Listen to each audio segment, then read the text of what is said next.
Good morning, everybody. How are you doing today? Welcome in. Yeah. 8 a.m. here. How about you guys? Hope you had a great week. Good to see you all here. Winter Slice, Nicomancer, Crudus, Strider, Killick, Murray, Hobo Joe, Lazy Crypt. I think I got everybody so far. Welcome in, and thank you so much for the... Oh, and Dominus of Furnace, thank you so much for the... Oh my god, the 5-stream streak, and Nicomancer with the 10-stream streak. You're rebuilding it. You're getting there. Glory to you and your stream. A meow hat. That's gotta be...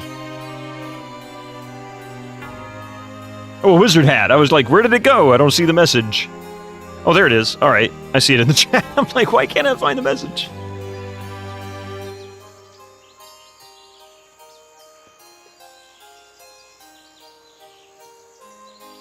Oh yeah, there seems to be another problem here. Hang on a second. Hi! I did everything but open the cover to my camera. Well, I feel like a tool. Anyway, redeeming hats, and you can't even see anything. Maybe that's what I needed. I look over, I'm like, wait, the camera's black. What happened? Hey, if that's the worst technical error that happens today, I'll call this a good thing. How's that? Hey, Butter Gamer, welcome in. It's good to see you here. It's good to see you today. So last night, GOGCOM, we were doing Call of Juarez. You weren't gonna say anything. You were waiting until I figured it out.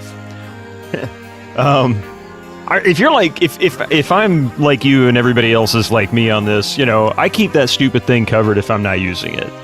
I figure...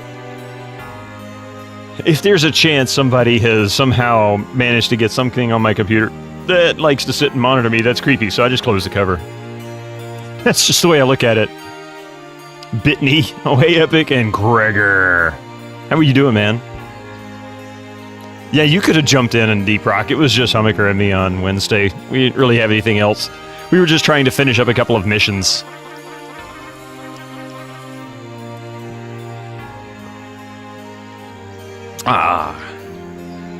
But, yeah, so yesterday, GOGCOM, we were doing Call of Juarez. The original Call of Juarez, the first one. If you like on-rails style shooters and combat games, that's actually a fantastic game. It's got a good story. It's got good... Yeah, Call of the Walrus. And don't get confused, I am not the Walrus. That was John. Anyway, it's 80% off. It's a really good deal. It's something, I forget what the exact price is in US dollars, like $1.99 or something ridiculously cheap. It's so very worth it. It is a little buggy. As I discovered, you might want to make sure you run the DX10 version, which you can find in the folder for the game, or if you're using GOG Galaxy, you can actually find it in the additional executables section. And you can't hear it because it's not here, but actually I'll show you. So I can show you here. Since you can see it, so here's Call of Juarez. If you click here, you got additional executables. Call of Juarez DX10 and DX10 Benchmark. I've never run the Benchmark before, so I have no idea. I might have to try it out. I didn't notice it until after the stream anyway. But it's a great game. It's fantastic. If you've never touched it before, it is absolutely worth every second. It's a great story. It's funny. It's serious. It's got lots of cool action sequences, great little surprises, some pretty good little puzzles without being like too puzzly. It's very good. Not the Walrus. Are you then the Eggman? Nah. That was John too, apparently, if you listen to the song. He was the one. I am the Eggman. Super Cereal. Second thunderstorm of the day rolling in. Epic. We were lucky yesterday we didn't get one of those. That was the first time in a couple of weeks we didn't get one. Usually happens between 3 and 7 p.m. It'll happen like earlier in the afternoon, and then it'll cycle through every day for like a week or two this time of year, and it'll get a little bit later each time. You might have one that comes back to a little earlier hour, but it'll try to get a little later each time. Weather is very upsetting everywhere currently. Not very summer-like in Germany. Really? Yeah, and Gul Dukat is one of the voices. Yeah, he does the voice of Reverend Ray. And when you listen to Reverend Ray and you realize that it's I forget what the actor's name is, but when you realize it's Gul Dukat, you'll never hear any other voice. It's just him. You've had over 30 degrees Celsius the past days. Summer can fuck right off.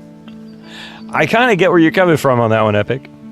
My biggest issue is the heat's bad because it's expensive and just really annoying. Number one, if you wear glasses, heat is really annoying when you wear glasses. You have to work outside because the sweat gets all on the glasses and they get in the way, and you're like, I can't see. And then you go to wipe your shirt off, or wipe your glasses off with your shirt because you're outside. It's the only thing you got, and you realize your shirt's wet because of all the sweat, and you're like, damn it, I just can't win.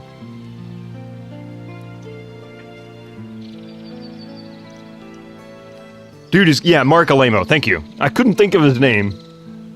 I saw the name several times in chat. I knew who he was, I just don't know the actor that well. So every time I bring up, anytime anybody brings up Gul Dukat, they have to tell me the name of the actor, or they have to tell me it's Gul Dukat. I don't know why, I can never remember it's him. It's like, there's a few people I can never remember their names. And he's one of them. This is even worse. Yeah.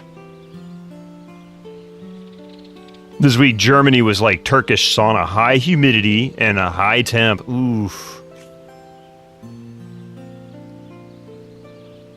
Here comes somebody just drove down the street that spent more on their car stereo than they make in a year. Sadly, they don't make that much in a year because it sounded like shit. Raining all the time in Denmark. Buzzfur, how you doing, by the way? Is that not unusual? I'm not sure exactly. I know where it's located, so usually when you have little peninsulas, things like that, it tends to get a lot more rain than the rest of the major portion of the continent. Not really peninsula, you're kind of right on the peak of it, I guess. Whatever sticks out further into the bay usually gets more rain. It's the same as in the UK. Okay, I kind of figured it might have been. Turkish sauna is horrible versus Finnish sauna. Next to lake. You can dip in summer and maybe in winter also.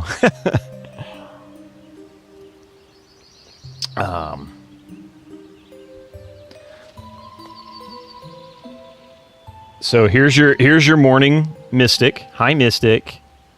He's not going to look at the camera, though. He's saying, I have nothing to do with you.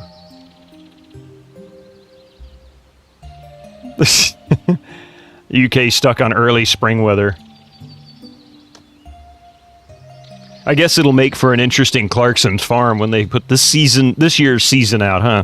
Whatever was filmed this year, he's going to be bitching and moaning constantly. Just so you don't worry, you called in sick today and slept until 12:30. You're kind of burned out, so you might just have to lurk. Dude, lurk, relax. You don't have to be here. In fact, I'm the only one who really has to be here, and I technically don't have to be here. So get this. Yesterday, the kiddo and I went on a spree for, CDs and records and that kind of thing. She gets a kick out of it. And I don't know, for those who need to hear this, I'm a big fan of Dave Brubeck. Always have been. Far back as I can remember. And there's one particular tune. If you don't know who the hell Dave Brubeck is, you're about to find out. You've heard his music, whether you realize it or not. He was a jazz pianist, died about 10 years ago, give or take. And he's most famous for his band, the Dave Brubeck Quartet. And the Dave Brubeck Quartet's most famous album is Time Out, which has the tune Take 5 on it. Great. Yeah, Master Gregor knows. Totally Take 5, yep. And it's really cool because the whole idea behind Take 5 is it's 5/4 time, which this was during an era when jazz musicians were looking to really kind of expand musical ideas in jazz. So a 5/4 time signature, when typically 3/4, 4/4, or 2/4 was more common, was kind of cool. And it kind of sparked sort of a seeking of other time signatures using African rhythms and everything, Jamaican and Caribbean and South American, they got really crazy with a lot of the different rhythms and then started applying some really wild beats to them. And if you really want to explore just how crazy they got, you ought to check out Don Ellis. Your mother showed you that song, heck, and you'll love it. Yes, it is peak jazz. Yeah, hang on a second. I'm trying to peel this stupid sticker off. I can't believe they stuck a sticker on this thing. And I'm trying to be very gentle because I don't want to peel the cover. This is like the 5th copy I have of this album because I love it. I've had everything from the vinyl to multiple CDs to a original master's recording copy, all kinds of stuff. Almost done. Anyway, we got a great deal on all this stuff. We bought, just to give you an idea, 5 CDs, a double DVD set, and a record. We paid $28. Stuck a sticker. Yeah, exactly.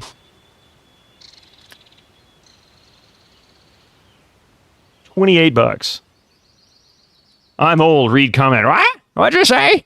Also freshman for the old people. Floppy drive, Sony versus Alps. Which is better? I don't know. I mean, I got a Sony sitting on the shelf behind me, and I've got an Alps in the box. Neither of them work. I have a Mitsumi in my Pentium 2. It works. The Alps and the Sony are from Dell's from the early 2000s.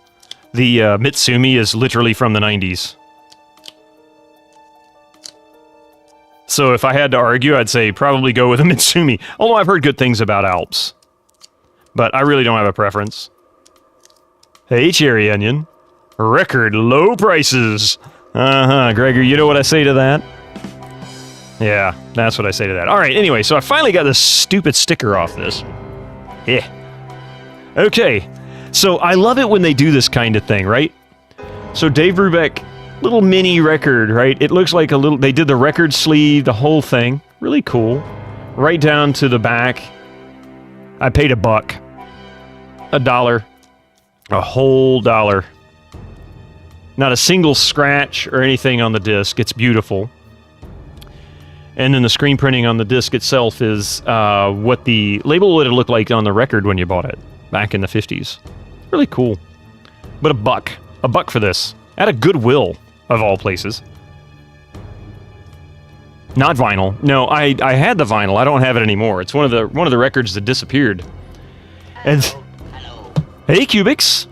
The first step of all adventures start with removing stickers. Yeah, sadly.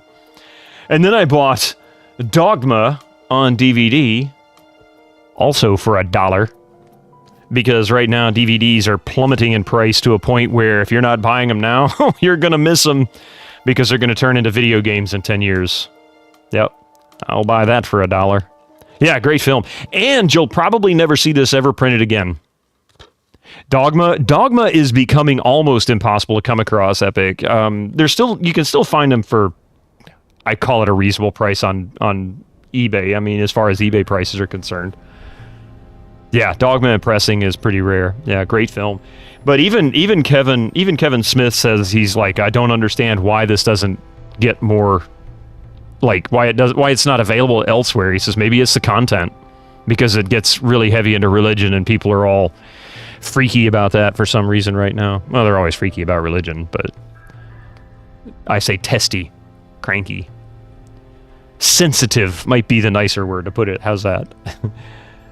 You want the Blu-ray. I would prefer the Blu-ray, but hey, I'm not going to turn down the DVD for $1. I mean, really, $1? You can't buy anything for $1 in the US anymore. Shoot, if I wanted to make a phone call, it'd probably cost me more than $1. Smith tried to buy it from Weinstein, but he was asking. Yeah, exactly. I forgot. I saw that same interview. He was talking about that. But yeah, this is such a great little movie. The discs are flawless, both of them. And I didn't get this from Goodwill. I got this from a local record store. It still has the little books and stuff inside of it. So it came with all the goodies. It's like there's no reason why this should be $1 other than it's just on DVD. 50 euros for the Blu-ray. And most of them, because I was just curious. I looked up the DVD just out of curiosity on eBay, and they're all roughly 20, give or take $5. That's including shipping. So if you definitely got to. It's the Weinstein Company holds the rights for DVD, Blu-ray, and won't press it.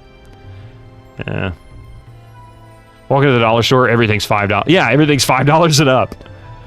Yeah, the thing that killed the dollar theaters in the U.S. was the fact that they couldn't sell the tickets for $1 anymore. Phantom is another great 90s Affleck film. Yep. The book is better. I think that's probably true in any case. If there was a book before the movie, you can almost guarantee somebody will say, the book was better. And I don't need to slight it, it's a fact. It usually is. I mean, Lord of the Rings, can't beat it. Every James Bond movie, even though most of them are great, the books were better. Most of the books were better. And different. Jurassic Park. You mean the movie and the book had anything in relation other than the characters? Not much. The book was better. No, the movie's great too. Don't knock it because I love Spielberg, but the parody Lord of the Weed. There are a few cases where the movie is comparably great experience. There are some instances, yeah. Dr. Zhivago, yeah. I haven't read the book to Dr. Zhivago, so I couldn't even begin to compare it. But you're right. The books are better. Bit of a stream, the books are better. I'll have to start writing then. Maybe I can finally make some money. Ironically, Godfather and Jaws books are inferior to the films. I've heard the same thing about Jaws. I haven't read that one. But, and the funny thing too, Killick, is that the guy who wrote Jaws is in Jaws. He's in the movie, briefly. He has a cameo. Depends on the book. You prefer 300 and Old Boy over the book. Oh, really? They're rare, though, yeah. Mostly it's just a tough job to adapt a book to a film. And that's the key, Adventure Josh. Imagine if they actually tried to include every little detail of Lord of the Rings into the films. That would not have been... that would not have ultimately been a 12-hour movie. It would have been closer to probably 24 or 36. It would have been insanely long. It would have been like every single James Bond movie tied back to back. I mean, it's crazy how long that would be. And then it would be boring as hell because a lot of details in books do not translate at all to film. A TV show as format fits better. That's a good point. You know what, Evil Alex? You know what? You make a very good point. Tales of Unfortunate Events was fantastic on Netflix. I mean, they did such a great job of adapting that. And they did like half a book, I think it was, per episode or something like that. Or was it 4 episodes per book? I forget. But they did a great job of adapting it, and it just flowed so well. He hit it less than you expected. Wow. The worst parts of Lord of the Rings, Peter Jackson, were the new content. That's a good point. That's a good point. That's a good point. Wait, what am I saying? That's a good point. Did I miss something epic? God damn it. But we would have, but we'd have Tom Bombadil. That's right, Tom Bombadil didn't appear in the movies. He was in the cartoon version from the 70s, though. And they made an entire trilogy out of a single book with The Hobbit. Yeah. You know what doesn't work on TV? The Star Wars shows. Some do. Some do. There's a few. That's a good Tilda. You told a Tilda. Clone Wars is great, yeah. I've heard so many good things about Clone Wars. And people talk about The Mandalorian, and I want to say people are saying good things about Ashoka.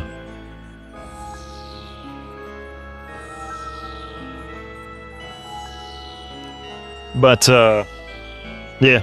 Anyway, the most expensive thing I bought yesterday was my record, and only paid $7.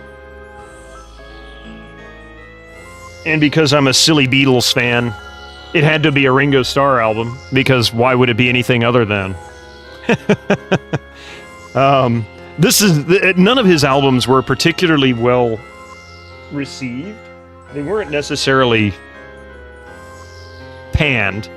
A good portion of his stuff was, but he has some really good tunes. This one has a couple of somewhat decent tunes that, if you take them tongue-in-cheek, work really well, like Rack My Brain and Back Off Boogaloo. You watched all 3 Star Wars movies. There are no more than 3. Only 3. They are great. Prequels, you'll love them. Yeah, see, he knows. He don't care to think about it anymore. I get where you're coming from on that. I'm kind of the same way with Walking Dead.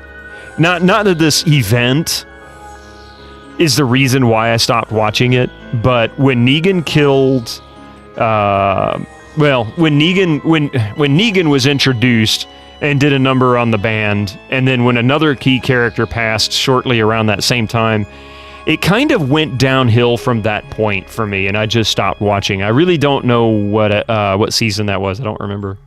Now that's pod racing. Everything after the first 3 are just fan fiction.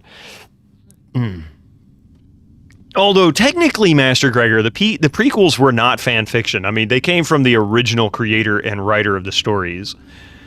And there is evidence and conversations prior to the prequels ever even being said that they were going to be made, that they existed in story form, at least in basic outline. So the prequels were there. It was the last 3 that also had evidence that they were actually written as far as outlines were concerned, but were fan fiction because it was Disney-fied. They completely threw out everything Lucas did and said, he doesn't know what he's talking about. We know this franchise better, and then proceeds to ruin it. Star Wars fans hate Star Wars since Holiday Special. Yeah, Star Wars fans hate anything Star Wars that's not the first 3 and nothing else. That's just the way it is. And they'll rag on those 3 whenever they get a chance. You just felt like the season 1 of the show ended fine, but yet it did not see signs of enough coherence and creativity to make me expect successive seasons to be worth watching. Welcome to US TV show making. That was Lost. The TV series Lost, 3 seasons, it would have been fantastic. It would have been one of the best, highest rated shows in the world. But because the studio insisted they were making too much money to end it after 3 seasons, they had to stretch it, and it just got ugly. Yeah, after that dude survived the whole dumpster encounter and then just got bashed by Negan, yeah, exactly. That's exactly it. So you let the storyline at its ambiguous point, you think it's great there. That's fine, that's a good thing, because that way you have good memories of what it was, and you don't have to worry about what it is. I'm glad you grew up with non-Disney Star Wars. You and me both, man. You and me both. Just because Lucas is the creator doesn't mean he can't write sweaty fanfic. Don't work. All right. I'll take that. I can take that. People gave Return of the Jedi hate because of Ewoks. Yeah, because they were too cute. But that's okay. They can just get over themselves. As all 3 of them were great.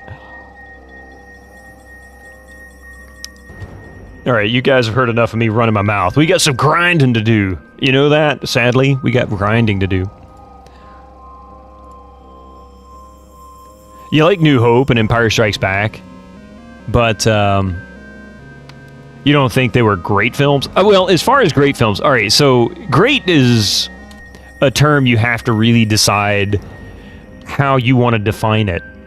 Like, for example, great may not necessarily include good acting for everybody. Great may not include good special effects or cinematography. Most people don't even know what good cinematography is, right? So it's really in the eye of the beholder. Likes grinding Adriatic, dude. Yeah, you love what people were supposed to say, what George was supposed to do, right? Nothing wrong with good films. Yes, I agree. You like... So anyway, with that idea, with the idea of what is and what isn't great, that's why it's opinion. All 6 Star Wars films are great. I like the way you put that. Stargate SG-1 was just peak as TV instead of the movie. I liked the movie, though. In fact, I was really excited for the TV show. I just never bothered watching it when it came out. I just wasn't into watching TV in the 90s that much. All right, cool. I love... when you selected your characters in the second one, they actually keep them selected so that you don't have to keep doing it every single time. The movie is good, yeah. Okay. Now, for the most part, like I was saying before, we're just grinding. I need to get some level ups for Swifty Sarge so he can unlock these doors down here, but he's going to get his ass beat every single time.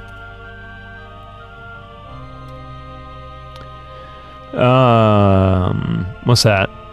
It's a step forward for sure. Yeah, filming vertical with your phone. Ah, yes, cinematography. Exactly.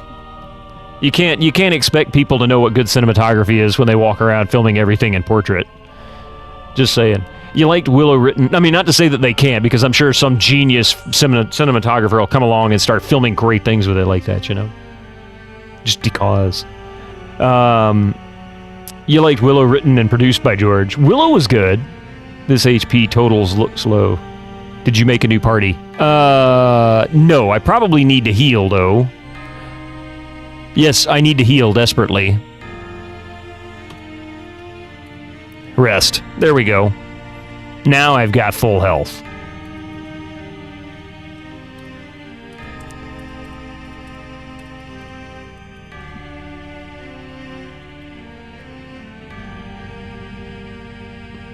Which beholder eye are we looking for? Neither. Whoa, what the hell is this?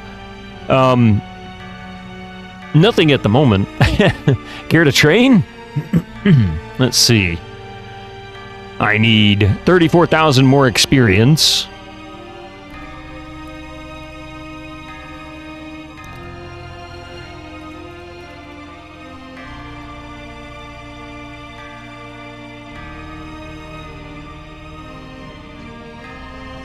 David Finch did a film on the phone. Did he really?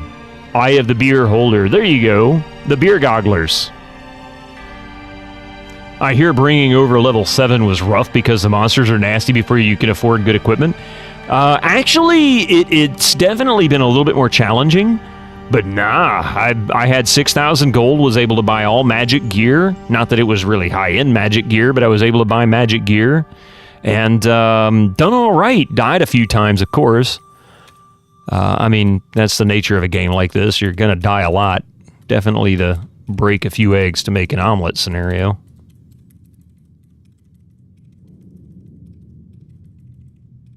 But now that I got cartography, I can actually update my map properly. Oh no, here's our first encounter. A mugger. Hey, Susie. I surprised the monsters. We're going to attack. Okay. One down. A piece of coal broke off.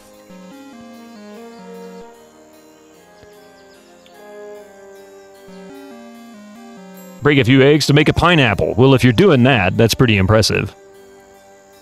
Eric, cast. Let's see. Oh, that's right. He doesn't have an AE yet that's worth a damn. 3 cast. Now, Cassandra, she has Acid Spray 4-1 on C.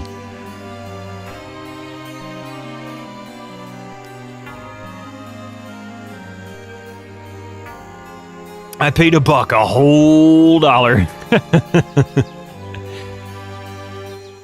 Thank you for the clip. You brought over your MM1 party, took their money, and deleted them. Really? Why is that? Is that your work on the frame beside the frame? Or beside the game? Wait, what? On the frame beside the game. You talking about this section, the map? This is the Where Are We mod. It's not mine by any means. You were curious about Barbarian and Ninja. Duncan Thrax, thank you so much for the Gigantify bits. Sorry, I'm missing chat again, damn it. Yeah. See, you had just wanted to make a new party. For one thing, you had 100% women from MM1. Yeah, all of mine were female. They were not female to start with. If they were, well, I take that back. They all switched genders. Cassandra is currently female, and Ada, who is supposed to be female, is Cassandra is currently male, and Ada, who's supposed to be female, is currently male. It's just, you know. Attack!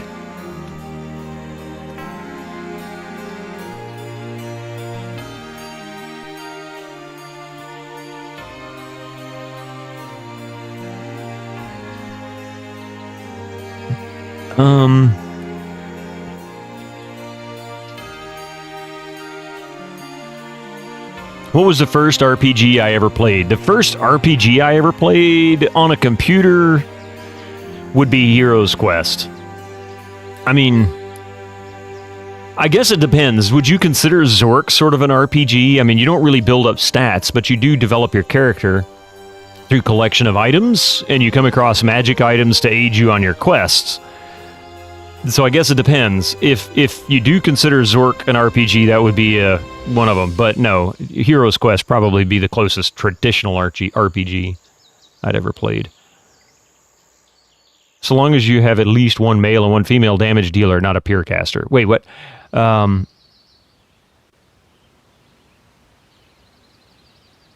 Okay, Shadow King. Never even heard of that one. How about yours? What was yours?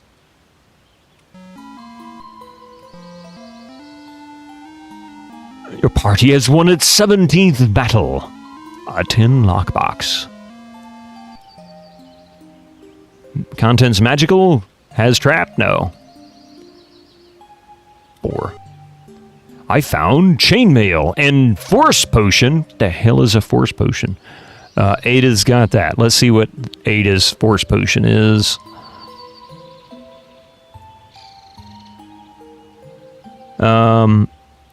Oh, increases might by 10. That's nice. I'm guessing that's temporary. 5 charges, so yeah, it's temporary.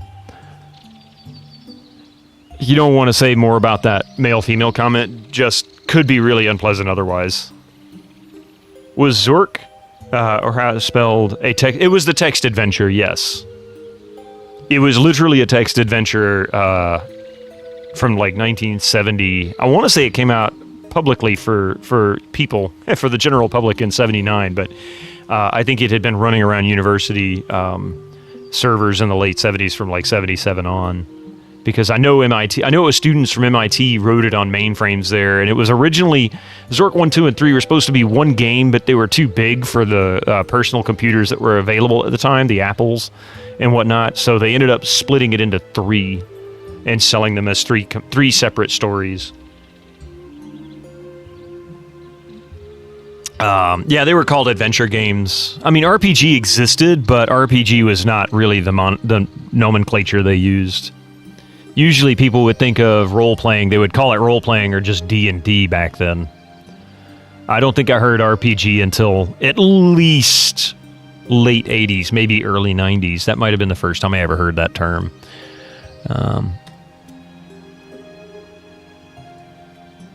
Alright, let's see. Another encounter. Oh no, what the hell is this?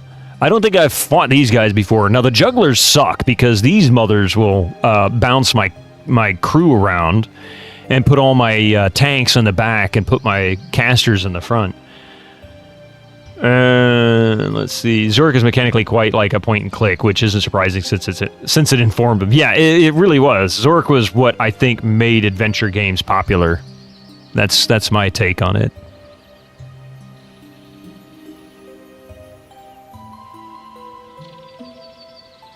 Yeah, see, she bounced my people around, son of a gun. Trying to put me to sleep.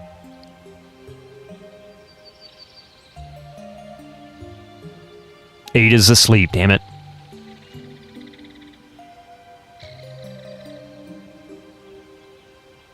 Looks like Cassandra and Hans are asleep. No, Cassandra and Hans are the only two that are in range. Okay, Swifty Sarge can't do jack because of his position. Shoot the juggler. You'd say Zork and Adventure, Colossal Cave were both pretty influential. Yeah, I mean, there's more than one influential for sure, but, cast.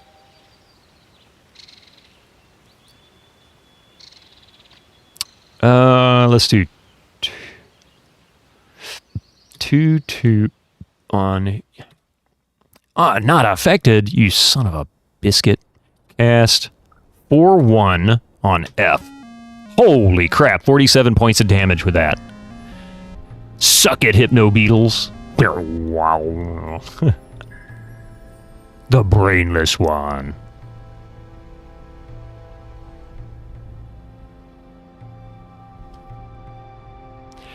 Adventure came first, of course, but Zork got more widely distributed? You think refine the formula a bit? Well, I mean, Zork kept getting re-released every single year for like a decade, all the way up until Activision bought Infogrames, and then, or Infocom, pardon me, and then started to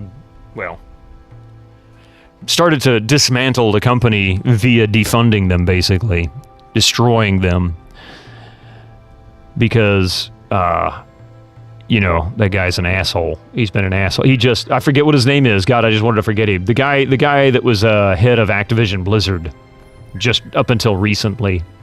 Bobby Kotick, him. Up until he bought Activision and took over all the studios beneath him, that was how long they kept reselling Zork. Adventure is kind of a pile of stuff. Zork is more focused around vaguely comparable puzzles. I like how you can tell what the most important thing in doing on your PC is based on what's on your main monitor. Dominus Infernus, thank you. That's a compliment.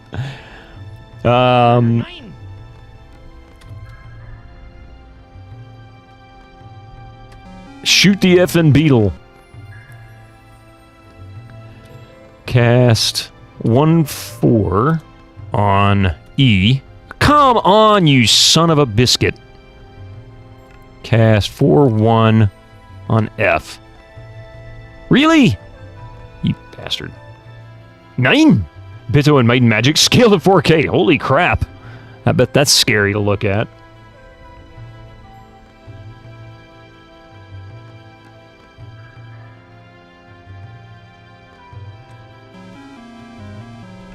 I noticed the Gregor 9 sounds a little quiet. Might just be you, though. Kind mind. They should all be to the same volume, because I actually go back and compress and normalize all the audio so that they have roughly the same volume. It saves me from having to adjust the volume for each individual sound. But the problem is that that's highly dependent on any kind of like transients that might be in the recordings. Most professional recordings don't really have that issue because that's something they focus on, but my own, well, I try to clear them up. Not a professional. I do what I can. The sounds themselves are just turned down. No, you... It might be quieter compared to the game music. Maybe that's what it is. Or the soundtrack that's going. It's such a delicate balance. It really is. Some people love the sound effects and play with them all the time, and then other people get annoyed by them. So I try to find a way to allow people to enjoy both, you know. Bitto's mic is really hot today. Sorry. Let's go with...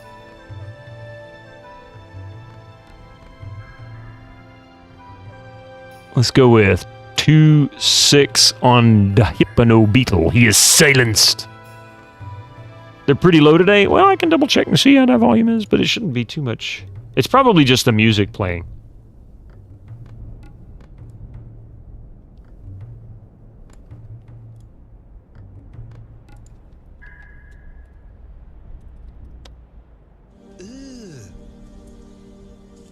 Brother, what's that? I mean, your mic is constantly clipping, so you know what? I'll tell you why.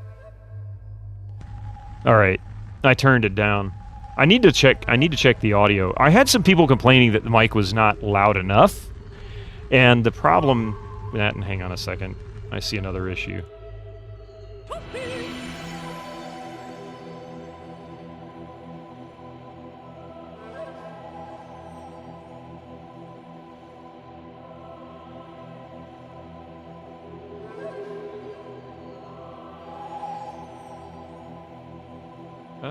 Let's see. Now, it was set to yes, okay. That's why it was clipping so much. That should be a little bit better. What do you think? Ralph? Now I'm quiet too. I can turn the core limiter back on. _124C_41 just subscribed for 5 months.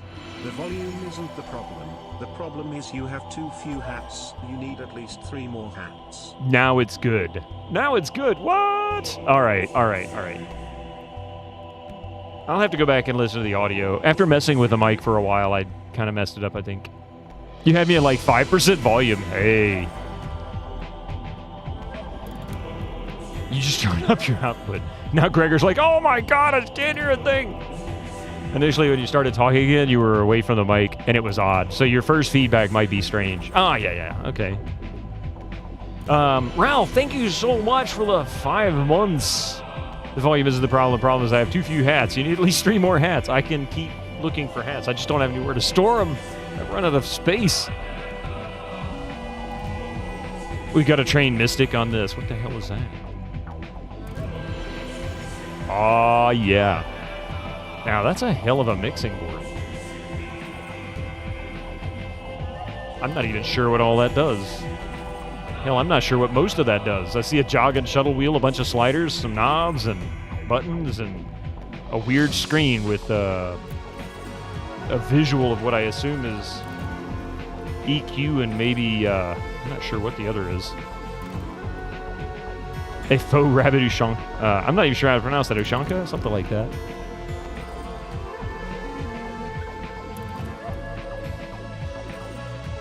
Cassandra. Hit him hard. Hit him power. Hit him hard. Hit him fast.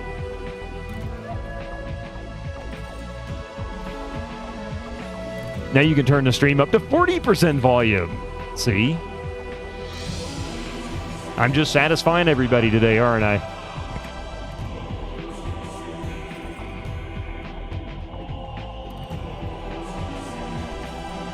$14.33. Nice.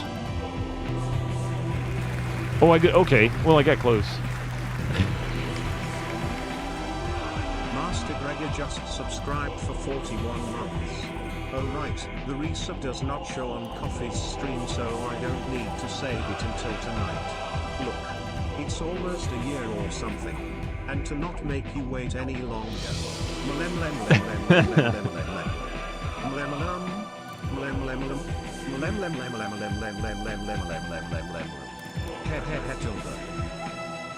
With that exclamation point after the word tilde, I half expected it to go tilde exclamation point.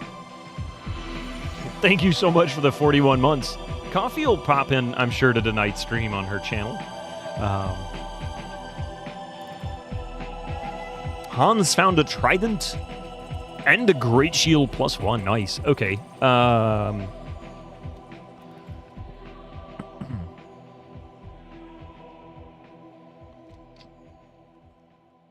AC4.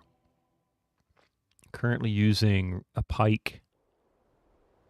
Trident +2 is a two-hander, 1d11 +2. AC2, nice.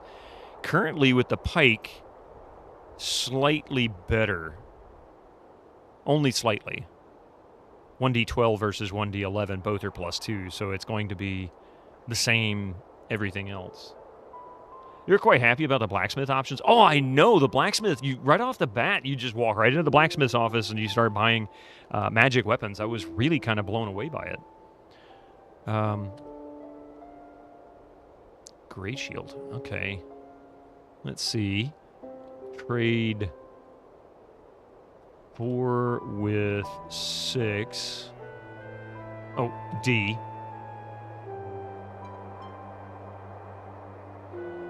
And Hans has... Oh, wait, I need to trade one other thing. Remove 4. Trade 4 with 6. F. Now then, trade 4 with 1. Ada. Great shield is E.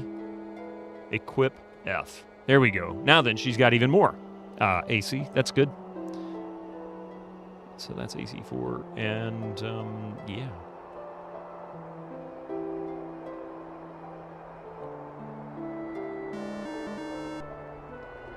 Quite happy about the blacksmith. Oh, yeah, you mean his services other than selling weapons. Oh, really? I need to go check that out.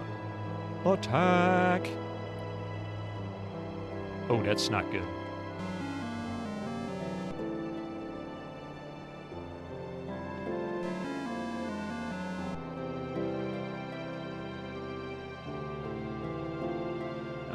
Cast 2/2 on... We'll go with B. 14 points.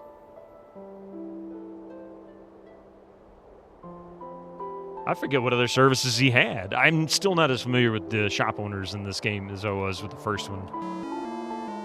He goes down after 20 points. Oh.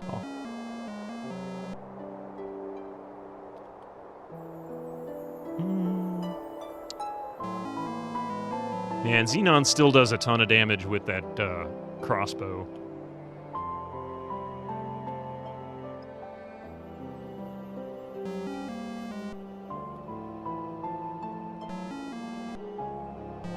$700. I didn't think I'd get much for that.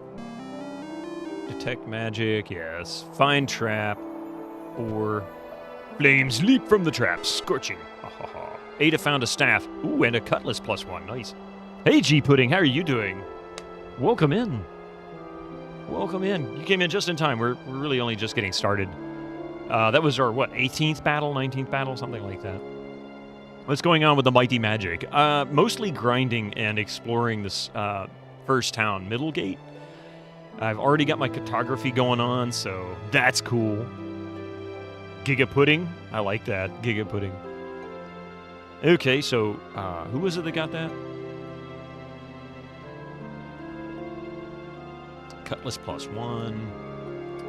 Flail +2. Gregor, 9! Ah, yes, staff +2. So Cassandra is using a power club +1, which gives her AC 1, might 4. I like that. Staff +1, but staff +2 isn't that great, is it? What is he using? A blowpipe? Oh, he can take it. Okay, so trade 4 with 6 F. Remove 2.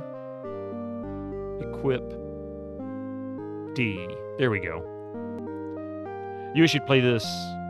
You were very conservative about leveling up before exploring. Huh. I mean, everybody has their own play styles. I like going into games when I can put myself in a position where I feel like I'm a little overpowered. That's the exit. No, I don't want to leave yet. But that is the city exit. Your guild. Yes. Okay, actually...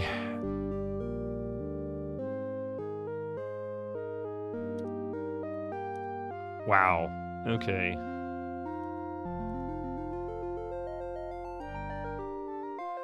I don't get this. Hang on a second.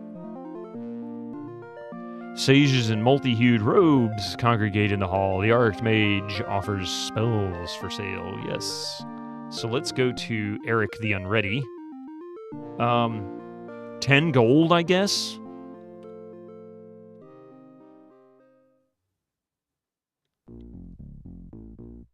$1K?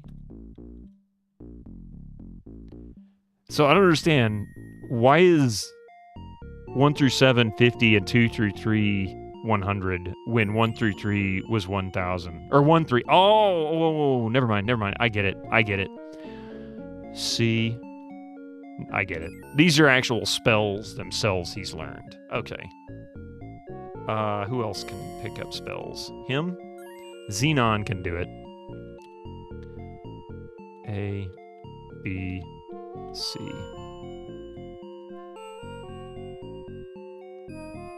Hey, Corny Dogus, welcome in. Lord of the pains of just changing gear. I mean, it's DOS. That's what it does, right? But I think it might be more fun to explore more aggressively, even if you die sometimes. Yeah. It can be. It's a little more... I mean, it's just different play styles. Everybody's got a different idea. I like being overpowered in games.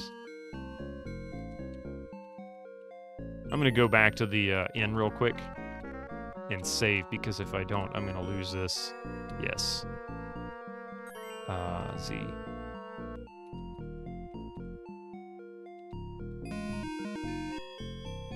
A police officer called into the station from his squad car. I have a homicide here, he says. A woman shot her husband for stepping on the floor she just mopped. Have you arrested her? Asked the sergeant. Ads No, not yet. The floor is still wet. How you doing there, Blackbird Twitch? The UI could be better. I mean, that's the truth, but you got it, yeah. Yeah, the UI could be better, but it is 1988. This was good in 1988. This was very good in 1988. And these windows largely represent what's added in modern games, the same style. Most of this stuff is available already in the game. For example, there is an in-game map. It does appear. It's very small. Your character sheets and the quick sheet here is all here. You just have to know what keys to hit. There is no journal, though, so you won't get that. And then there's no game information, which I don't know why I have this up. But whatever. I think there's someone in the bushes there. It's Poetry Friday, always in the spotlight, but coddled by the darkness. A bright, colorful flower that never wanted to bloom. She pulled the sheer black curtains over her tombstone, welcoming the night. Oh dear God. Poetry hype. Need alert for an hour? No problem there, Susie. You enjoy. Hopefully it's not too long or too stressful. Randomly, when you found a secret door in the blacksmith, you thought you were causing a wall to appear and disappear. You felt really dumb when you figured it out. That's one of the drawbacks to these games, actually, is that it's not always clear. It's like, what happened? For example, spinners and teleports. No in-game map, and you have no idea where you're going. The cat sat on the mat. Look at me. Ha-ha! There you go. That's about the best rhyme I could come up with.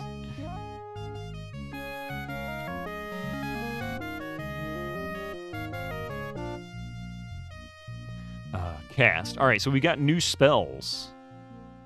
Energy Blast. Hey, that actually looks like it might be something. Awaken. Identify monster. Nice. 1-3 on witch. Wow. Nice. Cassandra. 2-4.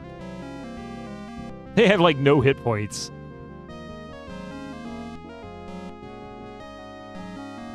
$35 damage.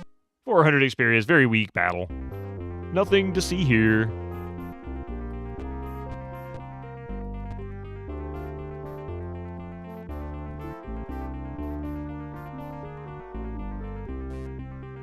Okay, that takes us to the underground, the quest that we were working on. I'm gonna clear out this map first. Ooh, a merchant. The music was 0.01% better. I really played on Amiga because you wanted to avoid the temptation of where are we. I don't blame you.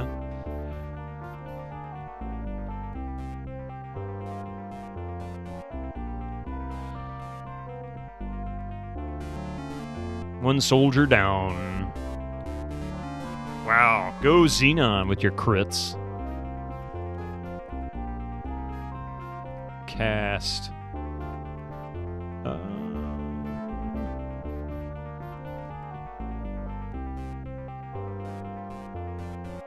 1-7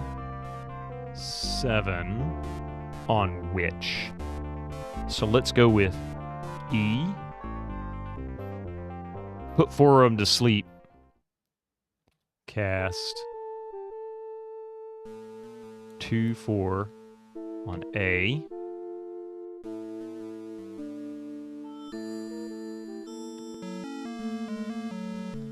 Are all the encounters range, or is there a limit to the creatures in an area? I've never seen a full limit. I don't know what the limit would be, but I've seen at least up to +2 show up at the bottom of the list.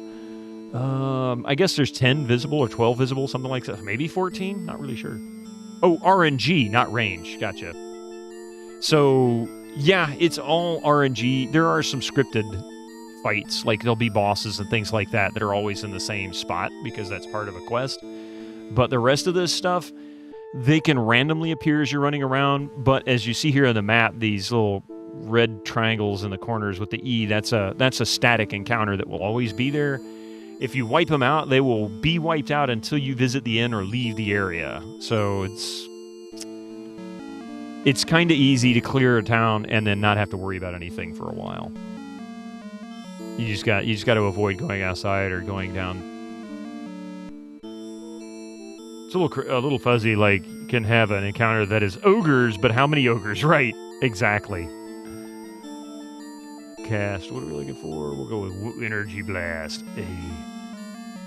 How unfair. While he was asleep, I shot him down. 2, 4. More hit points is all it took.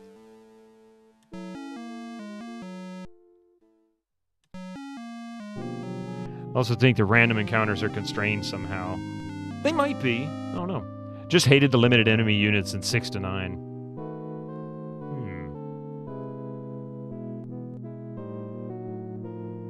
Like, you don't know if they're a list of encounter mixes or some dice rolls on a table. Are you talking about Might and Magic 6 through 9 specifically? Is that what you're talking about? Yeah, I was wondering enemy count. I'm not sure which way...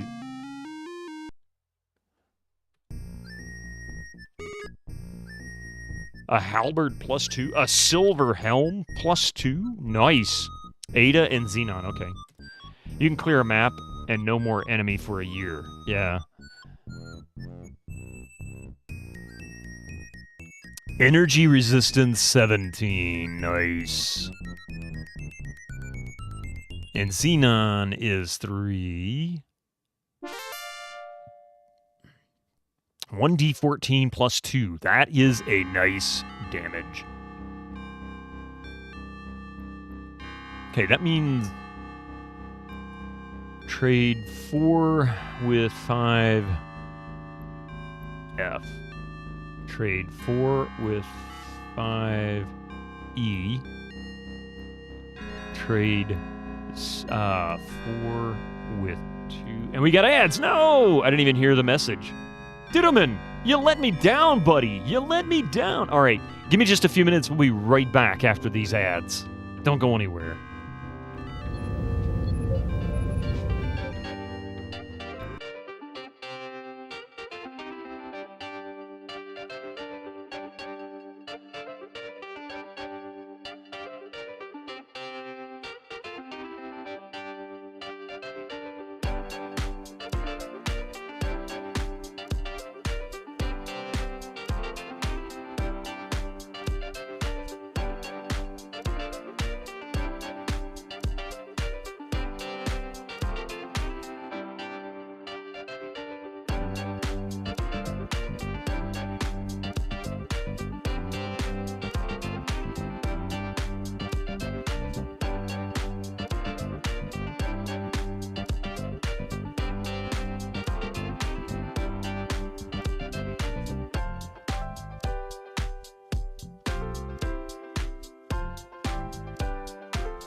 right. Thank you very much for that. And thank you very much for the follow, by the way, while I was away. So we don't really play the game. Oh, I hit the wrong button. Don't normally play the game while the commercials are going. That's the reason why I stopped.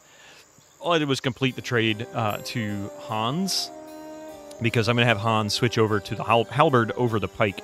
The reason why is because the halberd is two-handed, 1d14 plus 2 AC2, whereas the pike is plus 2 two-hander. It's a 1d12 plus 2 AC2, so slightly more damage.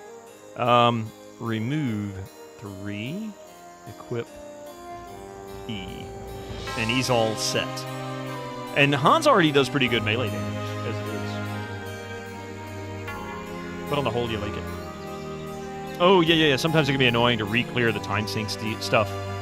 I know. I was reading your messages there, and I agree with you in a lot of ways. One being that it can be a real pain in the neck, having to redo stuff. I wonder. Let's see. Trade 4 with 6C. Remove 1. Equip E. Wait. Equip E. Oh! Equip F. Oops. Remove 1. There we go. Equip E. There we go. Alright, now then. Now, Ada's AC is up to 14 plus 4. Nice. You abused the teleport to this square sometimes. I did. I mean, why not? They gave you the spell. New cervical music is nice. I like the cervical music.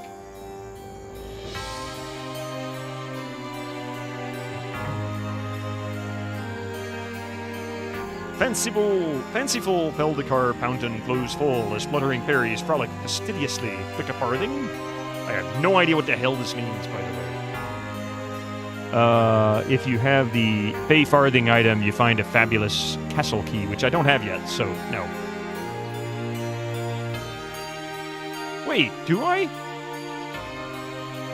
You have no farthing to flick. Oh, okay. There you go.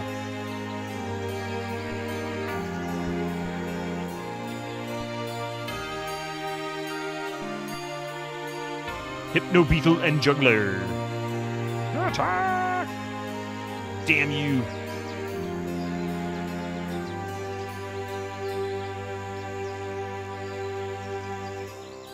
Oh, you mean, yeah. No, I didn't use that. I used the spell. I used the spell a lot. Looks like a booger with pinchers. Yeah, bet you had a farthing. And vestiges. Die, Hypno Beetle, die. Die, Juggler, die. Cast. 4-1 on E. Juggler is not affected, you son of a bitch. Is that not a scorpion tail? Looks like it to me. I hate mobs that put me to sleep. Oh, this is so annoying.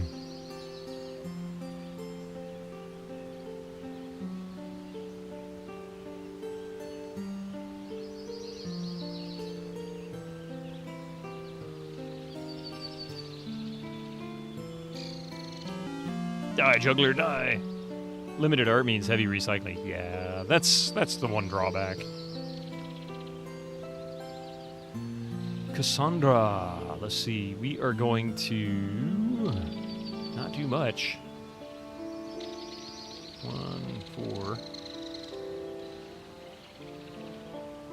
That's not what I wanted. 1, 3. How much art can you fit on a single floppy? Depends on the size of the art.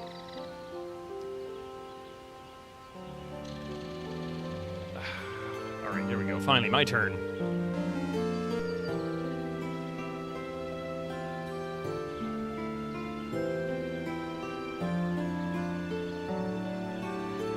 Two, 6, A. There we go.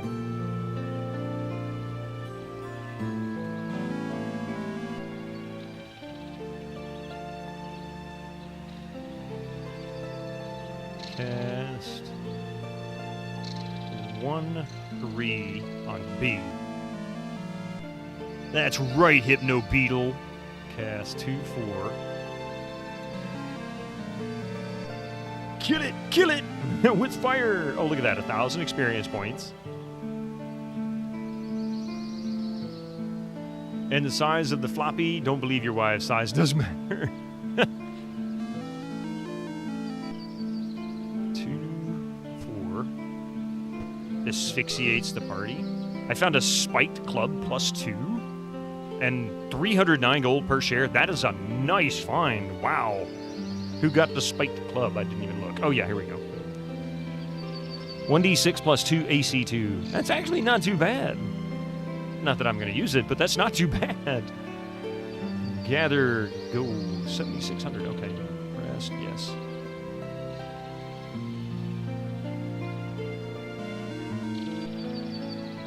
Hey, Wolf Soul. How you doing? Nice.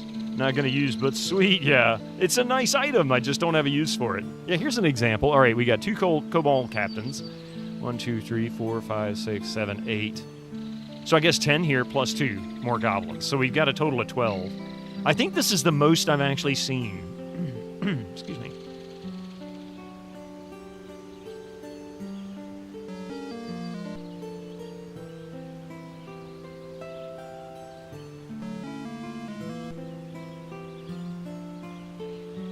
Cast 1-7 on A.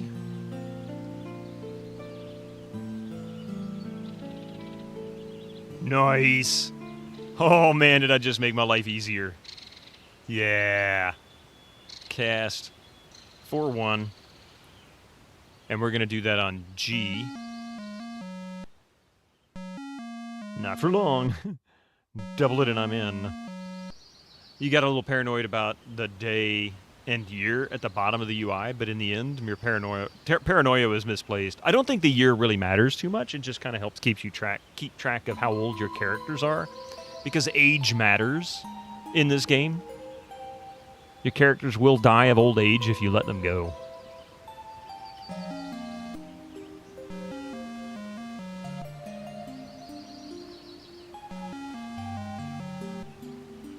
Wait until Goblin adds friends. The goblins are a sloppy mess. 1-3 on A. Boom! Die, you son of a bitch. And, 2-4. That works. Real Smith, how you doing? Can you wait till the final boss dies? I just started, so yeah, at least for a little bit. Isn't that what ASLP means? Wait, what? Oh, ASLP, I've never heard that. A sloppy mess, I get you. How old can they become in this game? I know of 7. How old can they get before they die? So currently, I think you can get to, is it 70 and then they die, or 65 or something like that? But like, her age, she's 21 years, 6 days old. Well, Hans. Hans is supposed to be a guy. They all had sex changes in the previous game before they got... they didn't get it by choice. They were forced on them. A spell or a curse or something like that. A bull whip. A bull whip. Archer. Not magical. Don't care.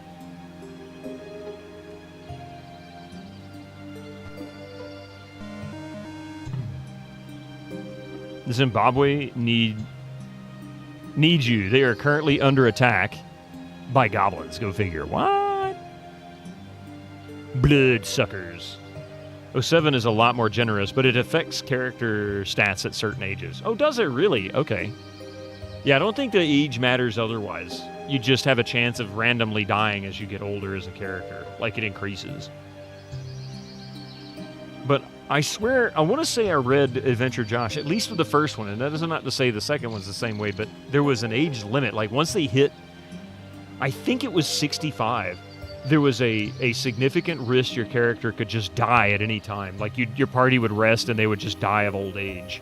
But there wasn't, like, a hard set year that your character would die. Yeah, it gave you some info. I assume it's the same. If they don't mention it in the manual for the second one, I assume that carried over.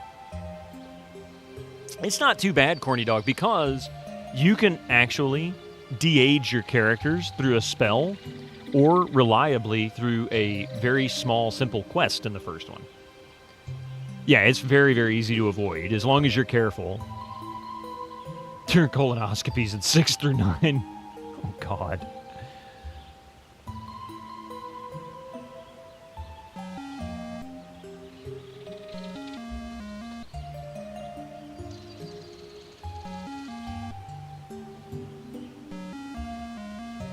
Though there are spells that age you. Yeah, there's spells that age you. There's spells that will, God, there's spells that will age you. There's spells that will change your character's sex. That kind of thing. So I guess you could lean on them without realizing and have a bad experience. Ghosts, too. Going for them. What am I looking for?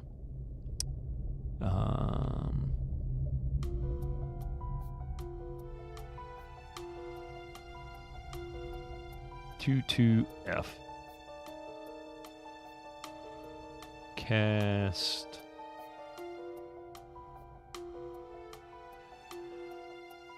Oh, sleep. Oh, man. Sleep was on his. All right, whatever. Silence. 2-6 on A.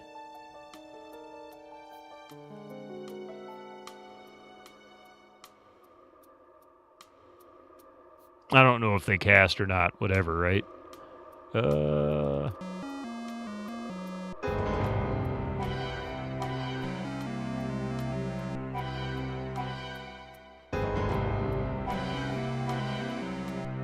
Dope music. It seemed appropriate, you know? Cast 1, 4, 2, 4.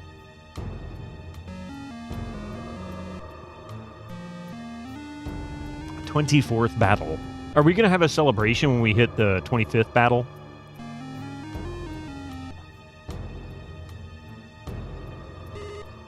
Found chainmail.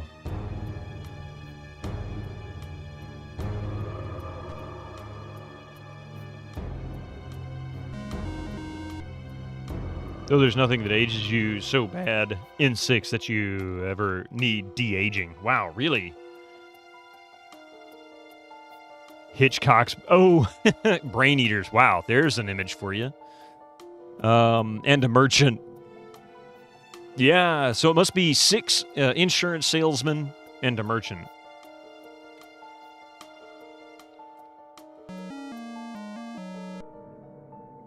Hey, how's it going? 60 to Mike. How you doing?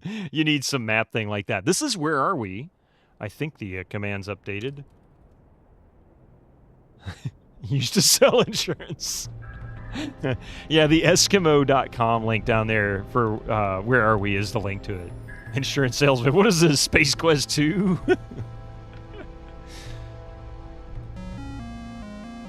Hell, getting Brain Eater shirt. For every one product, you need 6 forms of insurance. Yeah, exactly.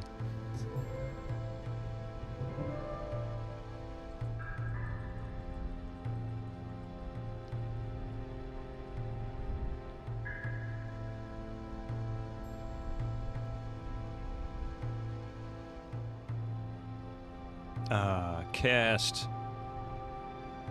How about we just silence your asses? Not affected?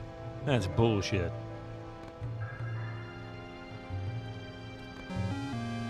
Smack the Brain Eaters down. Where Are We is pretty nice if you want to play Old Might and Magic without taking forever. You can turn off the quest display if you want to avoid high levels of spoils. I agree. That's the beautiful thing, too. If you are using Where Are We, this right here, this panel right here, is not necessary. I do recommend, and I don't see a real issue as much as I'm not into modding games on a first-time playthrough. This is still quite handy along with the map, because this is already visible in the game. It does kind of give you some spoils about the items, but really it doesn't tell you anymore that you can already get here. It just keeps it visible all the time.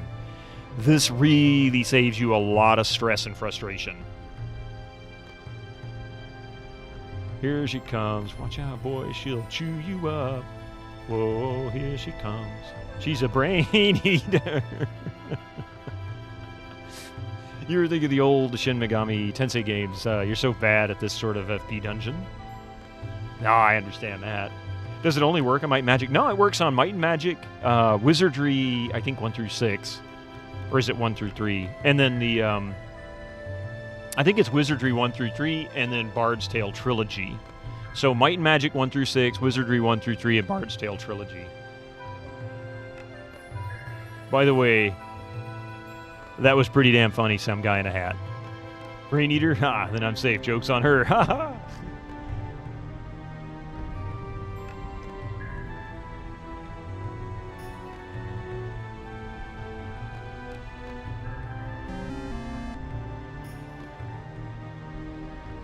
No penis jokes.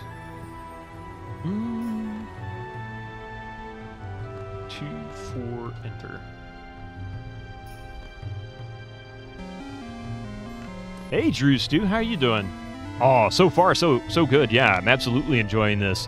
Where's my 25th battle celebration, huh?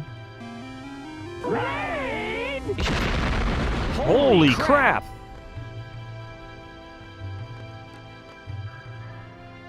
2, 4. Kablamo! Stealthy Golem. Dude! How are you doing, man? Welcome in, Raiders. Bringing in that massive group of people there. Normal, how you doing? Welcome, welcome, welcome, everybody. Man, what were you playing? What were you doing today? Slapping playthroughs. You still getting over your trip to TwitchCon? The Kazakh, welcome in. It's good to see you all, Raiders. Heroes of Might and Magic 1. How appropriate. And then some Amber Moon. You've always been big into Heroes of Might and Magic. If there's one game I can associate with you, that series is that. That's the one. Heroes of Might and Magic. Well, welcome in, Raiders. For those who came in with Stealthy Golem or otherwise, my name is Vitamin, and we also play old PC games. In this case, we're playing Might and Magic 2. This is carrying over characters from Might and Magic 1 that we finished about 10 months ago. And it's a lot of grinding. It's a great story. And it's a lot of fun. There's something about games like this that are highly addictive. You start playing and you're like, God, it's so simple to look at. Like, there's nothing visually there, but man, it's just like one more battle. Just one more freaking battle. Just one more battle. I know I'll get that magic item I'm looking for. Oh, I just need to go and fight that guy and then I can finish this quest. What? There's a new quest? Oh, I'm gonna have to go fight that one. And then it's like 6 o'clock in the morning. You're like, oh shit, I just lost my whole night. I'm kid you not. It's very, very addictive. And who doesn't like finding witches' brooms? This is the second witch broom I've found. I need to go sell stuff. But dude, I hope you had a great stream, man. Next turn disease. Yeah, 80s, 90s condition. Save the world? No. Let me help this small village first. Isn't it true, though? The surgically garbed cerebral detoxification specialist will cleanse a party member of all secondary skills. No, it's not. But so far, I'm just in the process. Duncan Thrax gifted a tier 1 subscription to Stealthy Golem. Thank you for gifting that sub, Duncan Thrax. Stealthy, enjoy your ad-free experience. And thank you again for the raid. Dude, that rocks. I really appreciate that. But I hope you had a good time with TwitchCon, man. I hope it was a blast. I know you talked about it, but I kind of got the impression that you're like, I feel like a fish out of water, maybe. I always feel like that when I go to big public events like that, and I'm like, okay, I'm feeling a little self-conscious here today. I think I'll go hide in a corner and drink some coffee. And pretend I'm looking at this book. Who are those people over there? 62 Mike, thank you for the 30 bits. I don't know where he wants to send me to. Beautiful Murray's Resort Isle? Where the hell is that?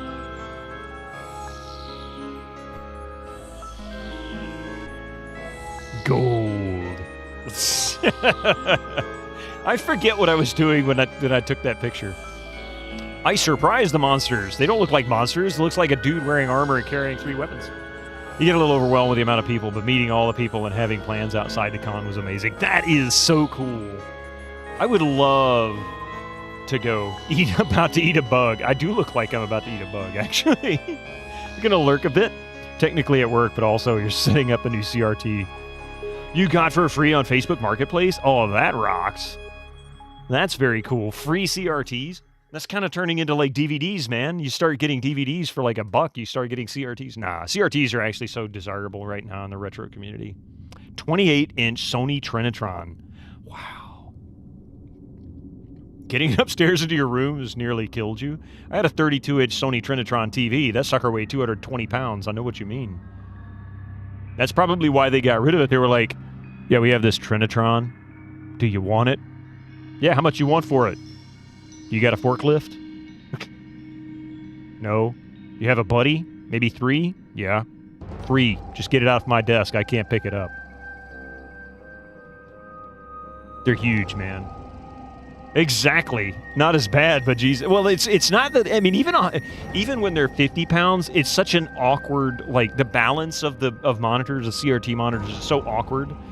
It's hard to carry because there's almost never really a good grip underneath them, unless you're lucky and they've got little, cutouts for your fingers, but you can't easily pick them up. They want to flip around all over the place. Not the weight, it's the exactly, it's the weight and the shape. It's all being balanced in the front. Sucks. Kids today are weak. I used to be able to move my 40-inch CRT with ease.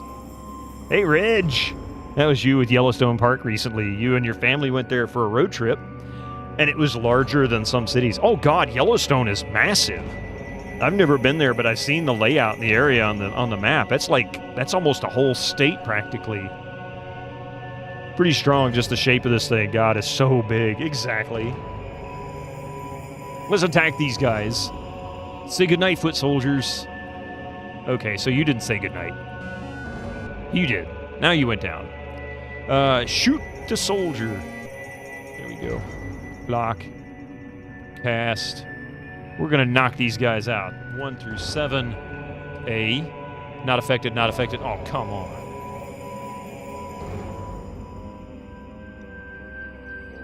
Okay, these assholes just resisted all my spells. Except you're not going to resist this one, are you? Oh, crap. I hit the wrong damn letter. Hey, Nyan. Welcome in. Thank you very much for the follow, by the way. 2 RGB SCARTs on this thing, too, which is great. You feel like you didn't get a SCART as commonly over the pond. I have never seen SCART before until I bought my OSSC and then bought a SCART cable for my PlayStation 1. That's the only SCART I've ever seen in the US. I didn't even know they were a thing until about 4 years ago. I had no idea. It's the two-handed sword shield, yeah. This guy's good, isn't he?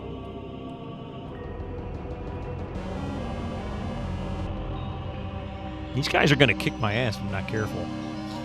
Are all the extra scenes part of the game, or add-on programs to make it easier to play? So this is the Where Are We mod, which just simply brings some of the content that's visible in the game by hitting certain hotkeys at certain points forward. One being the map, the other being this character information, the party information screen down here. But this also adds a quest journal, which can be kind of spoilery.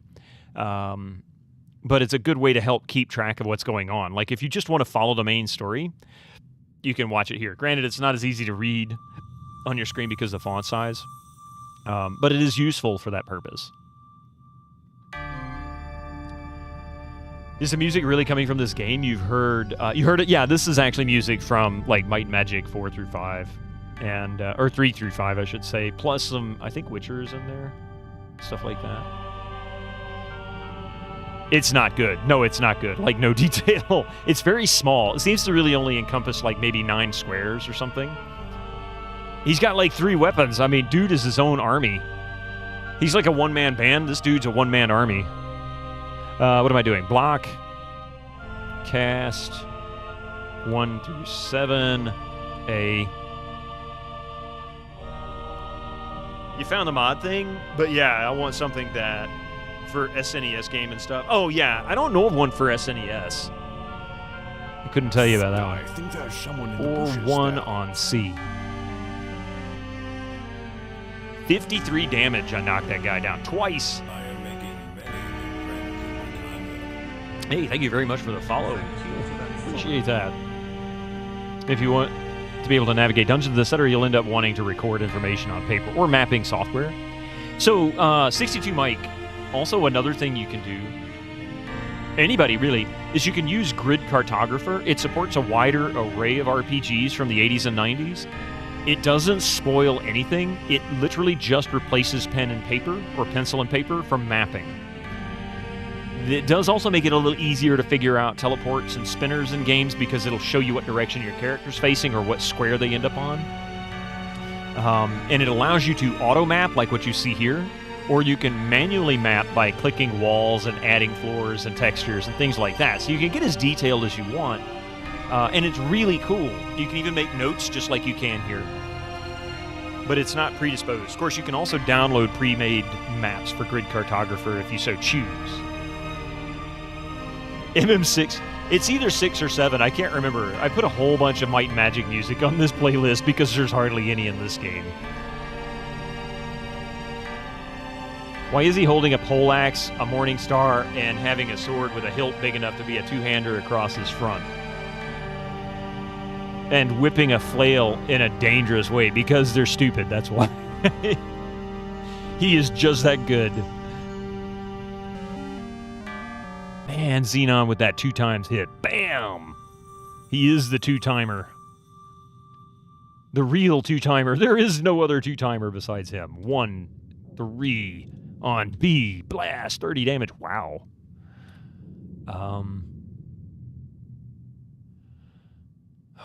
God, he's going to resist this, isn't he? 2, 4.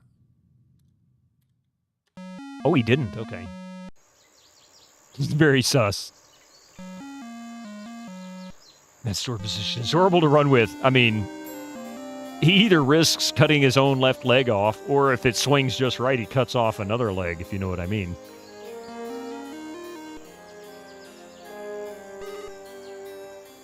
Just gold.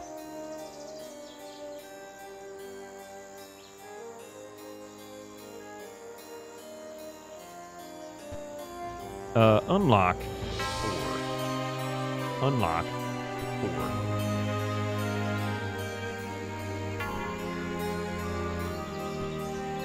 Really?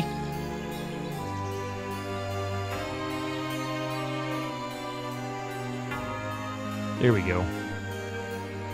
Oh, I hate the jugglers, and I have not fought a Carnage Spirit yet, so I have no idea what these guys are. Oh, yes, by the way, there is a pop-up that's not happening right now that did happen on the first one. I just remembered this.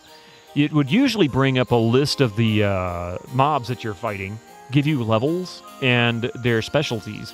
That's currently not happening, and in a way, I'm kind of glad because that's a little spoilery as well. Definitely makes it easier to fight these guys. So in a way, I'm kind of glad that's not happening.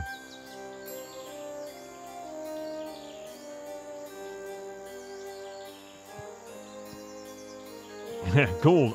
Run. The jugglers we will be bored to death. Yeah, exactly. Okay. 1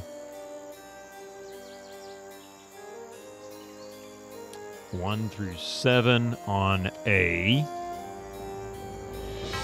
I'm going to knock these things out. I got to put them to sleep because these jugglers are annoying as hell. Fight A. Ada can't fight because she's not in the front. Damn it. Stupid jugglers. Cast 1 through 7, A. There we go. 2 of them are down at least.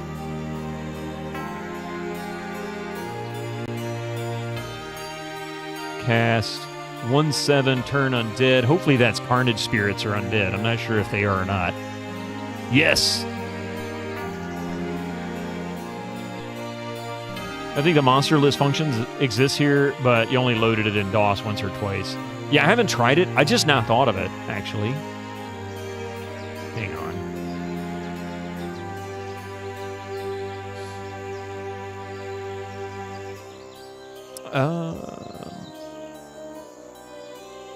Yeah, I don't see...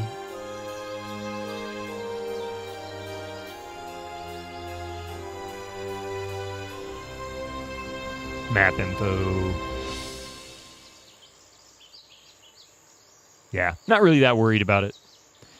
Weirdly, the defaults for Where Are We seem to be different across the two games. It does, doesn't it? It's very strange. I don't know why. I have no idea why. All right. Fight D. Good, he's dead.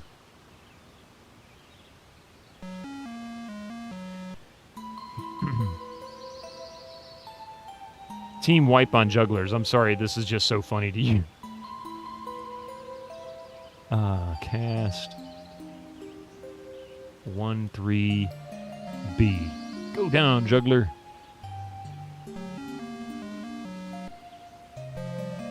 1500. Nice. Your choice of music reminded you that you needed to check your GOG library for HOM 2 soundtrack. Now it's downloading. I should grab the HOM soundtracks too. I've got Heroes of Might and Magic, some of them anyway. Add it to this playlist. Developer is pretty responsive. You email him though. Is he really? Huh. I never thought about it. Haven't had a need to really.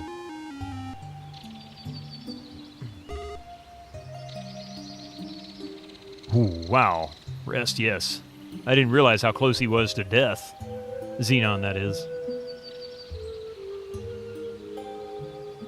Arena.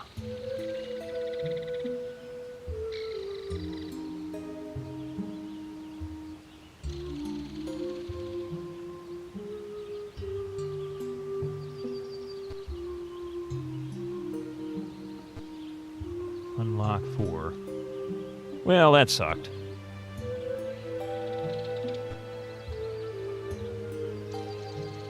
Okay, we're almost finished clearing this place out, so I'm going to get this room right here. Humble Wizard Nardon, will you do me a service? Yes. Numerous rewards will be yours if you retrieve one of my magical golden goblets ruthlessly stolen by the dreaded goblins who dwell in the cave below. We will do, sir. You need not worry about no goblins, sir.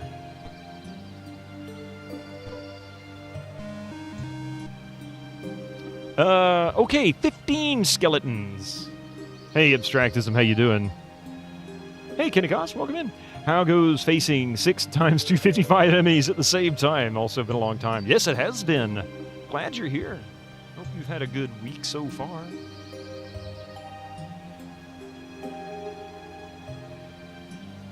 All right, if I'm really lucky, Cassandra could wipe out all this. I don't know what the limit is, but we'll find out.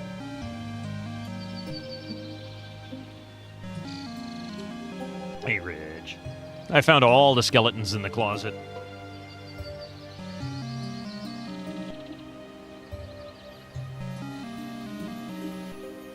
Cassandra, is it your turn? No.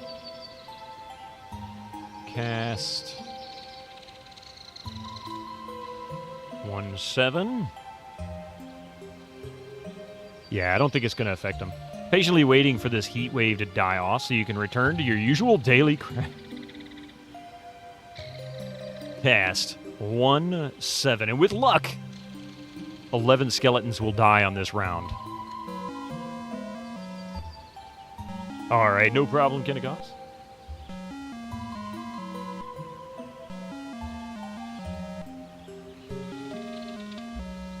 I don't know what the limit is on this spell. They're all pretty low level. I probably won't get 1,000 experience for this.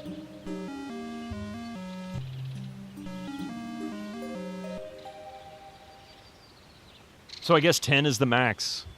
All right. He's dead. Is he standing or sitting? Looks like he's taking a shit. I didn't even get 1,000. I got 500 points. Yes. I agree with Adventure Josh. Yes.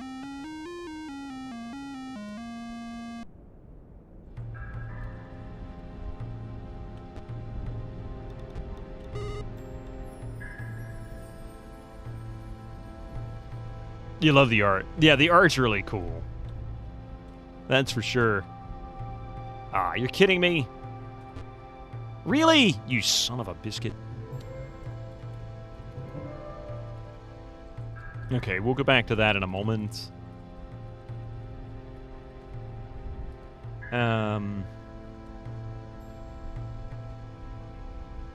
Yes. We're going to sell some crap today, this time. Let's see. Let's get rid of B. D. D. I am making many new friends. Hey, thank you very much for that follow. Thank Star you for Trek that trivia. follow. Oh, really, Brent? What kind of Star Trek trivia would you like? The kind with Star Trek? No, seriously, what kind of Star Trek trivia would you like? Would you like any from original series up to Voyager, or any movies that were released during that time? A, B, C. I'm going to keep that katana, or pike, excuse me. Next gen, the unflattering one.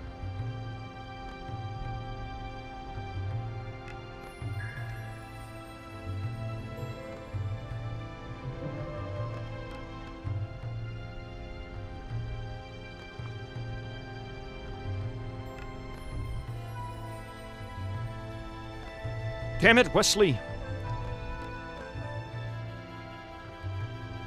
Let's see. True or false? Wesley and Robin Leveler had mutual friends at the academy. True or false? Yes or no? Wesley and Robin Leveler had mutual friends at the academy. Your Spite Club +2 was sold. You say true? Yeah, I don't know. Let's see.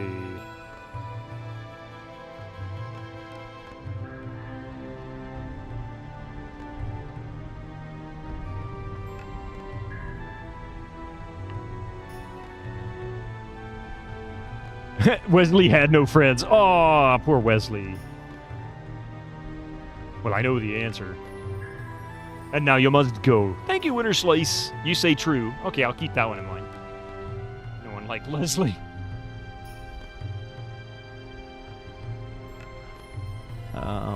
Let's see here. So we're going to sell a flail +1, or 2, excuse me. Yeah, we'll get rid of the bullwhip. Chainmail. Short bow.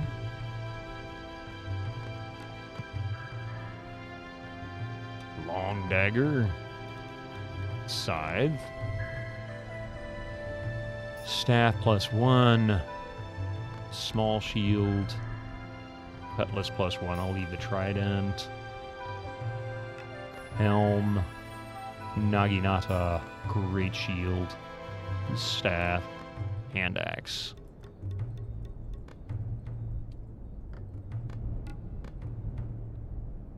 They had a fling, but you have no idea if they had friends in common. But you support Dominus Infernus' position. He had no friends. Yeah, wasn't that from the shuttle accident episode? I think that's it.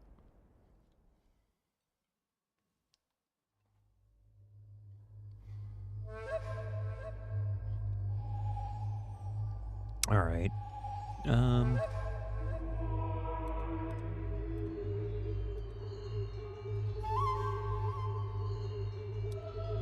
Great hat, man. I visited Varn and all I got was this lousy tunic. That's fair.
There we go. Just in case. Does that work here? It does work here.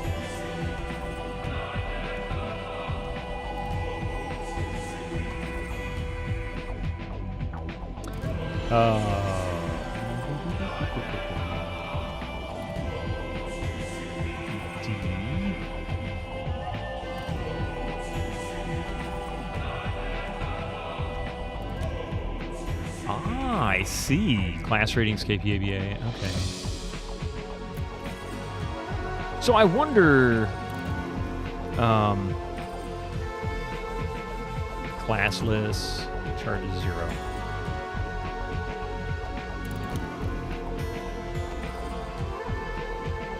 I wonder, does that make any difference? Don't really need anything from him. So let's get out of here and go save at the inn, and then we're going downstairs. It does. Oh, so was it true or false? It was true.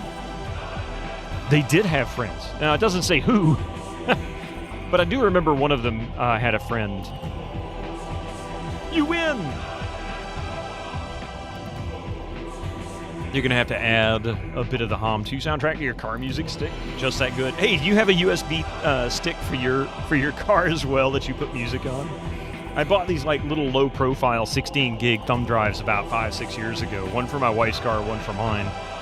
And I just updated with music. I bet there's like 600 tunes on my stick, and it just randomly plays stuff. It's its own car radio, like radio channel basically. Only music I'd listen to. Don't say who, because they were all imaginary.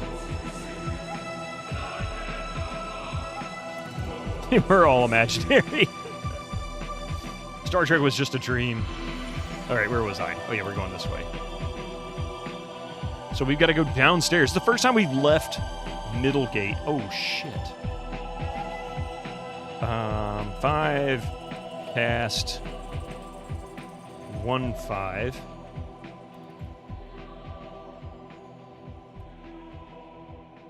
What the blazes?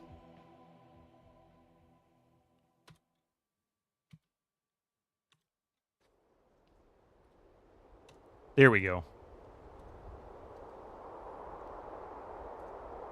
Danger! Beware!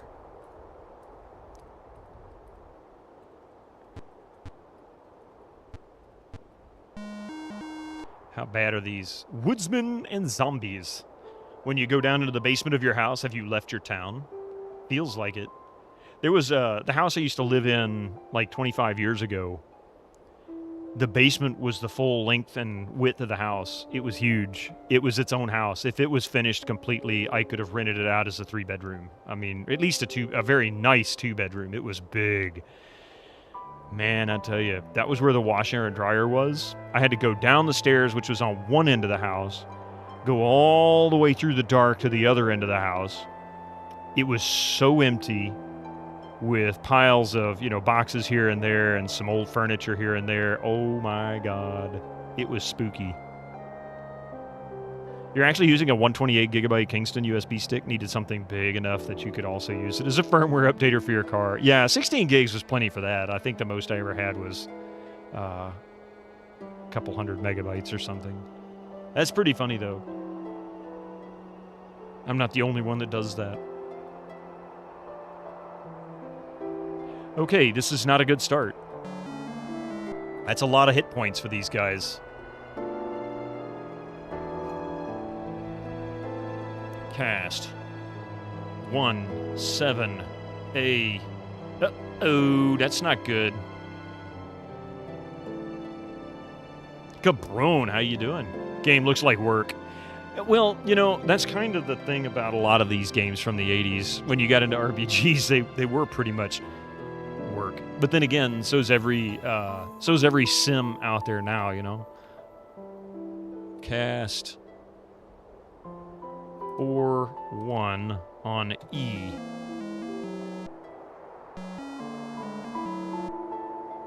Oh, that'll help a lot.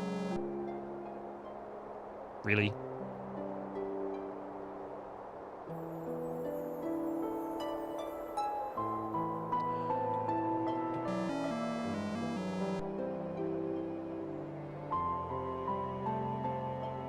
Cast 1, 3 on A.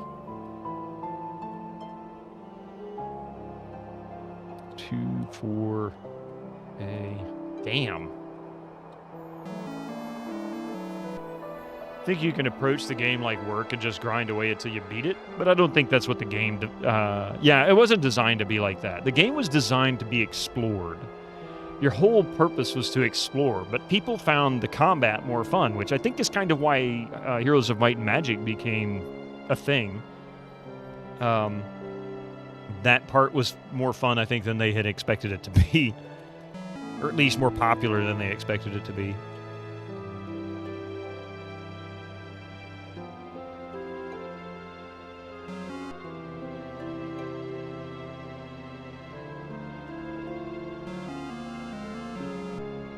Last update for your car was so big, you had to use the USB to micro SD and put a 64 gigabyte card into it?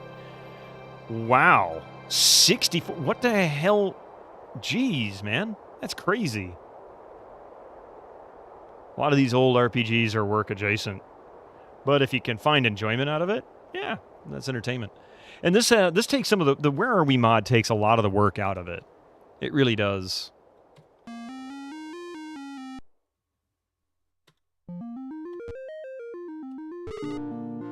Found a wake-up point, really? 5, cast. 1, 5, enter.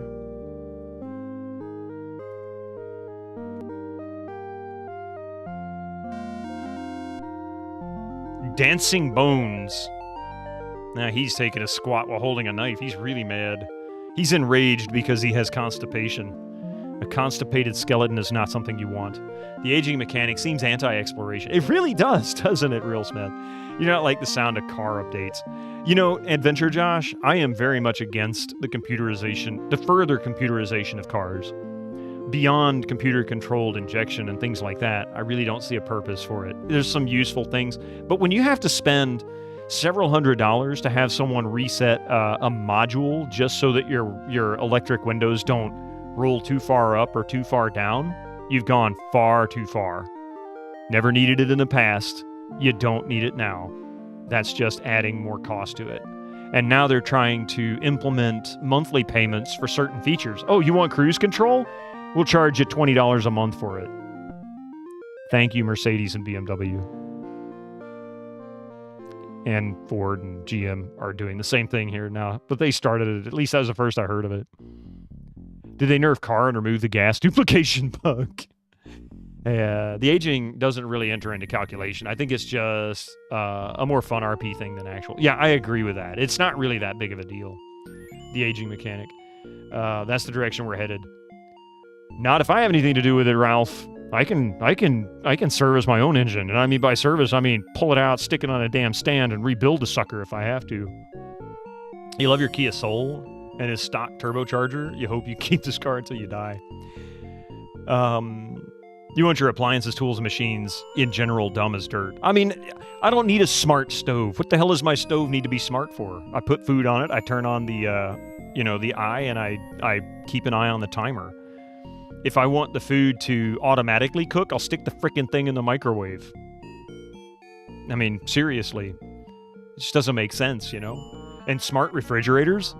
Am I too dumb and too insignificant I can't make up my mind what I want to order and purchase? That's why you like old cars. You have a couple of old Corvettes that you basically modernized.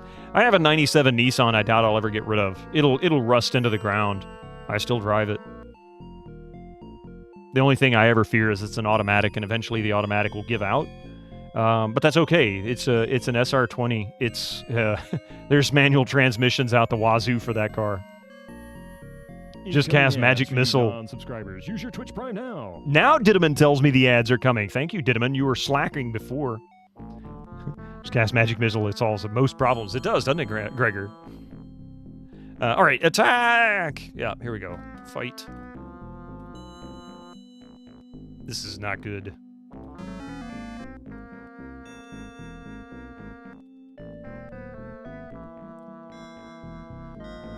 Cast 4, 5. Echo! No, Diddleman cannot. Diddleman does his job. He just slacked the last time, that's all. Just combine a turkey and a mini nuke. Perfect combo if you need a dinner. There you go. Diddleman be like... He was napping, too. It's as Duke Donut once said about level draining in certain RPGs. They're supposed to elicit the effect of fear to the players in a tabletop RPG, but it's a huge annoyance in video game form. Yeah, that warrants a reset of the game. It really does. This is kind of sucking.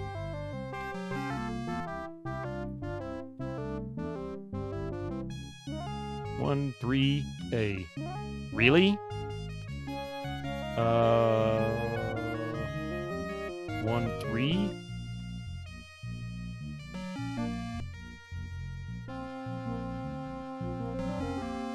Backstabs for 38 damage. Nice. Not even sure if he's able to, but hey, you at least tried to make him. He did nothing wrong.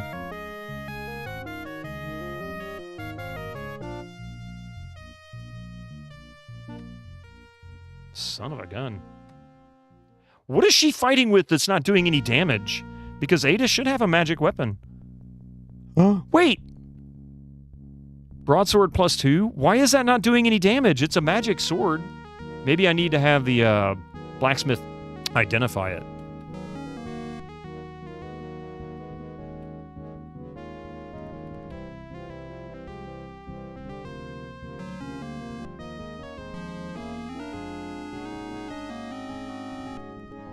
It's not usually done with deftness, yeah. Just make it inhale something hard and this gets...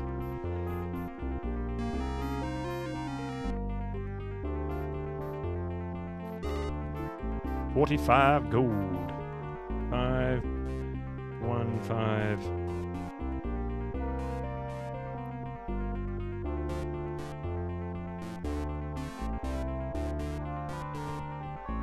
Oh, nice.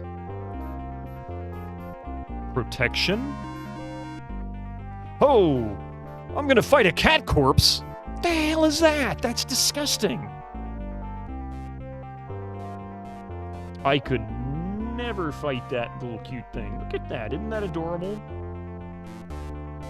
That's so adorable. He's absolutely sound asleep.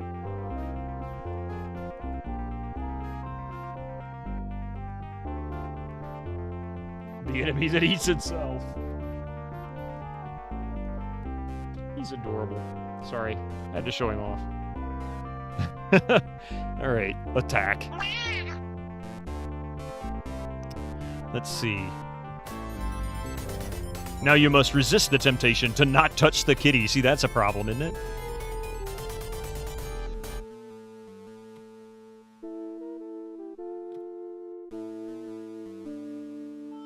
The cat corpse waits for an opening? That's disgusting. 1, 7. Tough fight, yeah. But you're right, now I gotta resist the temptation to touch the floof. Cast 4, 1 on G. Nice.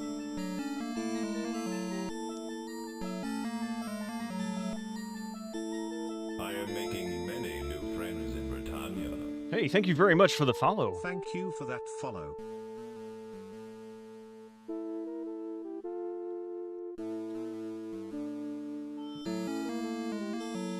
One dead cat corpse. Pet the cat corpse. Now that is a barrel of contextless nightmare fuel. The cat corpse waits for an opening. I know, I was thinking that too. Like, this is kind of weird. Shoot him now! Shoot him now!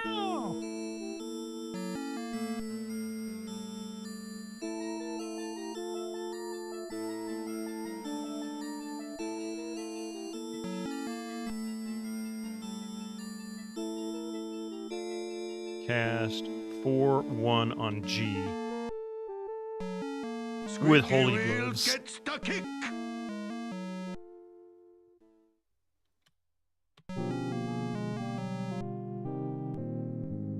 fight C. The mini Rexes are still asleep. That's useful.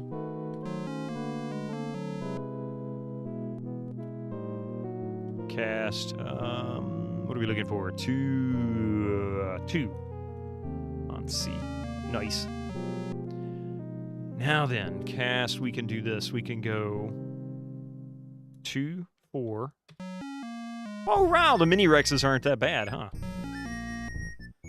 Hey Johnsonville, what version of MM2 is this? You had it for years ago on Apple II. This is the DOS version. It is the original DOS version, but we're using a mod that hooks into the game's executable when you're playing it in DOSBox to pull some information from the game that you can access otherwise. For example, options gives you that. You can already see that part. But if you wanted to go into this character screen, so you've got that right there. There's Ada. You can barely see this, but here's Ada, all the same stats, the inventory and everything. So this just simplifies it. It's just easier.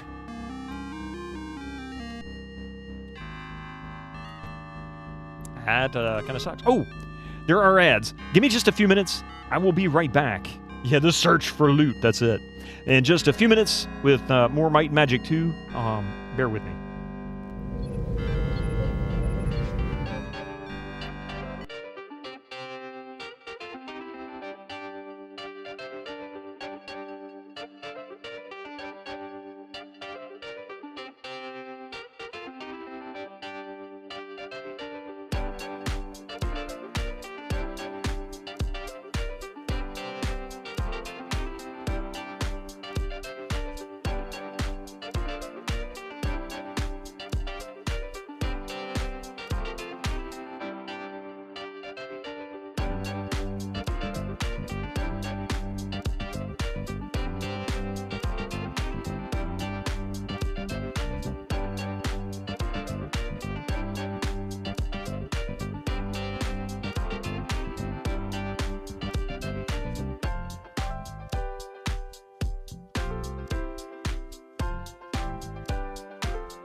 Welcome back, everybody. Thank you very much for that little break. You'll say this game is difficult at age 13. Yeah, it is. A little more polished, right? It adds that polish. MM1 by OG. You play the original on your cousin's C64. So I actually, the funny thing, Johnsonville, let me tell you, I'll tell everybody this little story I have about Might and Magic 1. I hit the wrong button again, didn't I? Might and Magic 1 was the game my mother bought when it came out. She played it for about 3 months, and she had no idea where she was going. And she's like, I give up. I have no idea what's going on. And I've always wanted to play it, but I was so intimidated by it, I never touched it until last year. Story time. Thank you. That's a short story, but that's the story. That's the whole reason behind it.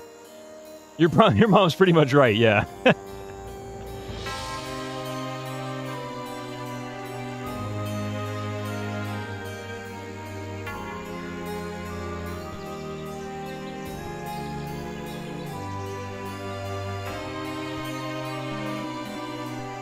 No one who is halfway through Might and Magic 1 has any idea what's going on. Oh my goodness, that's a lot of snicks. When you finish it, you still only have a bit of an idea. Although the ending is quite decisive. It's very clear what happens. It's just like getting up to that point, you only get a couple of hints here and there, and you're like, wait a minute, what? This is an alien ship? Cousin, who was a bit older, was into D&D at the time, so he used graph paper to map his journey out. It's the only way you could do it. Let's see. Attack.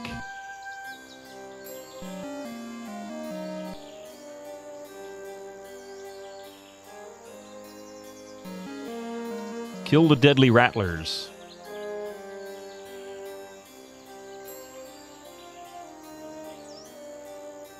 Waits for an opening, you say, huh? 1-7. How about we just put all you little suckers to sleep? That part tells the part of what's happening. Yeah, but still, what's going on in the volcano? What's the Wheel of Fortune about? Why? Yeah, exactly. That's very true. 4-1 on F.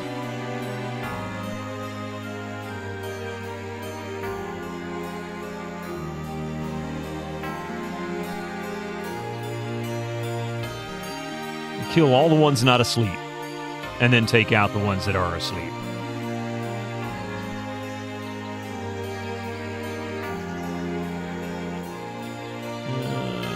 2-2 on B. 2-4 on B.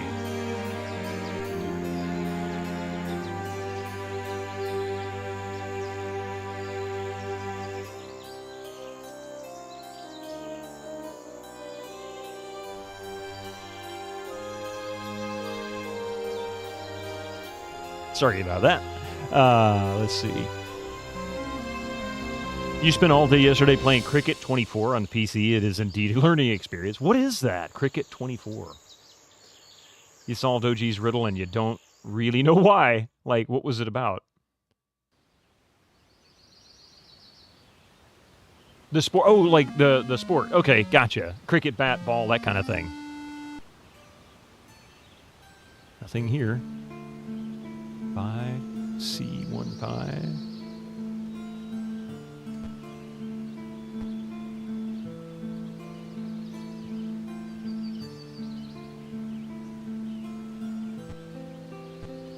There's going to be an encounter right there, guaranteed.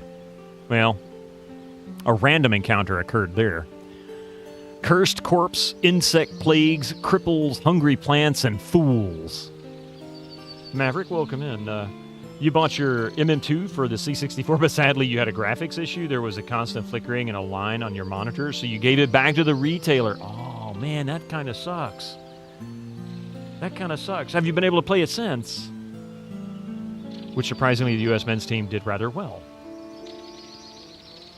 Played a sort of pathetic game of cricket in high school, so you had some idea, and you watched it a bit. It's a funny sport. I've only seen bits and pieces of cricket played. I've never watched an entire match. No idea. More juggler enemies. Those are his favorite so far. Oh. There's always one NPC in every RPG that you hate. Everybody hates at least one. I don't know which to attack first.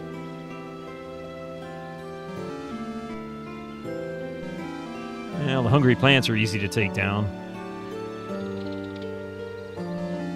So are the fools.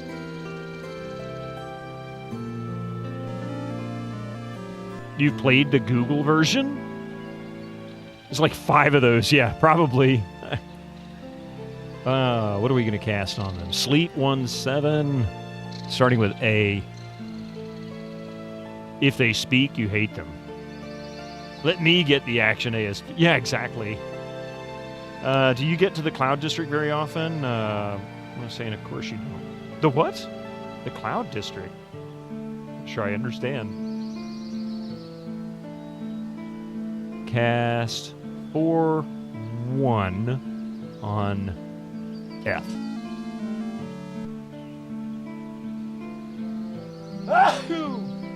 Oh my god, the Cursed Corpses only took 57 damage and still kept going?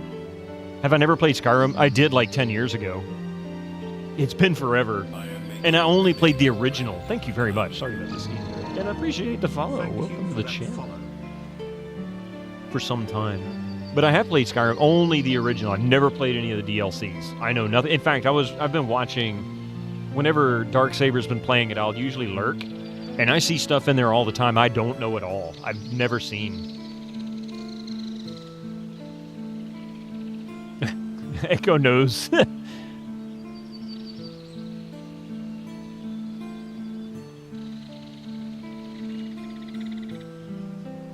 Okay, I have a feeling I'm going to have to do something a little more.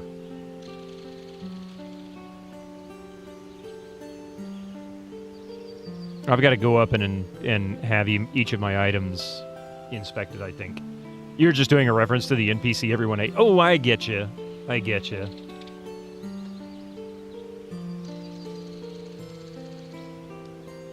Cast 4/1 on H.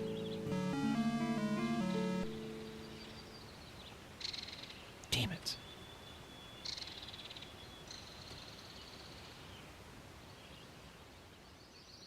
Damn it. I'm going to have a hard time with this fight. Cast 1/3. Shit.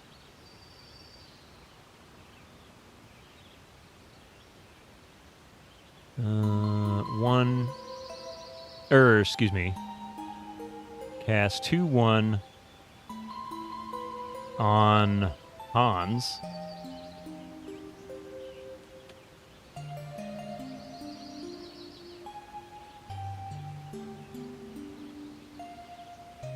Cast 4/6. Okay. Up we go. That's a bit of a fight I can't win.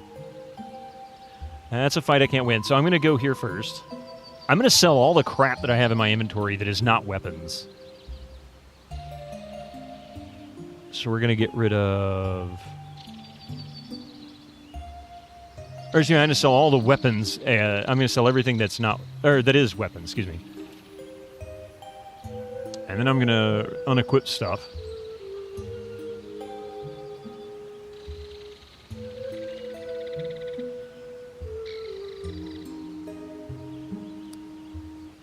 Because I think remove 1, remove 3, remove 3, remove 1, remove 3, remove 3, remove 2, remove 2. Okay. Now then, let's see if reviewing these, or identifying these items makes a difference.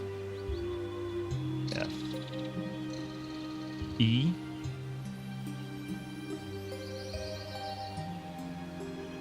B. Brave Serbido ran away. No! Exactly. Going outside could be safer than the dungeon, or a lot of more dangerous. Who knows? Yeah. Looking a bit low on HP. Yeah, exactly. Shiny trinkets for your good.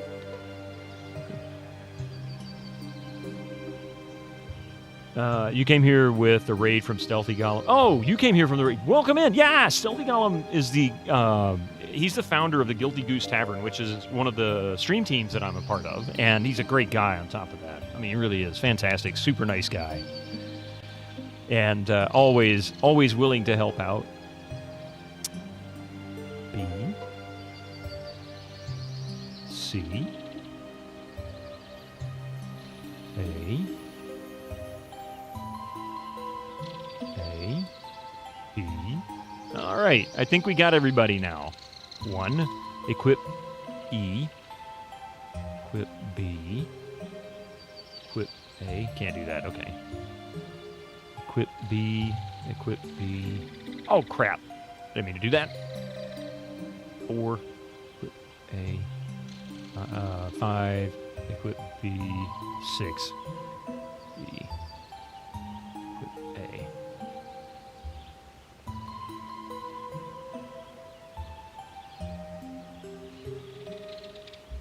All right, let's go back to the inn. Save. Now then, does this make any difference? Can I now attack these ghosts and stuff because I've identified them? It means we got to go through this encounter again. But you do get those infos. Yeah, I'm trying to figure out why I can't attack, because I've got magic items. Why can't I attack the certain mobs? That usually is when they're not magic items. And some things are attacking and hitting and others aren't. I don't understand. So I'm curious to see if that changes something. Swamp dog. Sounds like something around where I live. We got them swamp dogs. Not affected. That didn't make a damn bit of difference. Okay, we're in trouble. Hey, Sepulchre time. Welcome in. You probably won't guess the reason. It's silly. By all means, tell me. Because I'm not sure. If I'm not going to guess it, I'm not sure I'll ever figure it out. Because the dancing bones can only be hit by a certain gender. Are you serious? Ah, I see. Okay, that makes sense.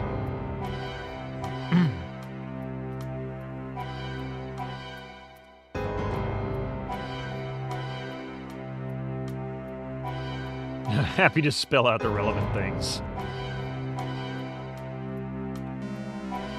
Holy crap! Did I not rest first? Son of a biscuit. 4-1-E.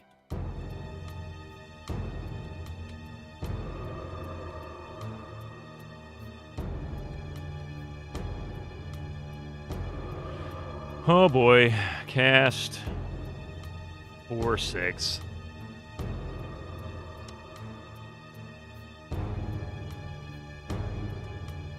Some enemies are only hurt by spells, some only by physical attacks, some only by male physical attacks, some only by female physical attacks. I know I take extra damage when my wife gets mad at me.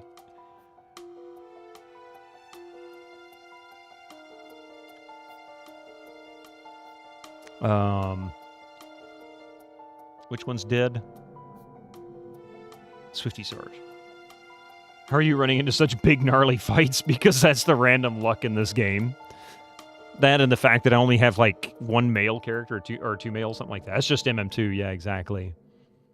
Restore condition, I guess. A. Is he no longer dead? No, he's no longer dead. Rest. Yes. No.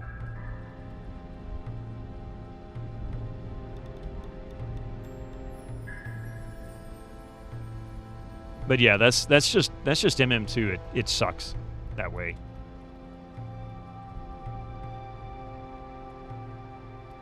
But it is how it works, you know?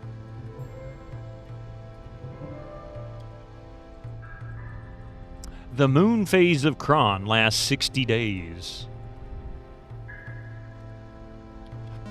Not sure what that means. Want some rye?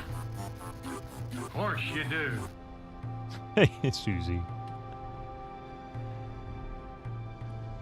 Fighting the Mini-Rex. Rinny-Mex. Sweet.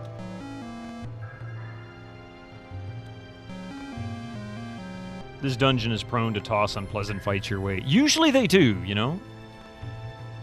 Cast 1/7.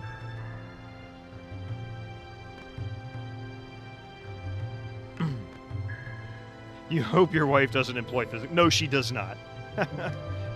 But that doesn't mean that you don't take extra damage when your significant other is not happy about something.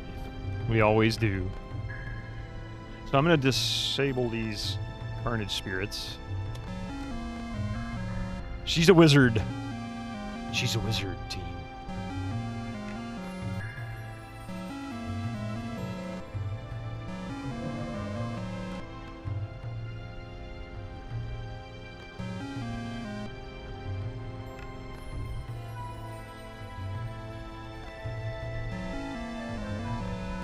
Like, it's very normal to think this is the first place to explore after the first town, and some of the fights will wreck you. It's a game where you die sometimes. Yeah, I mean, it is.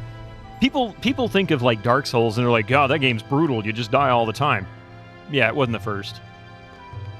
It wasn't even the 50th. It wasn't even the 100th game that was brutal like that. It's just the first to become really famous for that mechanic.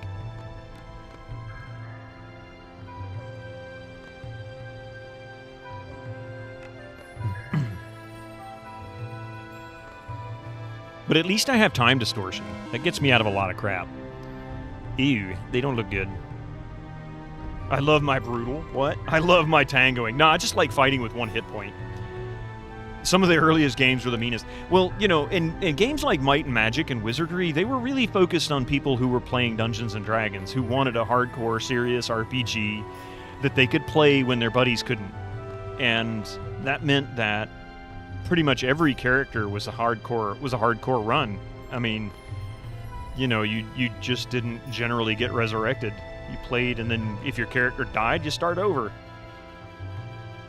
Not always, but you know, that was definitely a game mechanic. Not saying it's not the first place to explore. I'm just avoiding. Oh yeah. You're right. Yeah, Wizardry 1 also set the tone. Die a lot until you get off the ground. Yeah, Wizardry 1 is brutal. I mean, it's really brutal. All right, fight these guys. Damn bloodsuckers. Got a bunch of lawyers in this fight.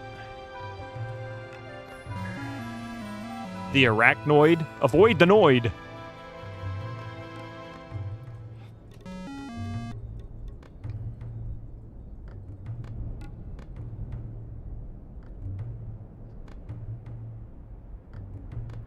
Four, 5. Cast 4/1 on G. When your party wipes in Wizardry 1, it saves your party is dead in the dungeon. Want to get them back? Better make a new party to find their corpses. Yes, like I said, it's brutal. Reminds you of wandering in the dungeons of Bard's Tale. Your HP and SP are low, and near the exit, the party ran into a group of strong stinkers who kills them all. How do you have a map of and stuff outside of DOSBox? So, Stargate. So this is called Where Are We? It's the Where Are We mod. And you can get it from that second link there. It is free. It works with Bard's Tale Trilogy, Wizardry 1 through 3, and Might and Magic 1 through 6. And it's great. It's a wonderful tool. If you want to play Might and Magic 1 through 3, this is what you need. You can still play it Might and Magic 4 through 6 as well, but it gets a little bit better as far as the map making and journal and whatnot, so you can kind of keep track of it on your own. It's just really easy.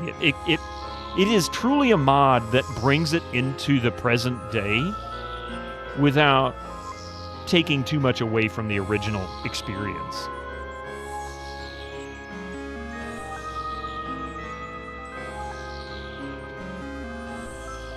You went down to your local Brahms with Abby to get some sausage biscuits and hash browns. Oh, that sounds good. That sounds really good. MM6 has a good map. That's what I keep hearing and what I've seen, yeah. The general chassis, though, in Bard's Tale, once you got to 11 or so, you get pretty badass. Absentia Shuquatl. Shuquatl? I think that's right. Did I get that right? Shuquatl? Absentia Shuquatl. Yeah. Also, the gas station to get you an alcoholic. Shyquatl. Okay, Shyquatl. can see and hear the stream on your PC. Ah, welcome in. Close, though. Trying. They are here in real life. Welcome in. Welcome in. It's good to see you here. You came in at a good time. We're trying to figure out these caverns underneath Middlegate.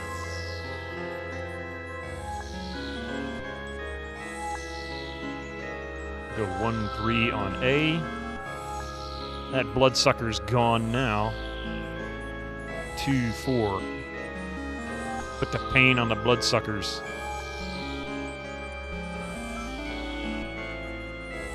Nothing to see here. There we go.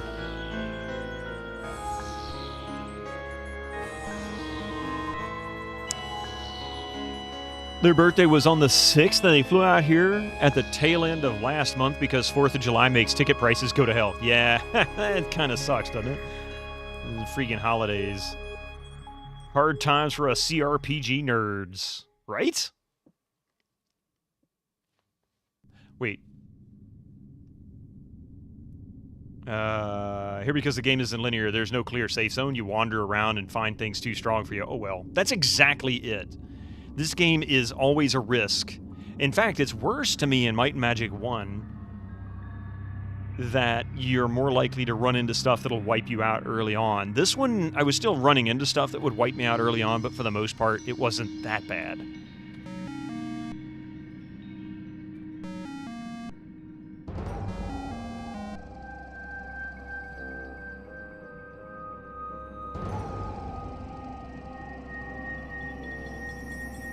Let's see. Let's go with 4-5. Shield everybody. Cast 1-3. Give everybody better attack.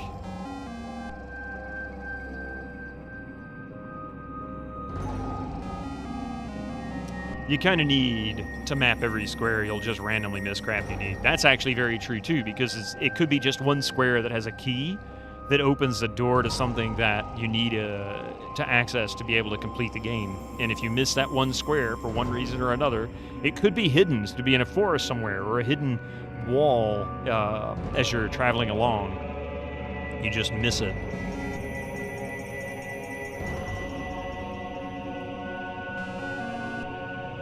The worst part is make sure to face all four directions on every square. Yep. MM1 tended to avoid that with map design. It could, but there was islands that you had to get to, and the only way to get to those islands were to find the random teleporter marker that doesn't tell you that's where it teleports you to, or use your teleport spell knowing you could potentially teleport to that location. That meant you had to use the map that came with the game or map it out and start taking guesses. That wasn't really common, but there was some key points towards the end of the game where that happened. 2-4-A.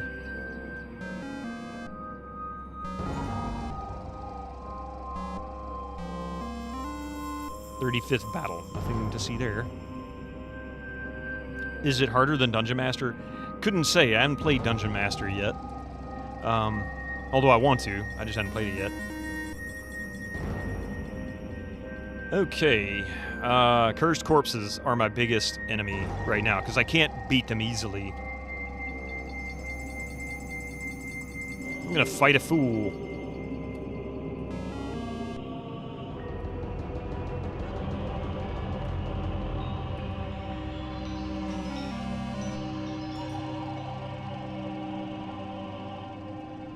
Not affected.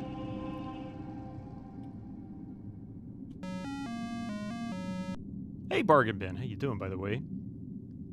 While in MM2 you get skills that mean you're not constrained on your facing, they're pretty different. Yeah, Might and Magic Legacy X's strong point is a brutal first boss, a brutal mid-game boss, and a brutal DLC. How about we try Sleep on G? Not affected, figures.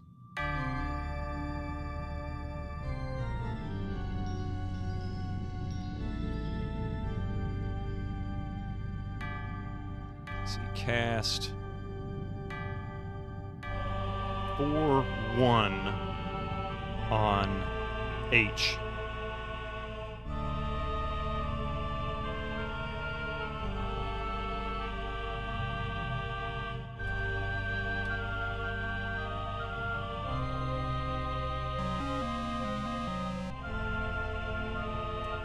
Cast 1/7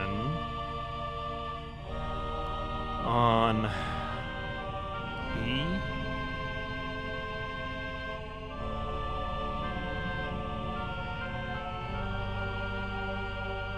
Can't really explain it at this point. Doesn't really matter sometimes, you know. Oh shit. Damn cursed courses. 4/1 J. What? No! That's bullcrap! Man.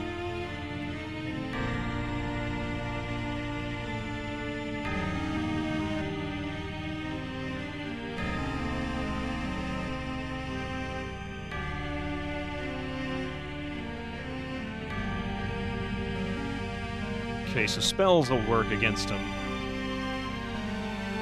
Yeah, Eric goes down. I'm gonna die on this one. There's just no way. You gave up on Wizardry that you know. I never finished Wizardry 1. I played it on the NES. You couldn't really save where your position was. It was a real pain in the butt. Or at least I don't remember being able to. Maybe you could save your party. Yeah. Oh, this is a really ridiculous version of Adagio with strings, for strings and organ. Yeah, it's from the Might and Magic 6 soundtrack. Although that doesn't mean they didn't draw inspiration from Adagio for strings. Remember when Pale Blue Camel played this? He graphed the maps by hand as he does. Yeah, I suck at that. I mean, I can do it. I just suck at it. Let's see. Cast. Oh hell, what is it? 2/1. 2/1 on 6.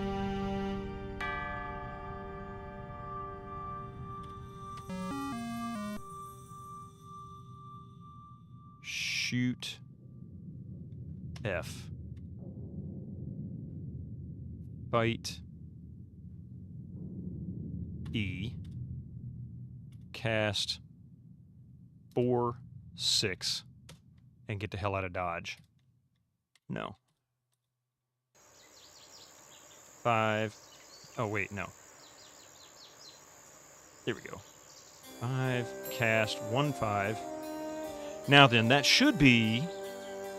That encounter should be gone now.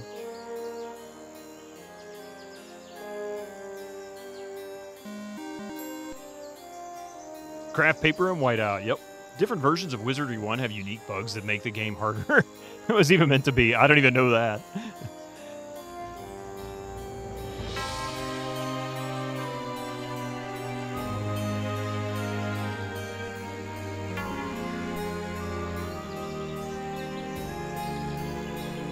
Cast 1/7A.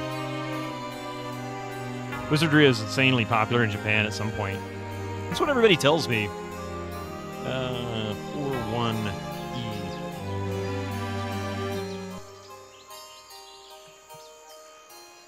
Man, these woodsmen hit hard, or have a lot of hit points.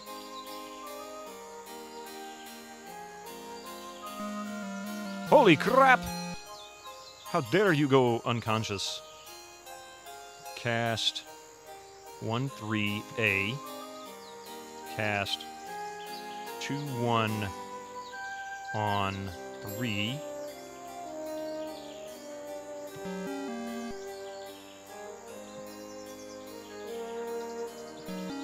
So that's 2 woodsmen down.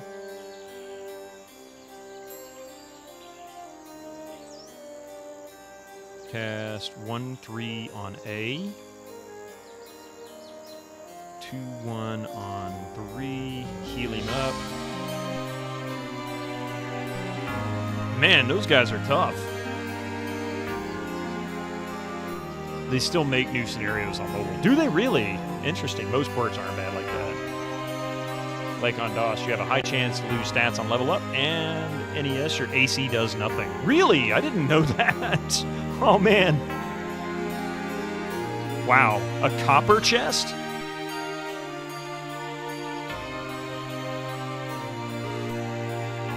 Padded armor +3 and 379 gold times 6. Nice. Rest. Okay. Padded armor +3.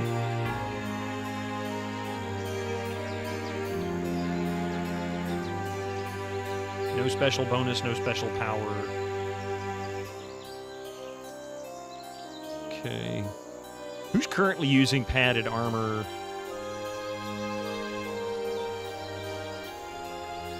That is... Okay, that's who we're going to trade it to. So trade item with the wizard E, because that's the best he can wear, I think. Remove 1, equip A. Last year you mapped levels manually for old school dungeon crawler you played. It has 5 dungeon levels, so it is doable. Although the last level has no compass to use, that was a little annoying. Bollocks! Bollocks. I love that sound. It's a little lengthy. I should have cut it down, but it's funny. I love it.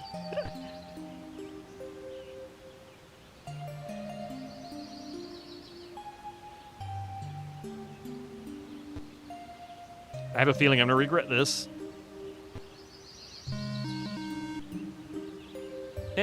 I think I can actually fight these guys. They might hit like a truck. I don't know. Hey. Everybody loves Brian Blessed, a.k.a. Boss Nass.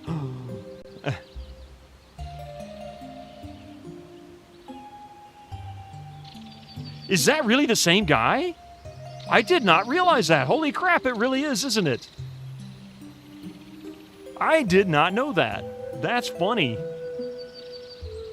1-7. Yeah, Wizardry 8, played it a bit, but it's possibly the hardest game you've ever played. Hand mapping is fun in some games. Hey, Shorty Straw. Yeah, it can be fun, but it can be real freaking annoying, too. Cast 4-1 on G. He plays a really goofy character in Privateer 2, The Darkening. Ah, okay. That's funny. I had no idea that's who that was. Take care of that.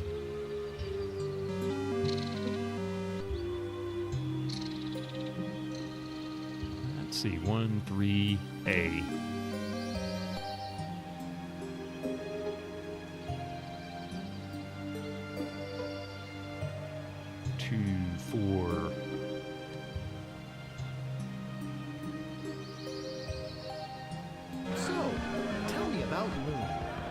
Like systems mastery kind of stuff. Masterpiece of fantasy storytelling from Lucasfilm's Brian Moriarty? Why, it's an extraordinary adventure with an interface of magic. Stunning, high-resolution 3D landscapes, sophisticated score and musical effects, not to mention the detailed animation and special effects, elegant point-and-click control of characters, objects and magic spells. Beat the rush! Go out and buy Loom today! That is an awesome feature, Butthurt Gamer. I had no idea that Nintendo DS had that as an option or feature. That's really cool. Etrian Odyssey, yeah. You like how they gamified it. Huh. What am I doing here? Oh, yeah. B.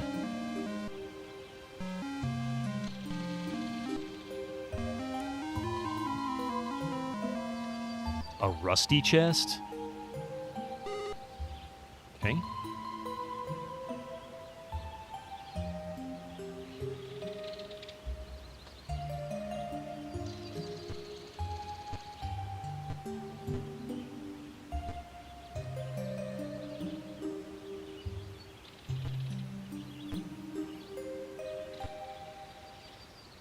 Aha. One letter after another. 2, 1, 3, 4. B, A, C, D? BACD? One letter after another?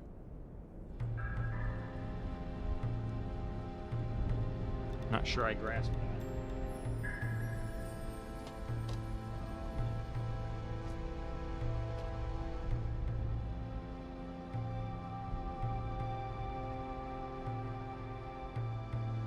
Like the game sometimes checked your work and you could get or not get stuff if you did it right. Oh, that's kind of crappy, don't you think?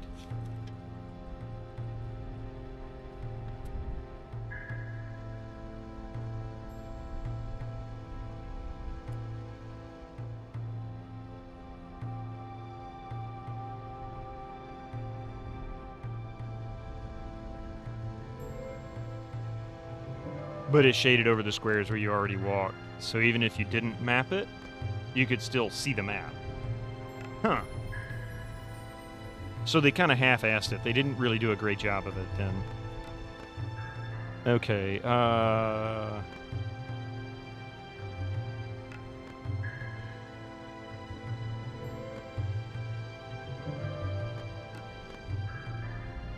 what square is this?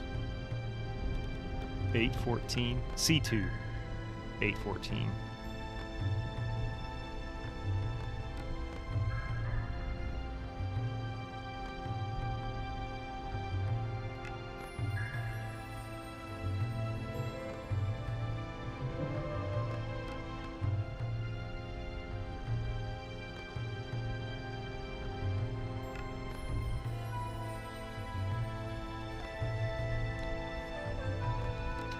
It was a way to teach you. Yeah, draw your own map feature was okay, but yeah, that's...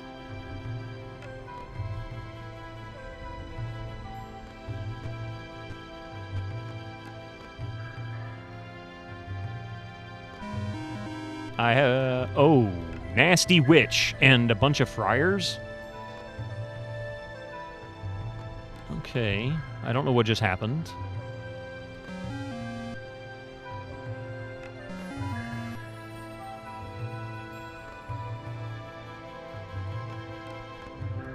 Cast 1/3 on F. Really? Cast 1/3.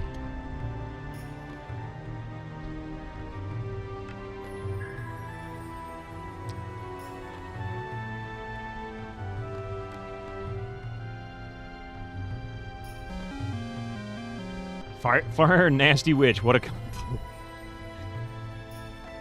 What did I do to you? 4/5. Cast 2/4. Not affected. Figures.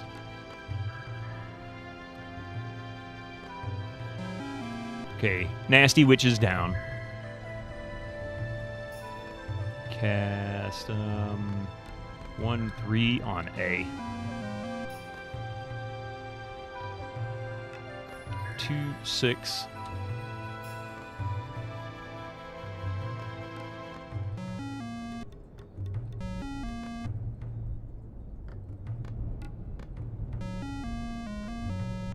Why are these religious friars cooperating with these nasty witches? I'm trying to figure that out myself. A rusty chest. Magical, yes. An accurate sword? What does that mean? That's Ada found that? Okay.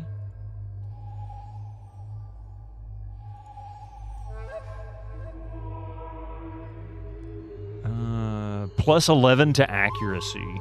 1d10 plus 1. Ooh. It's actually quite nice. My question would be, she's wearing a great shield. She's using a broadsword plus 2. Same damage except plus 2 instead of plus 1. I'm going to swap that out for her, I think. Or actually, what is... Hans is using a halberd. He doesn't even have a shield. So let's do that. Let's go with her. Remove 4. Equip E. Nasty or nasty? 5, cast 1, 5, enter. Yes, thank you. Okay, now we can see in the dark.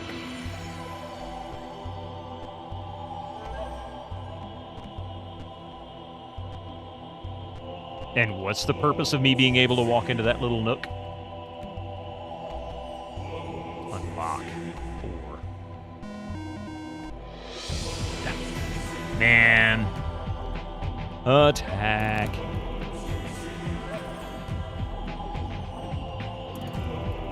Kill the beetle. No, kill the hypno beetles. This is indeed map completion of its own is its own reward. You're not kidding. You're really not. That's very true. You got how absolute ridiculousness these random encounters are. Cast 1 through 7. We'll go with B.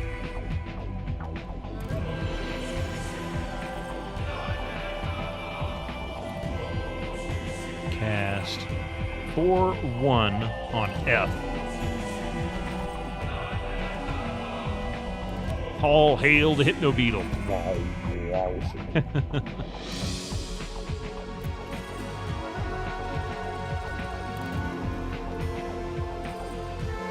So the Hypno Beetles are down. Cast.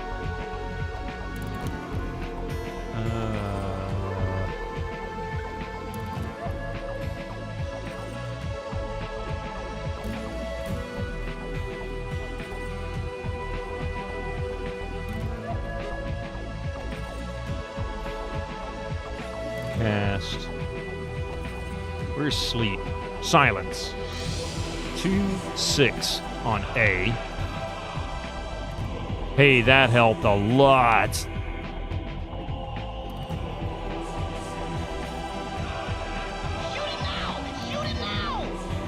Look at those puppy eyes. Isn't it so adorable? He's so cute. He's such a cute Hypno Beetle. Sure about killing beggars. I mean, you know, there's a lot of things that makes you wonder. It's like, why am I doing this?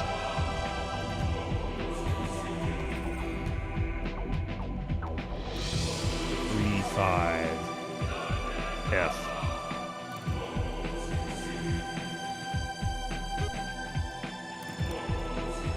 Cast 4-1 on F. Do I still do stuff in Trench Broom or whatever? I haven't, oh yeah, I used GTK Radiant way back in the day. That was my go-to during Quake 2, Quake 3 era when Radiant became a thing. And then went to GTK Radiant, yeah. I used it regularly up to about 2005. I did play with Worldcraft, the Hammer editor, as it's also known. Yep. But I haven't messed with Trench Broom much lately. I did put the map out on my Discord that we worked on, but I haven't really touched it since then. I didn't get anybody actually say anything about it, so I just left it where it was. You actually have to use Worldcraft to make DIS shapes for... I don't know what DIS shapes are for Star Siege tribes. I never did any mapping for tribes. As ridiculous as that is. You have the US version of Wiz 8 on your shelf. Got it gifted from a nice board user. Really played 2001-2. Has a fantastic starting area, nice classes systems, but later on and the random fights get really annoying. Couldn't see the crabs and other enemies on the Isle map anymore. That's sometimes interesting. Dark Star interior shape. Ah, okay.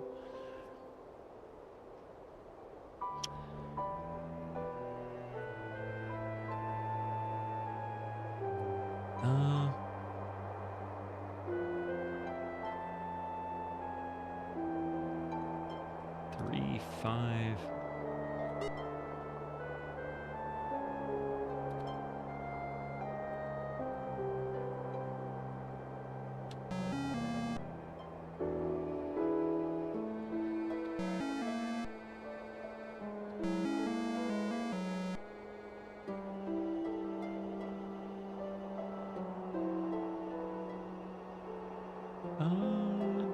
Two, 4. Now then, time to clean up. Attack. Attack. So, still nowhere near actually leveling any of these characters. It's kind of scary, actually. A stone chest?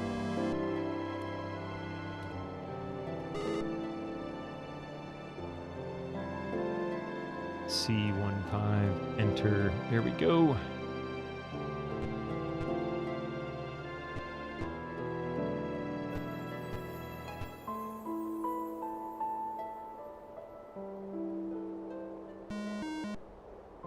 A kobolds and sewer rats. Hey, ever see FP Rogue? I'm not familiar with that one. Interior shape of those buildings you use to mix with the terrain and time. Oh, I got you. Okay. Someone mentioned Japan and wizardry. There's a YouTube video about how wizardry was such an influence on JRPGs. Where do you think slimes came from? Oh, really? I didn't know that. Rogue and first person. No, I don't think so. I don't think I have. Not even familiar with it. You found you had to start ignoring experience at certain points so you wouldn't get discouraged. Yeah, I understand that. Steam has it. You wish GOG had it.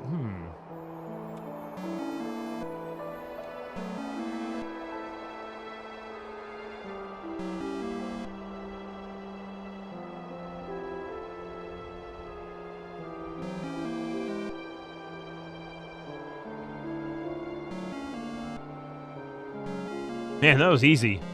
183 experience points. Wow, that was a joke. Talk about random. I mean, a rotting box? I've never even seen that one. A skill potion. Wait.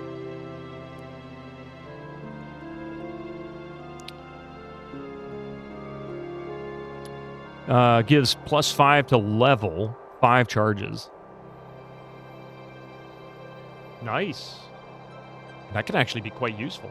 Has a neat texture where it is 50% ASCII and looks amazing. And of course, there will always be ways to acquire mass experience. This is Might and Magic. Yeah, I mean, you can grind. Once you find a good spot, you can grind and get lots and lots of experience. It's not easy. You'll be searching, but you'll find it. 1-5. Done. Kobold headquarters. Keep out. Time to fight the kobolds, huh? The monsters surprise me. Bye-bye, kobolds.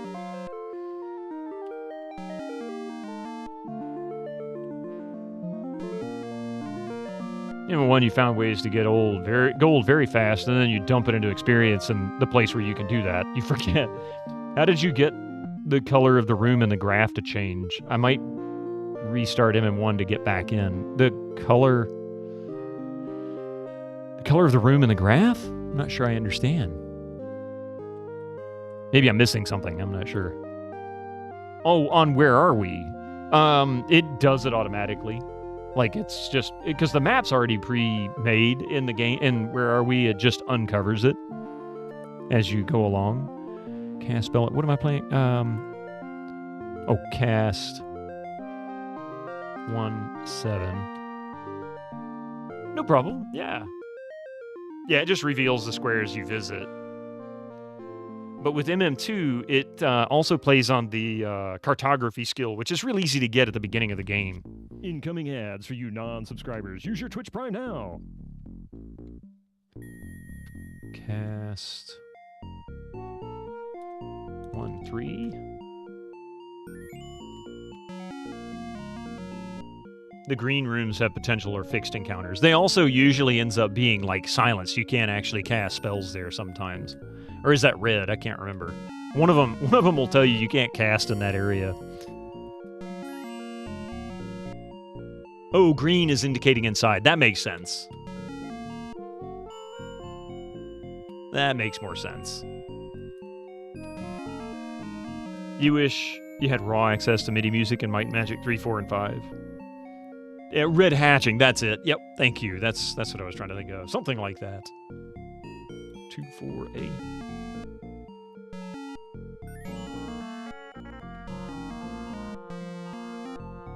These kobolds weren't that tough.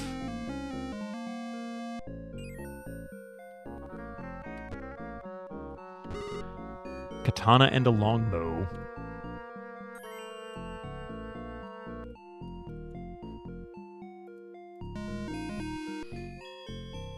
Sewer rats, kobold, captains, and kobolds. Attack!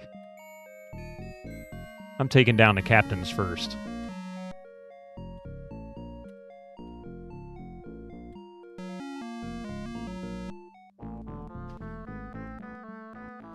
Cast. 1/7.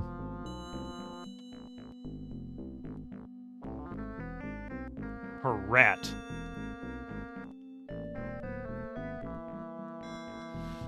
Abby has a sticker on their laptop that just says rat on it. That's pretty funny, actually. Oops. 4/1 on E. I'll wipe out as many kobolds as I can. I think I only can hit 4 or 3. 3.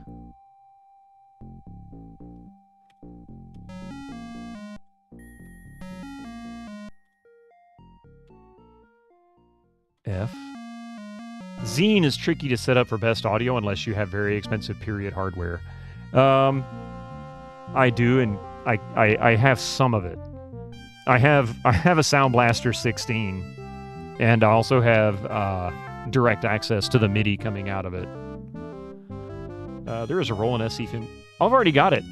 No need to link it. I got it. I've been using it for a long time.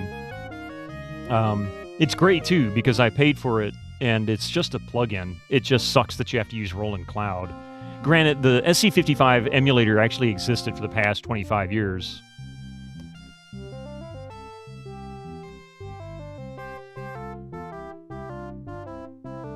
Why won't... Oh, I know why. Open source. It's an actual SC55 emulator. Well, technically, the one that Roland gave me is the same thing as far as an actual SC55 emulator. I didn't realize that there was an open source one, though. Not affiliated with Roland. Yeah, I didn't know there was one for open source. But yeah, you can link it if you want. I mean, well, yeah. This is one of those where it's kind of on the edge, because technically if it requires ROMs, then it's not really truly open source. It's requiring third-party ownership. But that's a different issue. Interesting, you're seeing some websites move away from Google Maps, yeah. I'd say don't link it then. Not to say you can't stick it in Discord, but just for the sake of...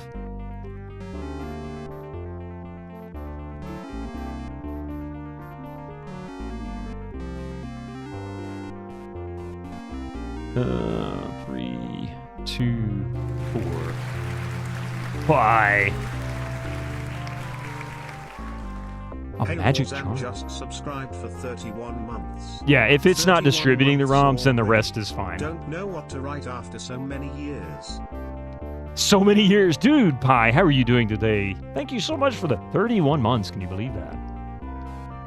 Have I checked out the old school RPG Mystic Land? The search for Mifaldo on Steam? I've already found the Mystic Land. There's the Mystic Land right there. He's landed on his scratching post next to my desk. Nuked SC55. Ah. He's very mystical, isn't he? He's a sweet boy. You like that there are so many ISA remakes of old cards right now? Some fancy cards that combo Gus and SP and such? Yeah. And by the way, for those who don't know, my cat's name is Mystic. So, the same Nuked that wrote the accurate OPL2 and OPL3 emulators. I was wondering if they were related. Yeah. That's actually really cool, Kennicos, and I appreciate that. You can link it to the project itself. If people want to find the ROMs on their own, that's fine. I would ask not to put that part here because we don't own it. Therefore, I have no say on it. Be right back after these few minutes of these ads. I'll see you in just a few. Don't go anywhere.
Yeah, thank you very much for that little extended break there. I needed that extra minute or two. Let's see. What was I doing? Yes, you're an SB16 MMX Impulse Tracker user. What the hell is that? What is that?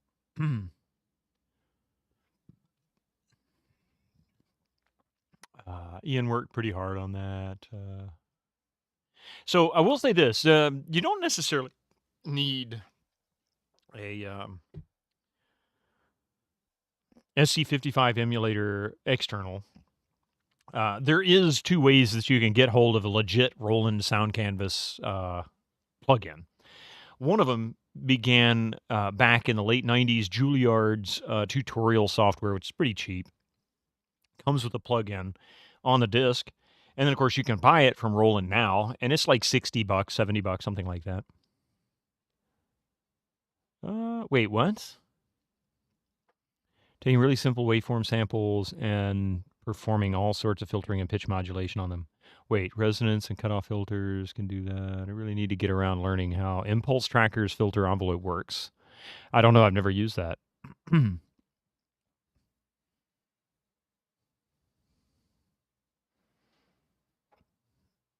That one channel only song is extremely tiny. I have no idea what you guys are talking about. Sorry. I must have missed a lot of conversation.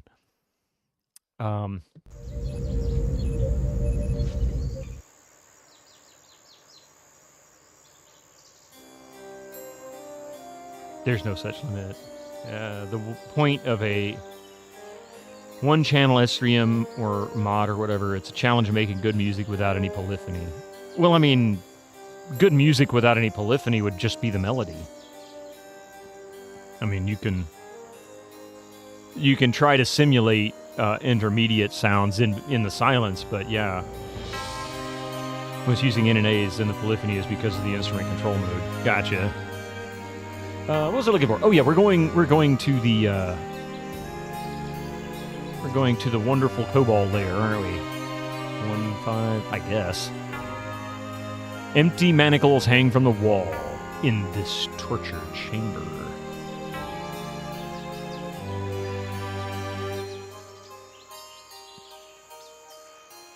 I'm doing Nordana's quest. This is supposed to be...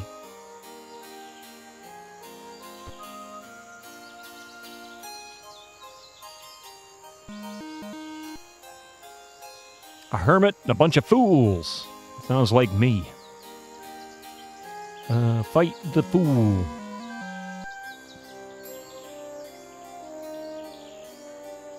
Shoot him now.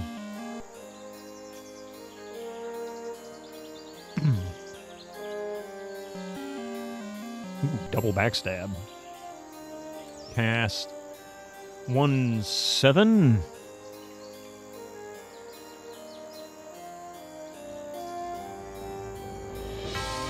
Cassandra 4-1 on E.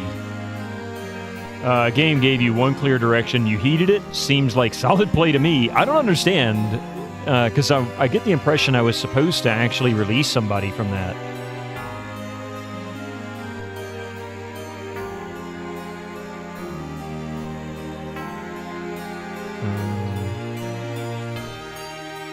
Cast 1/3 on F. Now everything's asleep, it doesn't matter. 1/3 for best attack. I've been to the northwest corner, yeah. At some point I need to get more Irish cream liqueur to put in your coffee.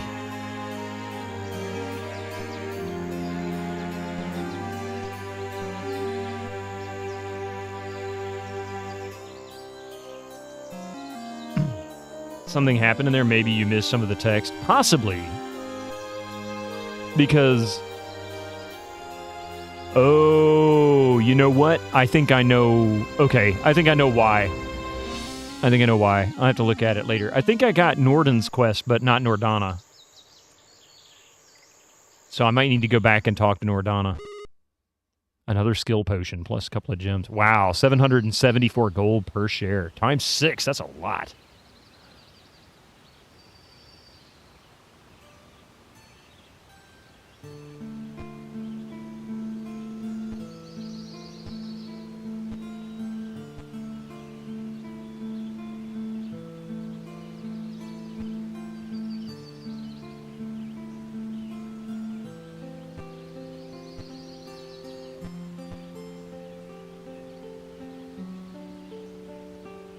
Let's see. You love how my wizard hat is so deflated like Riggs. It's not so deflated. Yeah, this one actually holds its shape. It's eventually it'll break down, but you know, there's creases and whatnot along the sides. It's been abused and managed to hold its shape pretty well. How long Rig has had his wizard hat? Well, his I think is mostly cloth. This one, or well, a cloth. This actually has like a padding inside of it, which is helping to hold its shape. It's a little more resistant, perhaps.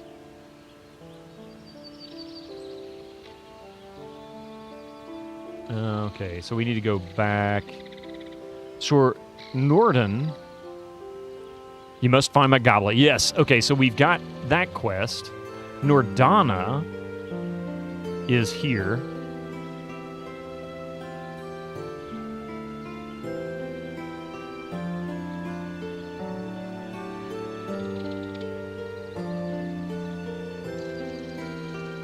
Okay, so I gotta get his goblet before I can get to Nordana. Gotcha. Yes. Z.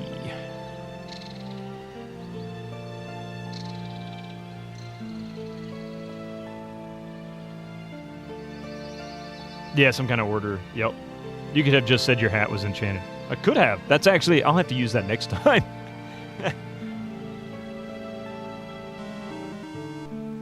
To be fair, but it doesn't get slammed as Rig. Yeah, that's true. That's true. I don't get slammed around quite as much. Dancing Deads? What is this? Jerry Garcia, is that you? I knew he didn't disappear. He just went back to his home planet like Elvis.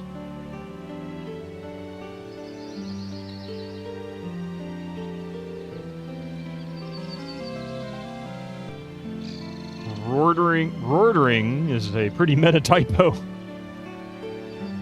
1-7. Let's start with G. Well, that was useless. Cast 1-7. Let's see if we can get rid of as many of these dancing dead as possible. Damn. Got rid of 2 of them at least.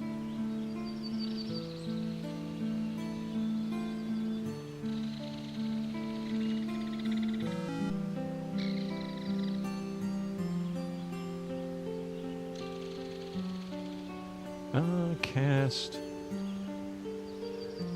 1-3 on G. Damn, those guys hit hard. C 4-1 on G.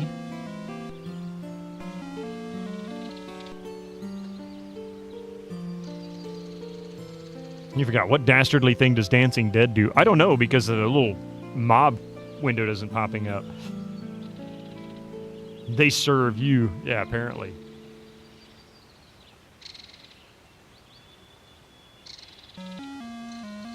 Won't find out in this one because we killed him. Wah! We killed the dead already. But they don't do anything particularly mean. Oh, okay. Yeah, don't tell me that.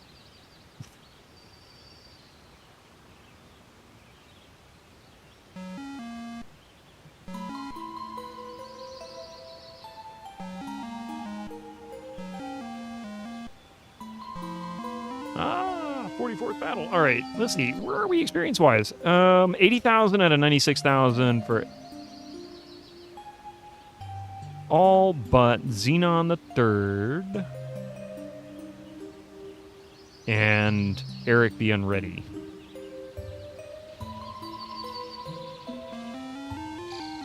A copper chest?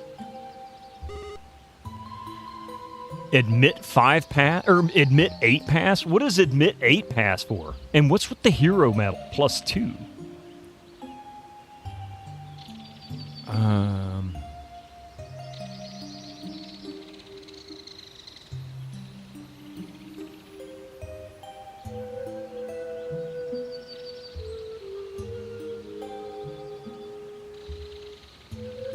Just miscellaneous.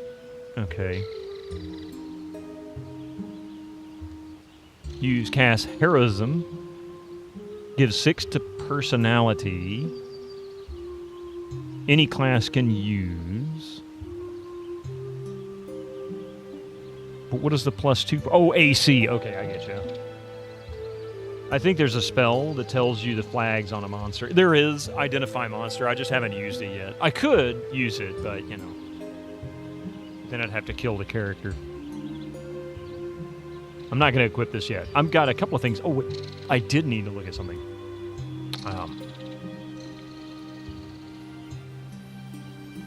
Magic Charm.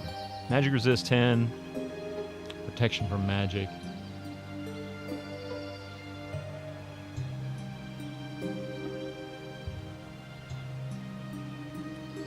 Okay, +10 to magic resistance. All right, so we'll identify those later, but for now, 1-5.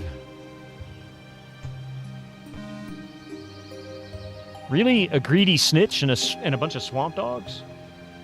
One thing you didn't enjoy in MM2 was the alignment requirements for item. Yeah, that's a thing. That greedy snitch is down now. Say goodnight, greedy snitch. Swamp dog.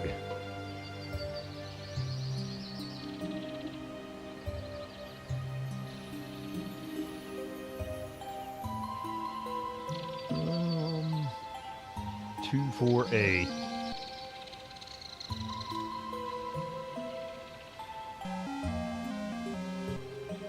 Anyone want, what the dog doing? The dog's losing the game, that's what it is. Damn it, wrong one. 2-4A.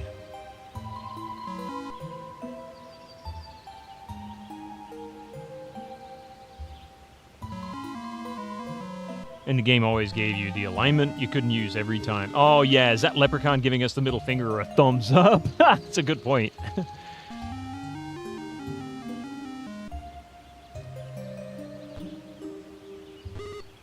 Oh, crap. I didn't even see what it was. Damn it. Damn it. Damn it. Damn it.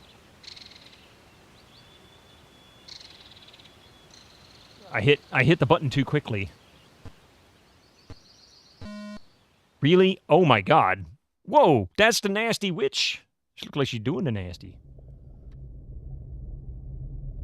And the game always gave you, yeah. The speed control is one of the other things you like about the Amiga version, yeah.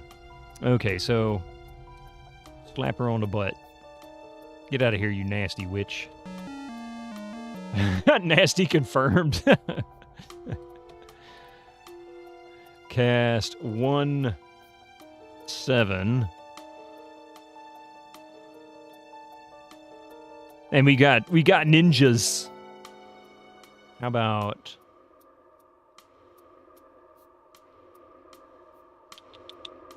3-4?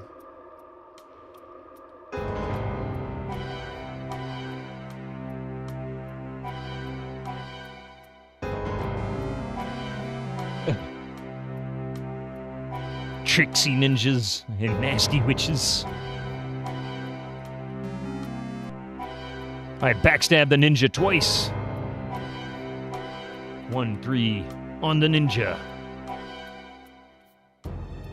1-3 for all of that.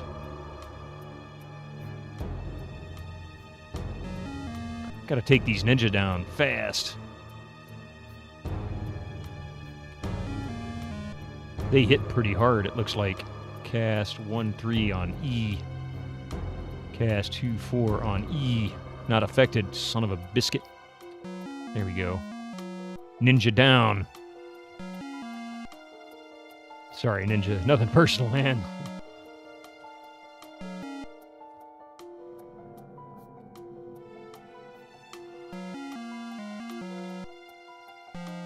$12.66. Hey, that was a pretty good experience.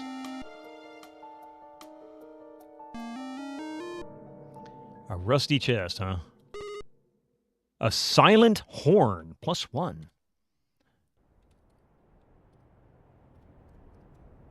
Okay, so that means you got the silent horn.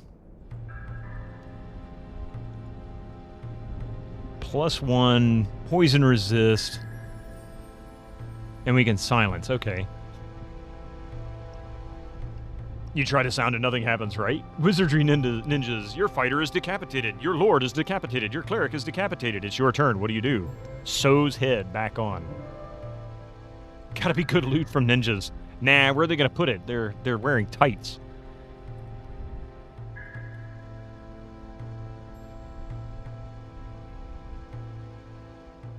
I think I already did that. Darn it.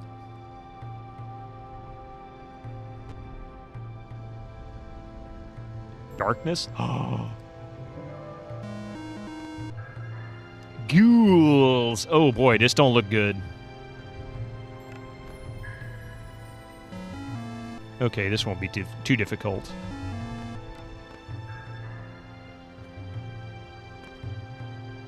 Four or five, enter, cast. Put him down. Put him down quick, Cassandra. The purpose of the ninja is to flip out and kill everybody.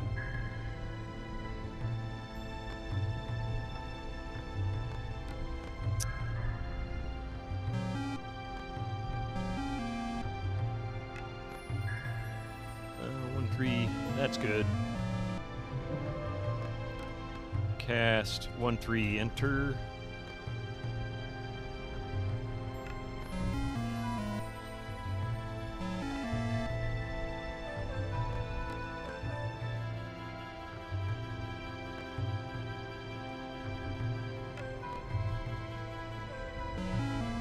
Now then.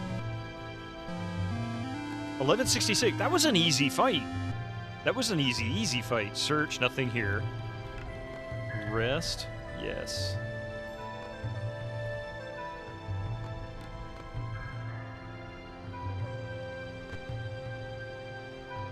So that was literally in Korak's. Oh, okay. Lloyd of Lloyd's Beacon fame was last seen in Korak's cave. Aha!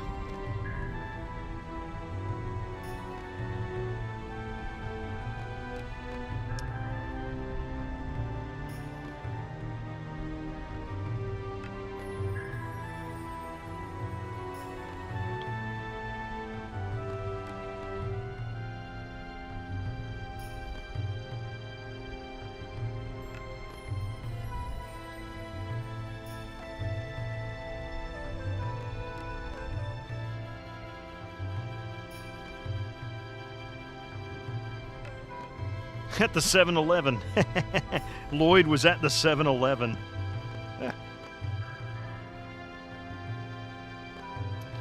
Thanks, Lloyd, for making that spell, right?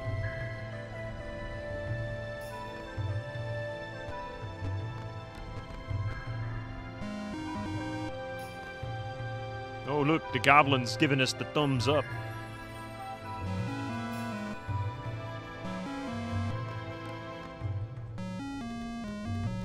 Becomes a staple of the series, starting with this game. Did they realize it would become an institution? I'd never heard of it, so that'll be an interesting thing for me to experience.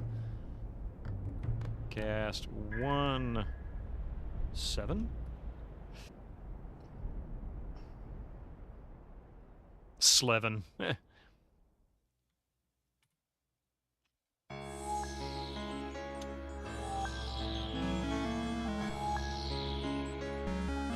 Them goblins don't even know what's hitting them because they're too busy sleeping. They knew they should have gotten a better nap earlier. You know, 266. God, that was pathetic. Search. 3, 2, 4. Everybody got burned. Found a crossbow. It's garbage. We're gonna rest. 5 cast. 1, 5 sleep. Light, not sleep. More goblins plus 4 orcs. Attack the orcs! What are we doing? Also Welsh and orcs. Oh wait, I always wondered why Lloyd has 2 L's. Then you thought about it for 5 seconds and thought, I bet it's Welsh. You looked it up, it's Welsh and orc.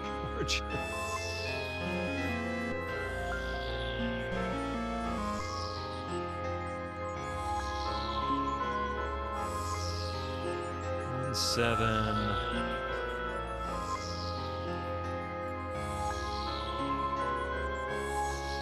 Cast 4/1 on G. It's like playing adventure games.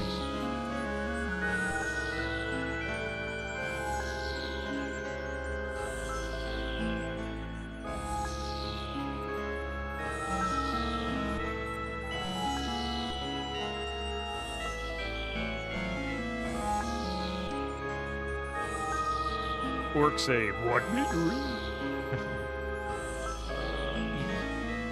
Orc be dead now. Doesn't look too bad. No release date, but looks pretty good. Wait, what? Edgar Sparingly, how you doing, by the way? Welcome in. I missed something.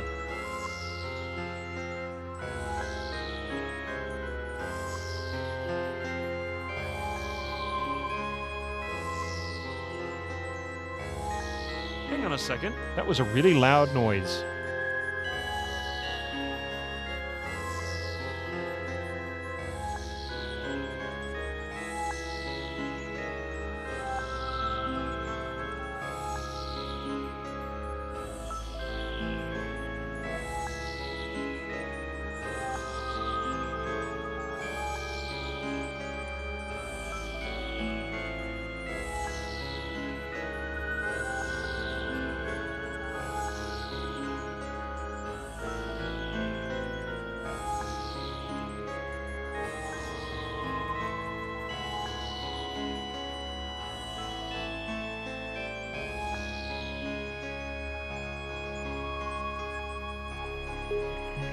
Sorry about that. That was very strange. I heard a loud bang coming from the kitchen. I'm guessing a bird flew into a window or a door maybe in there. I'm not sure what happened. I don't see anything to indicate there was something that got hit. There is a Steam page, but no date. Oh, I gotcha. Gotcha. Okay. All's well, yeah. Within decent parameters. Yeah, no, everything's good. I mean, you know, it could be better, but when couldn't it be? Oh, look at that cute Mystic. Don't put his paw in my mouth.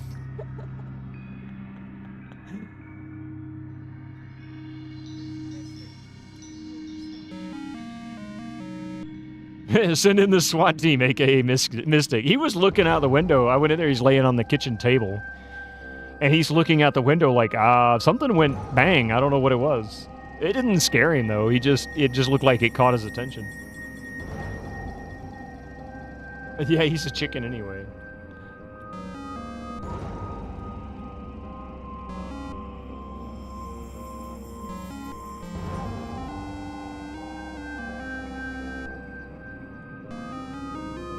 Three, 2, 4. Damn it. I did it again. Crap. Rest, yes. 5 cast, 1 5. But he is great at swatting it. Oh, he is fan. If it's snake, if it looks like a snake, he knows how to take care of it.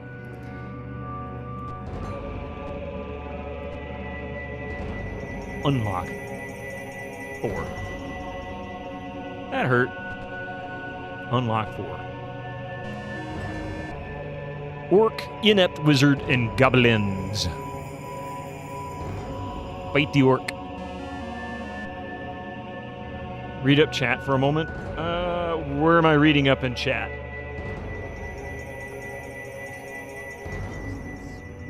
Oh, that fell off the shelf? Wow. Okay. As long as there's not a mess all over the place, I guess it's okay. Just leave it on the counter. We'll figure out the shelf situation later. The kiddo found out what it was.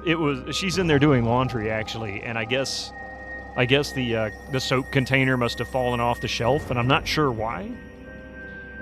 Check out this sweet shield I found, man. Look at this. Isn't this thing awesome? Looks like orcs or hobgoblins on keep. Borderlands module B1. Interesting. What am I looking for? Oh, yes. Shoot the wizard. Don't need that jerk there. He's going to give us a hard time.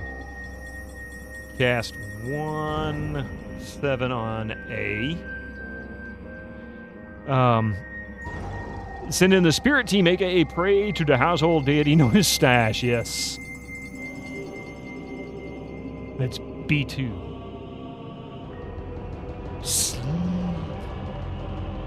Cast 4 1, starting with the orcs.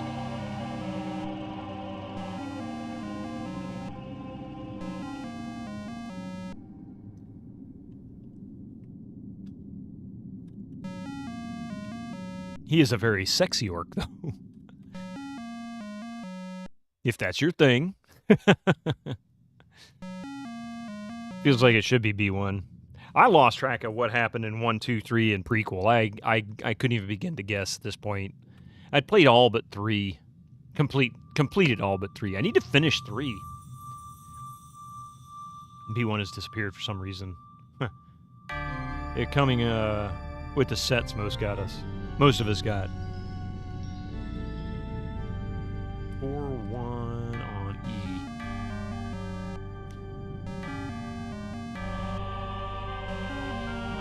That takes care of those 3. Everything else is asleep.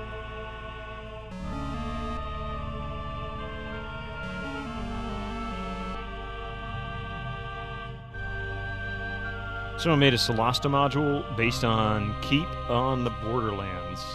Huh. You have a physical and PDF copy? Block. Shoot the goblin. Missed. Cast.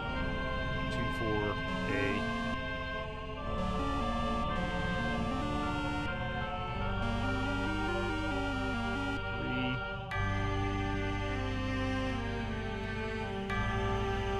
Nothing. 3, 2, 4. I found a bull whip.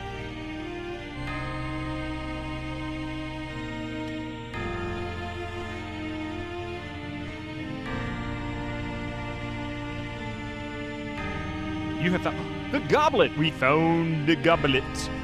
Okay, we got the goblet. Who got the goblet? Okay, so Cassandra has the goblet.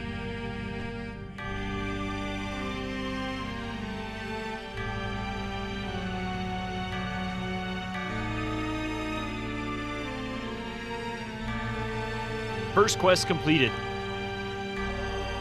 You found a goblet. For your bravery, I grant you 2,000 experience. The spell Eagle Eye, and if you search, 1,000 gold. Now visit my sister Nerdana. She lives nearby and could provide valuable information.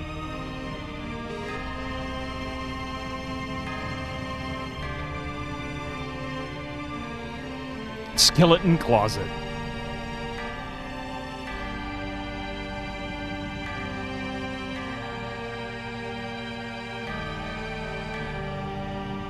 Eagle Eye, very nice. Was that a... That must be a wizard spell. Yep. Oh no, that's Wizard's Eye. There's Lloyd's beacon right there. Set return to beacon. Ah, I see, okay. Do you like the one name for Mesoamerican stuff?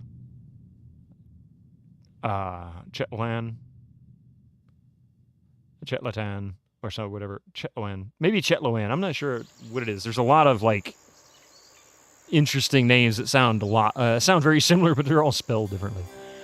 Guard Dog. Nice. Yeah.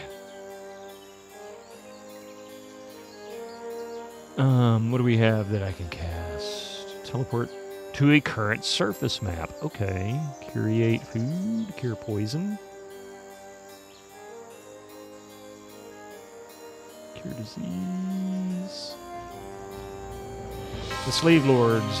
One is all. Do you die? Do you... do be you die? Do see in... Okay, next area. One of those, huh?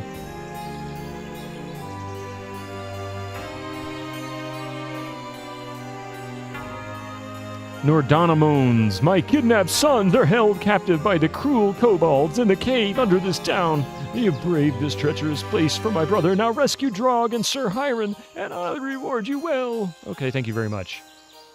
Thank you. I'll be here all day. Now we know where they're supposed to be. The ones leading up to them are so bad. I mean, the module everyone remembers when you've already lost your equipment. That one cool.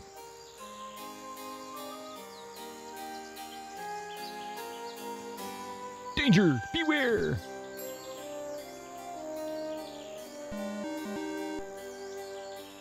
Mugger and kobolds. Well, that's alright. We can attack the muggers. Lots and lots of kobolds. Look at that, 17 more kobolds. There's 27 kobolds. We had 29 mobs on this one. How freaking insane is that? Cast. 1-7-A. It's based on something like Clark Ashton Smith. Oh, I gotcha. Cast 4-1 on F.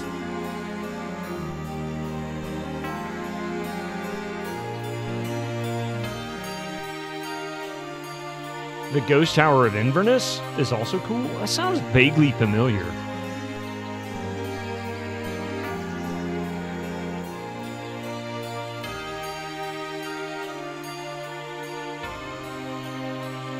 Might as well put them to sleep. That's a lot of kobolds. If I let them hit me, that's a lot of damage, even if it's only 2 or 3 points each. 4-1 on F. You're in a haunted town, figure out what's going on. Oh god. That actually sounds kind of fun. I like games like that. Those are kind of cool.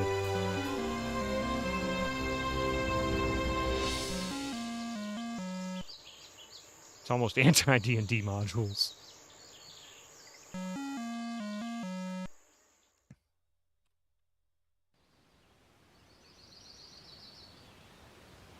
Keep knocking them down. There's very little that it cares about your stats.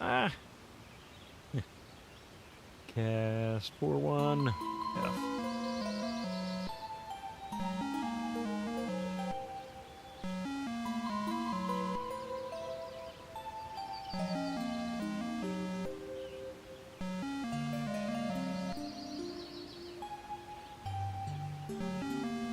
These kobolds haven't really attacked me yet, have they? 1-7 F. I'm just knocking them down. They've yet to even so much as attack me, not even once.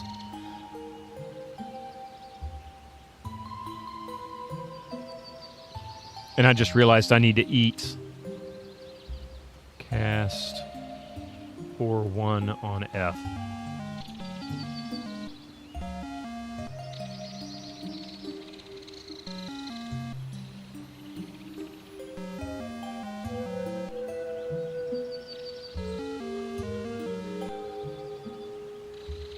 Block.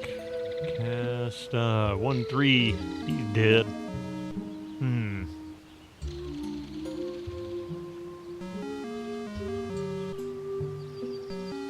Look at that, a perfect round. 29 mobs. And not a single attack on me.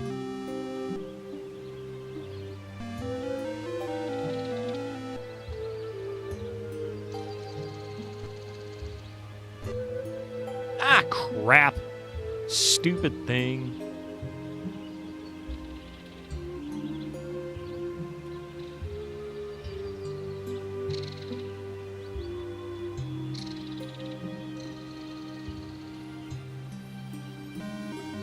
Okay, so let's go save these guys.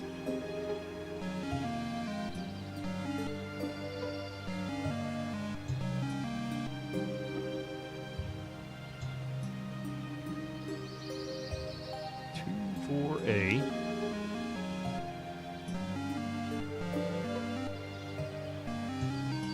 Three, 2, 4. Pike and a bardiche. Rest, yes. Another encounter. A whole bunch of crap.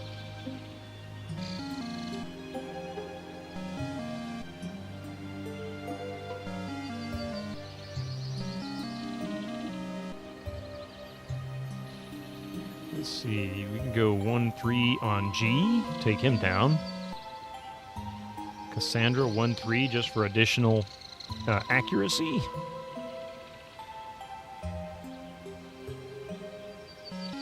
Otherwise, just attack. Not even going to really bother trying to, like, because these guys are so easy. Backstabs.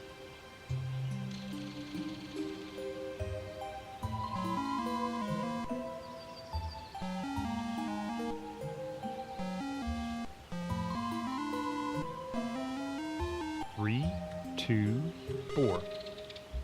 Late mail. Nice. Starting to run out of inventory space, I think.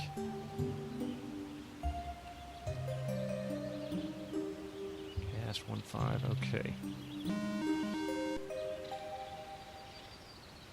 Same as the last time. I guess this is an established fight of some kind.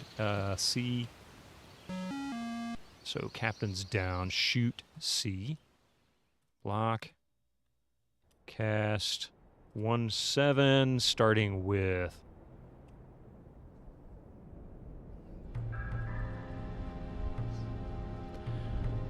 Not gonna touch me, I'll tell you that much. I'm out of food. I need to go up and heal. Or eat. Otherwise, I won't be able to heal when I rest. Cast 4-1 on G.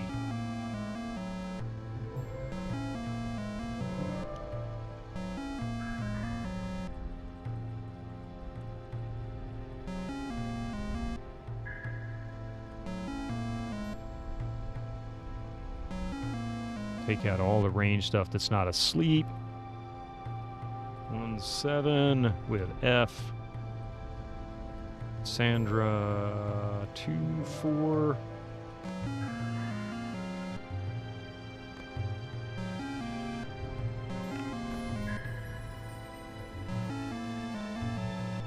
It's almost a joke, isn't it? Like, this is kind of easy. How many gems does he have? Oh, he has plenty.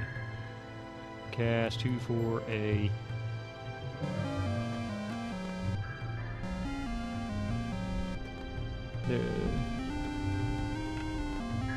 Almost leveled up, just under 6,000 points to go.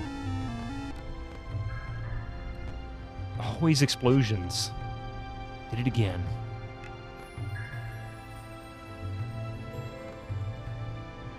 Dragons are hiring, thank you, and flee! Woo! We'll come back here, but not right now. Let's go turn this in to Nardana.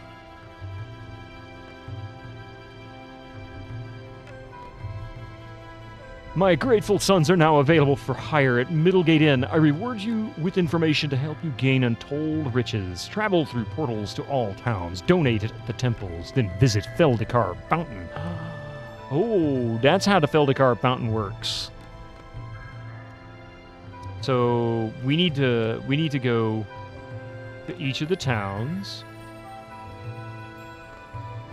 She didn't give me any experience, a little pain in the butt. C. Okay.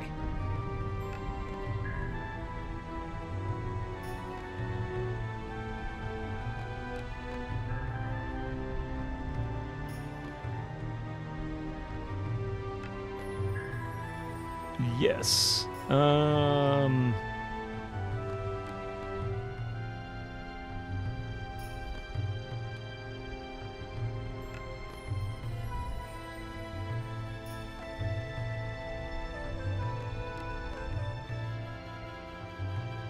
They're all good. Well, that sucks. Where are we just crashed?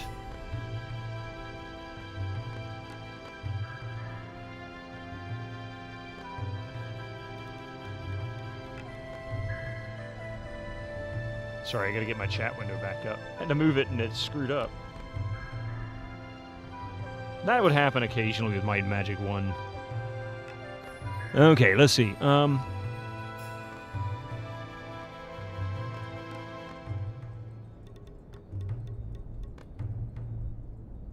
Horrors. Soup de ghoul. Dragon steak. Tartar.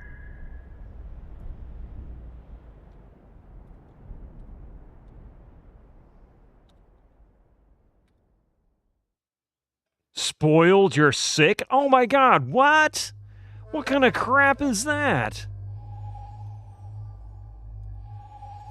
Oh, man. How does that work?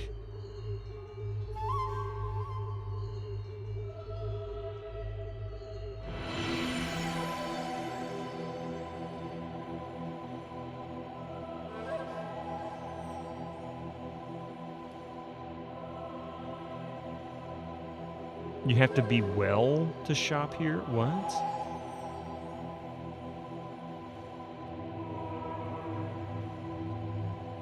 I don't understand. I'm sick. I don't see that. How does that work?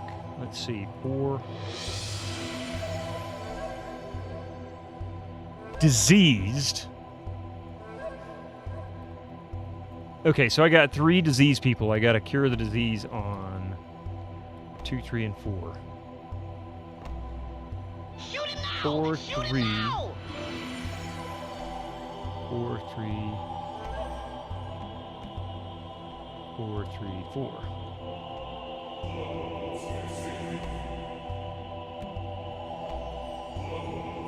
Okay.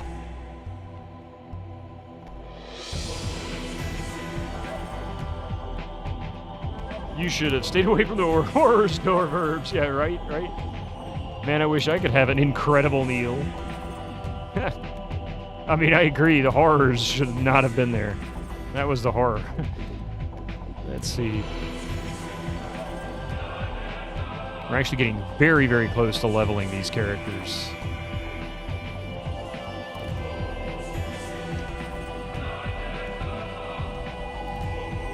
Let's explore the rest of the caverns down here. We've got some cavern exploring to do.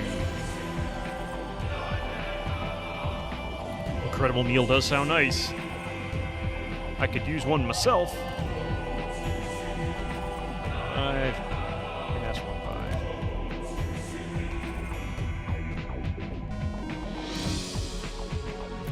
5. Cursed corpses. That's what they look like, huh?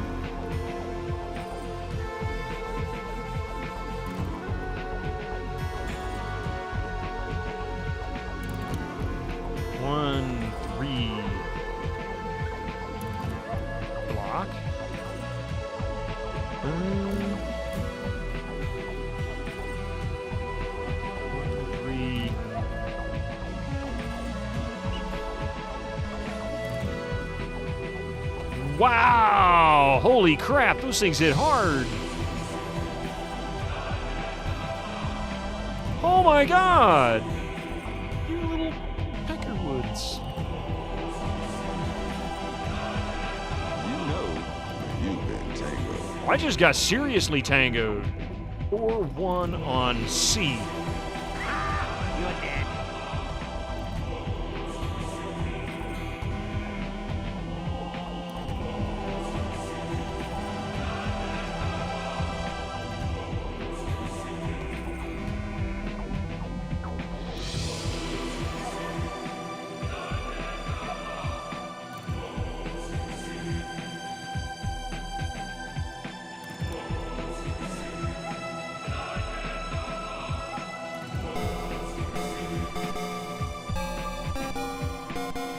I'm pretty much dead. There's no way I'm gonna make this. 4-1, whatever.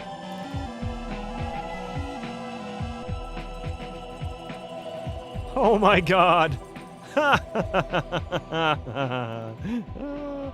2-1 on 5. Cast 2-1 on 6. Cast 1-3 on Cursed Corpse. Cast 2-1 on 5. Cast 1-3 on... Oh my god, this is insane. 2-1 on 6. Wow. If I survive this, holy crap. 2-1 5. Not enough points? Good God. I don't have enough spell points.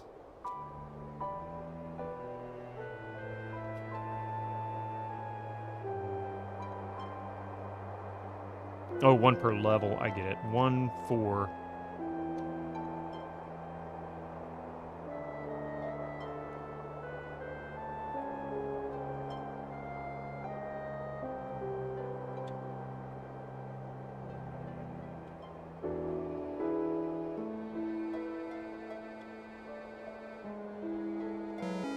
Wow. Oh my god, that 3,400 experience points. Oh my god, that was insane. Lucky I got 4 dead people. That's not lucky. Okay. And nothing there. 200. Sepulcher time. Dude, thank you so much for the 200 bits. I need to add some more channel point redeems. Thank you very much for the 200 bits. 50 bucks, oh boy. 50 Hey, bucks. just shared 50 bits. Just find the end of bandage and pull it. Thank you for the 50 bucks. Well earned. Thank you. Oh, man. Yeah. My condition is now restored.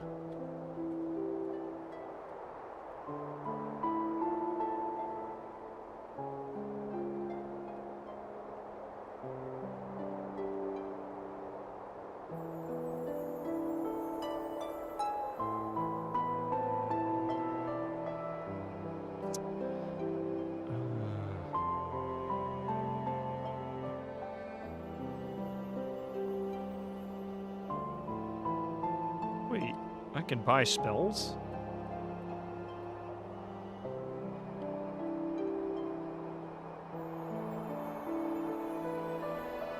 Power Cure? Oh man, I bought some new spells I didn't realize I could buy. Good morning, Coffee. Don't be reckless. Good morning, Coffee. I hope you slept well.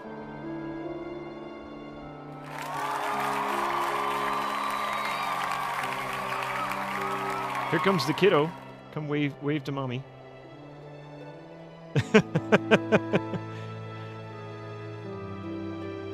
Phalanges, how you doing? 4 dead party members is a great. Now it's time to load my save kind of victory. It really is, but that's okay. Just find the end of the bandage and pull it.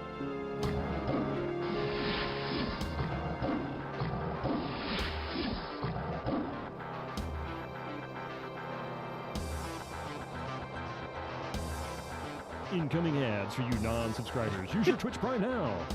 Oh, look at that big floofy belly. It's a big floofy cat. Hi, Mystic. That's a cute Mystic. There's your 2 favorite people. And your first favorite pet. He's so cute. That's Mystic. Just don't touch my paws. Those are my paws. You take them paw. You do what I... Yep. Okay, back down into the dungeons.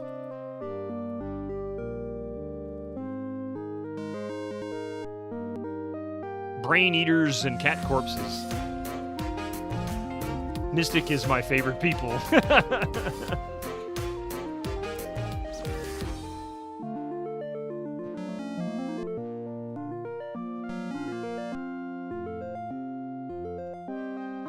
I think it's very bizarre that I have to shoot a cat corpse. That's just wrong. 1-7. Maybe 3rd, after your own 2 cats. That's fair.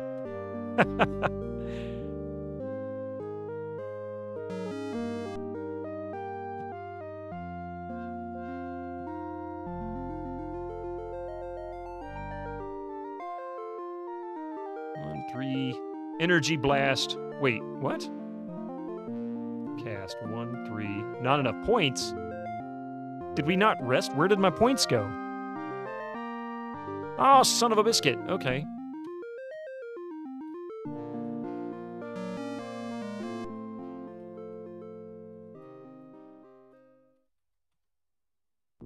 Great hat, man. Kiddo's continued bunny ears. Uh-oh. The kiddo will have to come back in here. She just left the room.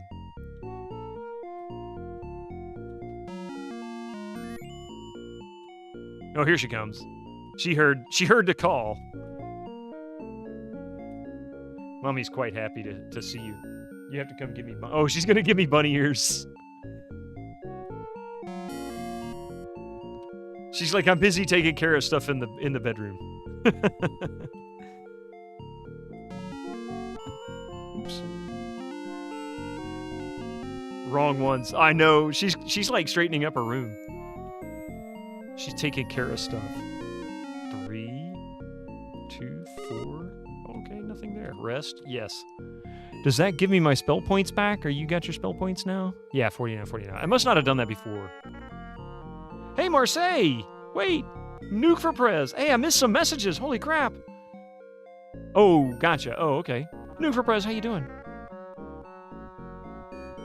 Wrong ones. She'll be back through. You know she'll come back. She'll be back through here shortly. Ah, oops. Wait. Oh, that's the controls. Nice.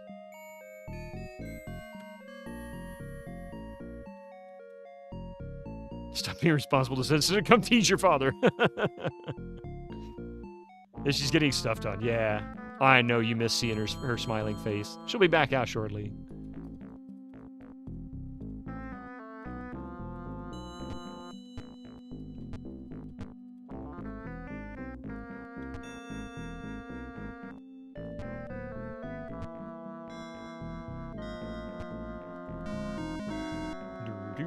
Uh-oh, woodsmans. These actually kind of have a lot of hit points.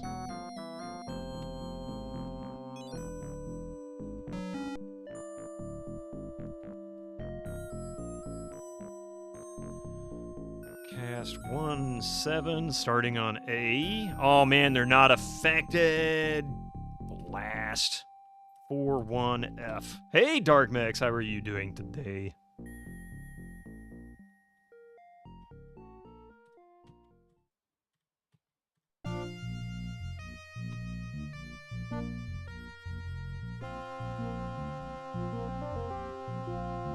These things are hitting pretty darn hard.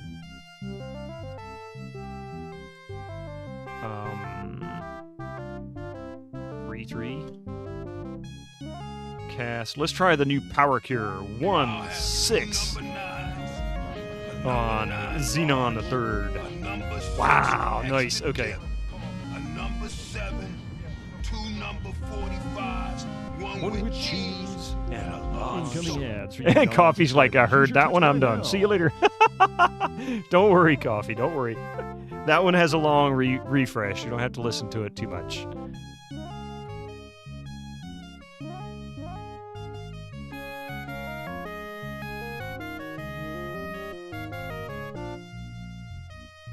Oh, ads are coming. I'm going to hold here for just a moment. Let these ads roll through. I will be right back. Don't go anywhere.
right. So, about the only apple you ever really... Oops, I hit the wrong button again.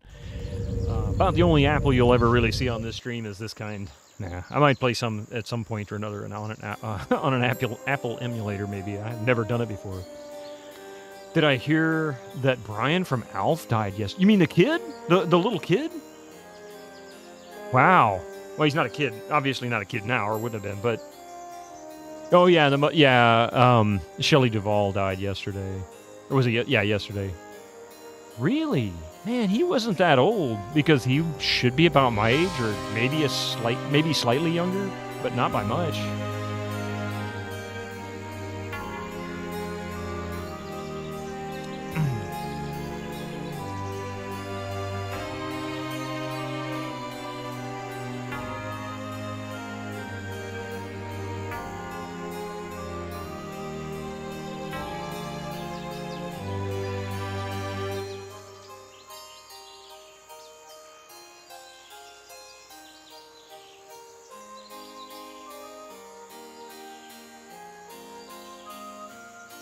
I need carrots.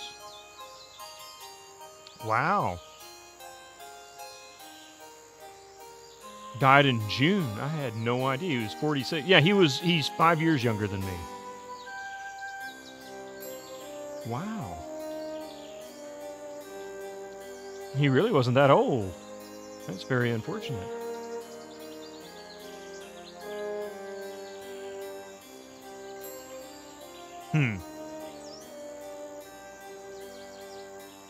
It was the dreaded sea? Quite possibly. I don't see where it says what he died from, but I'm only looking on IMDb. I hadn't looked up anything else. I was just curious to see if that was who it was.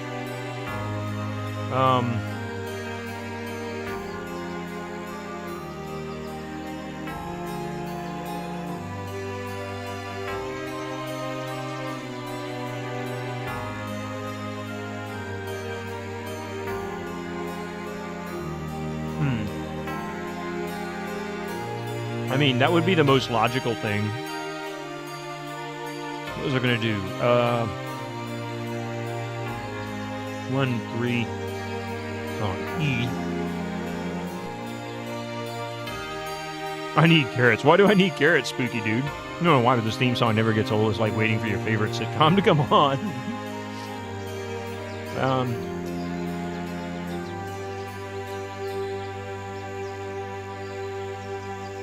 But we go 3, 4. Nice.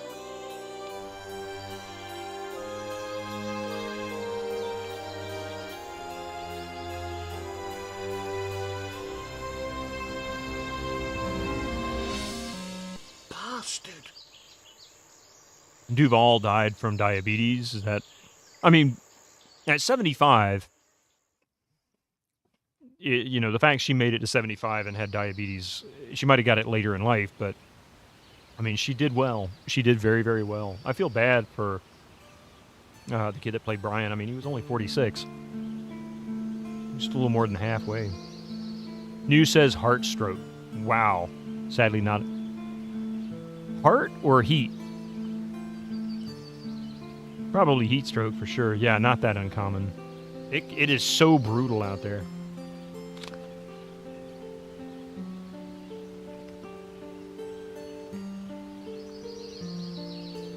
Yeah, sometimes things just happen.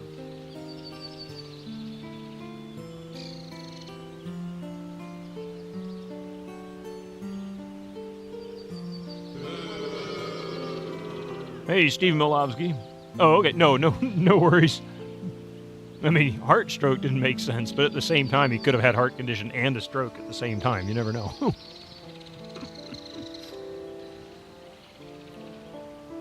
Let's go with 2-4. On B. A hard stroke.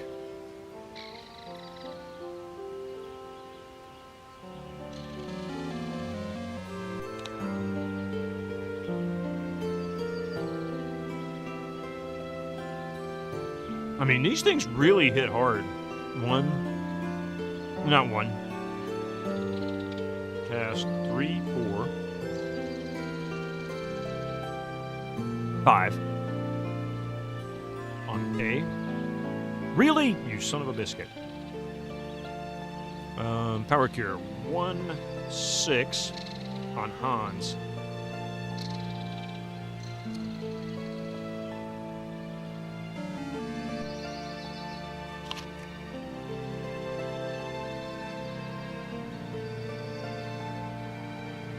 Brian went to the Navy in 2003, left at 2005, discharged, and he had depression and bipolar, according to Wikipedia, and died of heat stroke. That's crazy, died of heat stroke.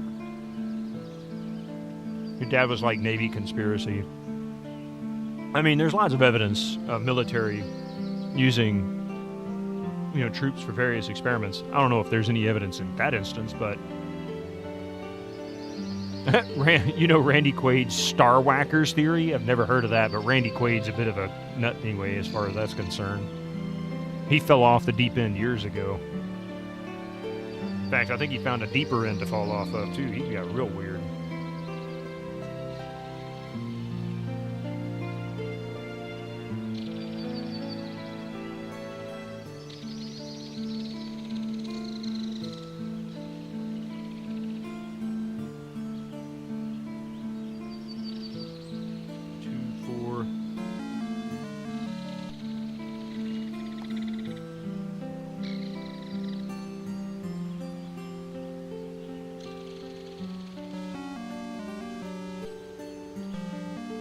There are so many wackos in Hollywood, varying degrees of wackos nonetheless, yeah. He's on the extreme.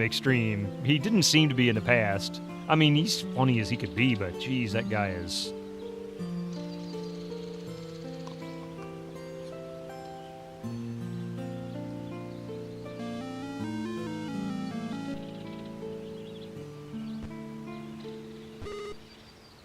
A large knife.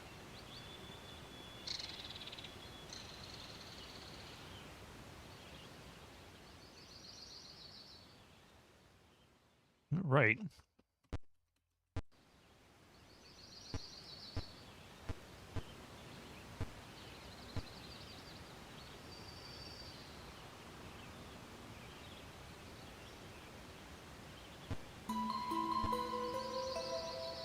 I mean, this could be nothing inside that little room, but sometimes there's hidden entrances, and sometimes you have to teleport in.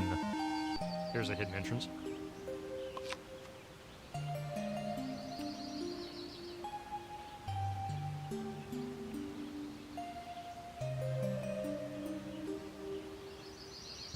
He has a theory that there's a group of people called the Star Whackers, and they kill Heath Ledger and Brittany Murphy among other people, and that they're after him too. I'll take that and say I rest my case. No, he's nuts. You're sure smoking crack didn't do him any favors in the wacko department? And this is nothing, Sepulcher, man. There was one that had 29 enemies in one fight.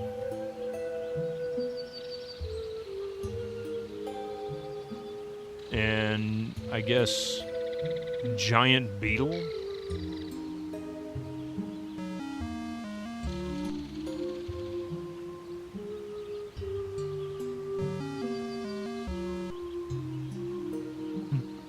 It was the LA Vampires. He'd be Malkavian. Just saying. Want a hint? That's right, you stupid son. Hey, Malowski, how you doing?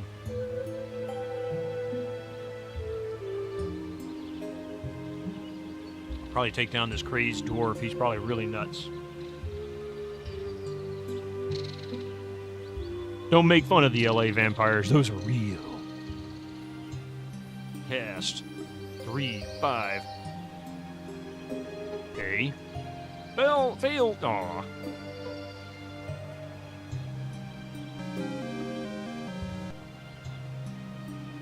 Wait. How did the crazed dwarf go down? Did he suicide? I wasn't attacking. They were attacking. What the heck happened?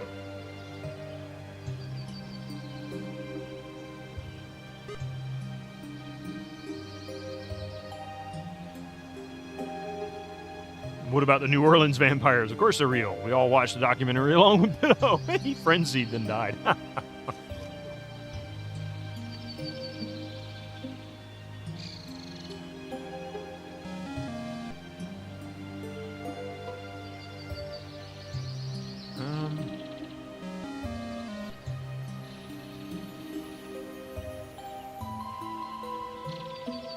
hit points are going down fast. Cast. How many gems does he have? Got plenty of gems. And that doesn't have anything to do with it. What about spell points? Got plenty of spell points. 3, 5. Why is the spell... wait a minute. I think I'm in an area I can't cast in. That's why. 2, 4... Yeah, I'm in an area I can't cast in.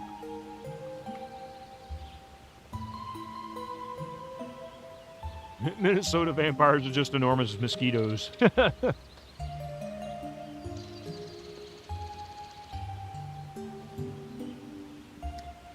right.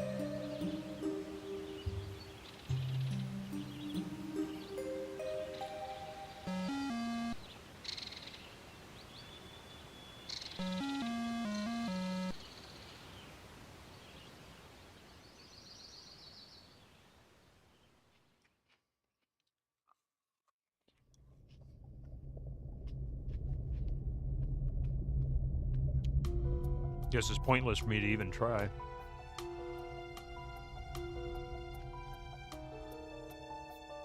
One, 6. Come on. Oh man, that's right. I can't cast because I can't even heal. Son of a biscuit. Got a fire on our hands. I am in trouble now. Navy vampire.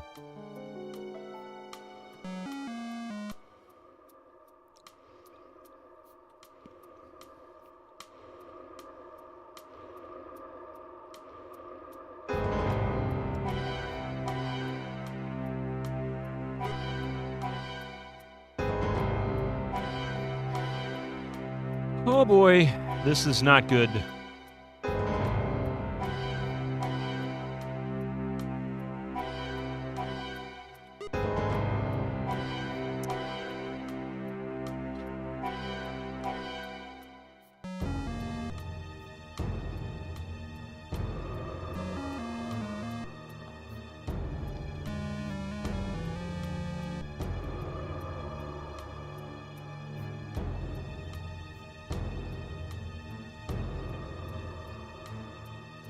Nikes. This is not good. Okay, 1 down.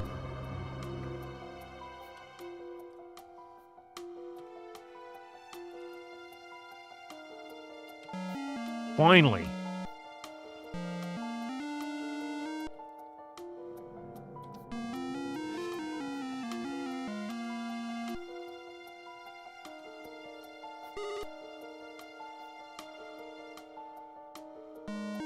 No, this is not cool. This is not cool. I got no hit points, man. Run. Run. Run.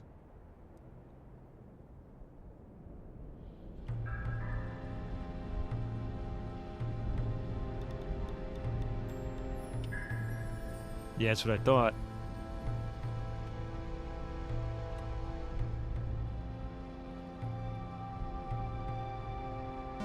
Ah! Yes, sucks. They're all dead. No. Why are they all dead? Yes. Restore condition. Why? Because you're dead. That's why.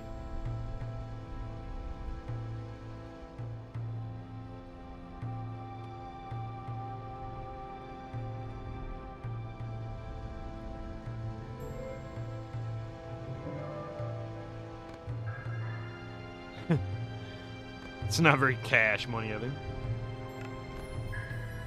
And then never mind. Winter Slays. I just looked over and saw that message. The D-Dan say AA.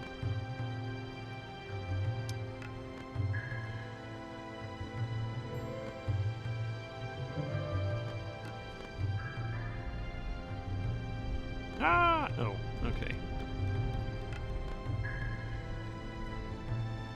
Getting very close to leveling. Train? Oh, we can level 1. Alright, let's see if we can get the last bit of levels down here first. Actually, may I be able to...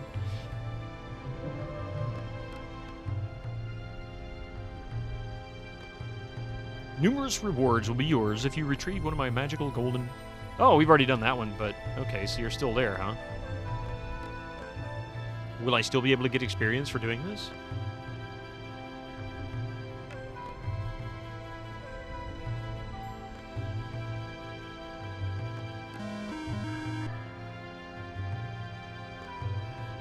He just gave you a great idea for a sound clip? Oh, by all means. Phalanges, how you doing today, by the way? Take out the ninja. That ninja's pretty tough. 1, 7...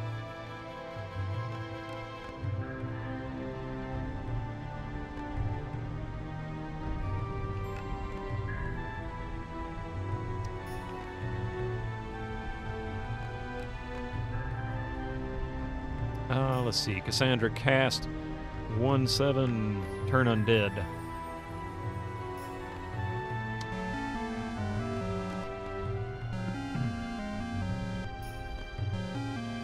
That's 3, 4. And now all we have is 4 ninjas. Yay! They hit pretty hard, and they take quite a bit of damage, too. Fight A. That one's down. 2 down. I am making many new friends. Hey, thank you very much for that follow. Appreciate that. Thank you Welcome for to the that channel. follow. You went to the water park and got burned? You're feeling great. Oh boy, Phalanges, I'll tell you. When I first moved down here, I got sunburned so bad on my legs I had to sleep on top of the covers for like a week. Even the sheets would hurt. It was crazy.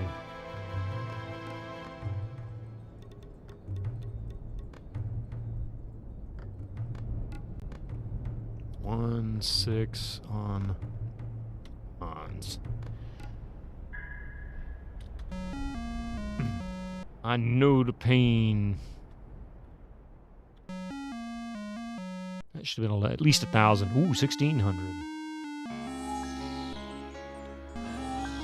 A stone chest. Really? A flail +3 and a ray gun +1? Say what? We've got our ray gun. Should we name it Ronald? Okay, who the heck got the ray gun?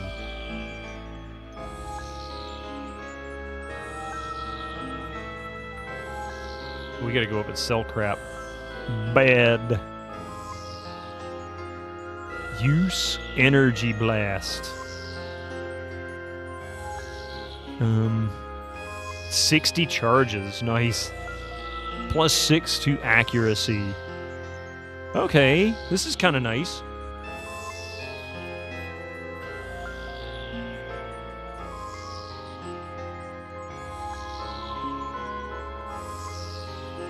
I don't know if I can get the goblet here or not. Let's see. I am making many new friends over time. Thank you very much for that follow. Thank you for that follow. Appreciate that. Welcome to the channel.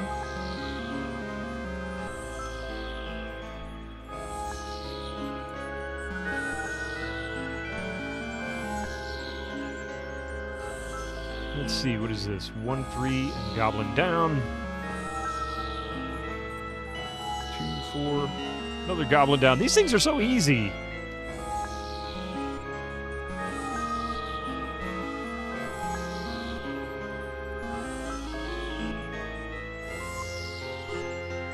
Backpacks are full. Oh no. Not too worried about it. Although I'm probably missing something really good. You never know.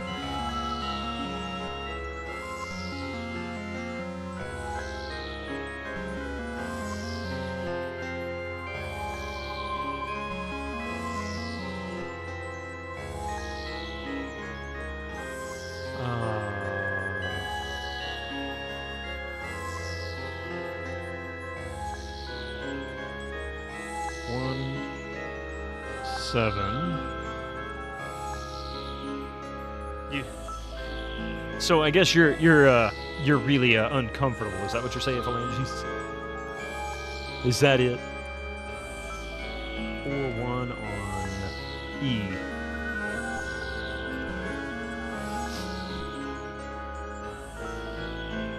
Yeah, well, that sucks.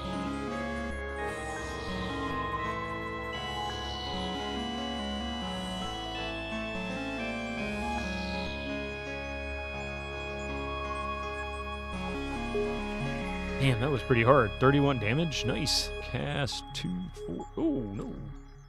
You know what? Attack.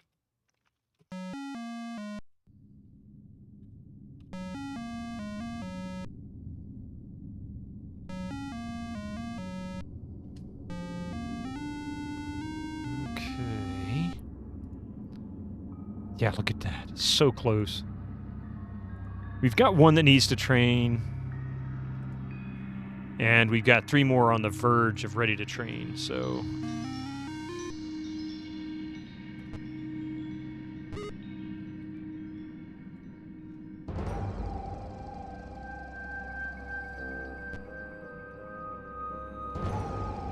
Really?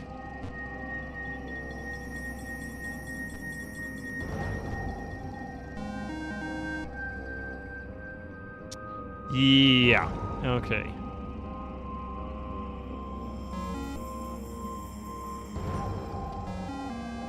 Get rid of the inept wizard. The rest of this stuff is just cake. That's easy enough. Cast 1, 7. Put them all to sleep, or at least as much as I can. Cat Peasant, how you doing today? Welcome in. Good to see ya.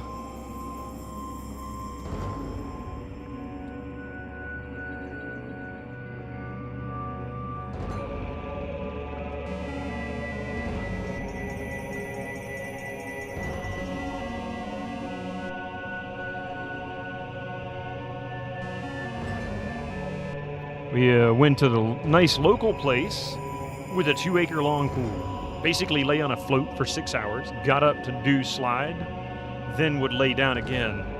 You look like a cheap hot dog. One that's been on the little roasting wheel thing like all day, right? Doing pretty good. Doing better than phalanges, it sounds like.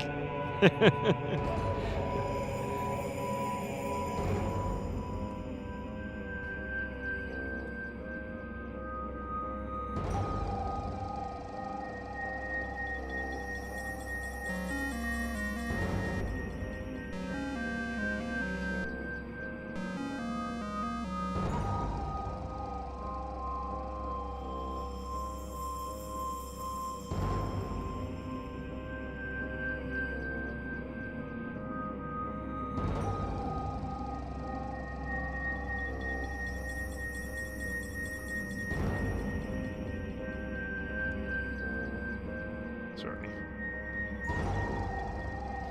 What was I looking at? All right, so, yeah, he goes down first.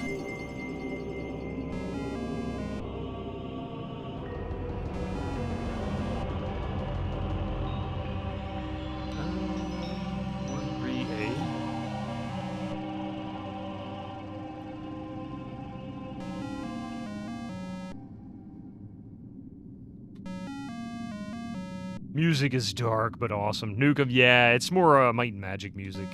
Just newer versions of the game. So does that get us to...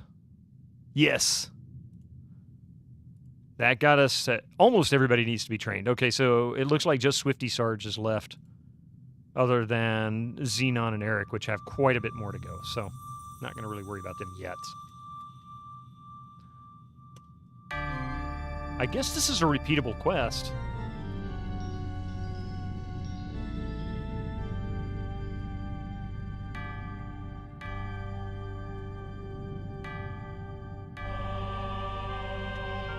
Oh, no, I don't have the inventory. Ah, I didn't have the inventory space.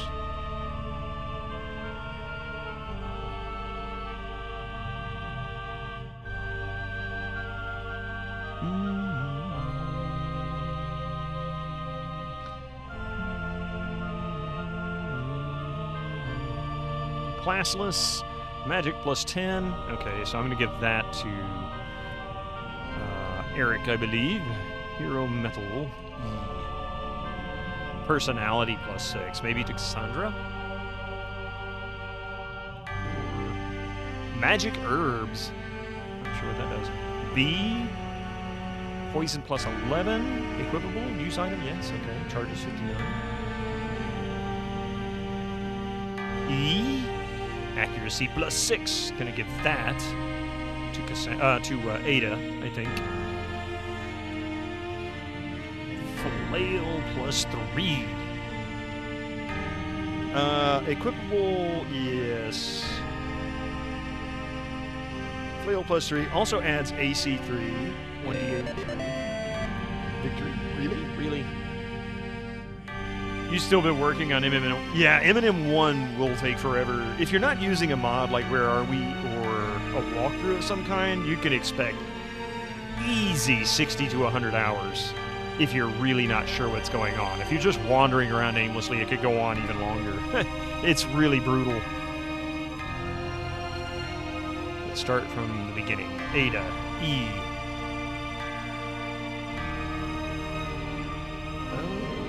Sell the broadsword. Okay.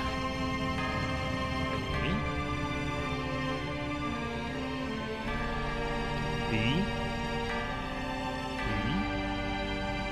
B. C.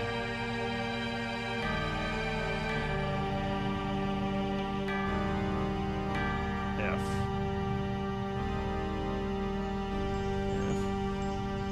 C. A.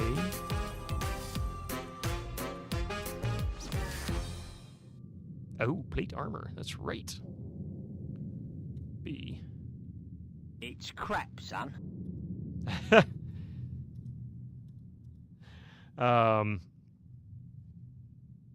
Probably took around 150 in grid mapping in grid cartographer. Yeah. I will say one thing too. Don't forget. See with Might and Magic, the map itself is available if you look carefully at the map. Oops. Let's see if that shows up. Yeah, if you look carefully at the map, A1, B1, or B2, so on and so on, you've got this gridded out. This is all the maps in the overland area. And then, of course, there are maps, you know, for the dungeons and things like that. But this will coincide. So if you know where you're going, it'll tell you what letter and number to look for. And that tells you which section of this map you're on. But you still got to find your way. You still got to find your way. It's not a perfect solution, but it is helpful. You got to hunt for all the details, yeah. So if you're mapping carefully, I need to pet the Mystic. I'll pet the Mystic. Ding, ding, Where'd he baby. go?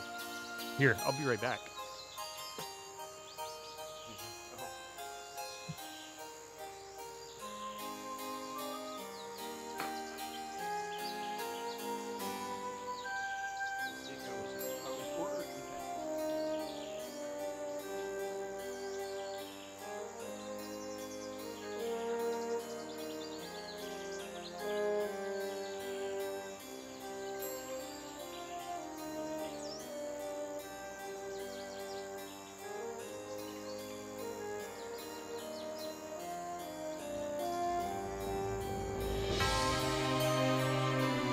There you go, Coffee. And Coffee, just so you know, he's laying where you usually keep your shoes.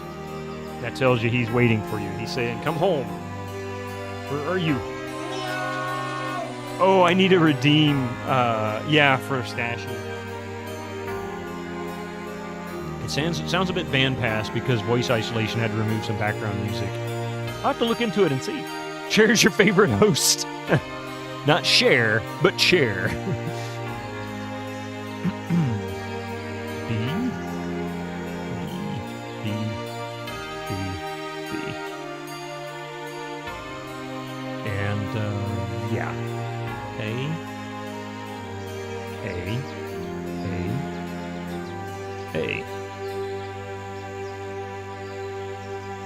Hit us with some 90s trivia. Ooh, okay.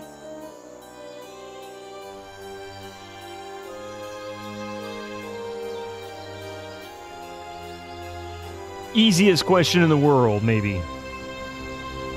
What nickname did Samuel Powers answer to on Saved by the Bell?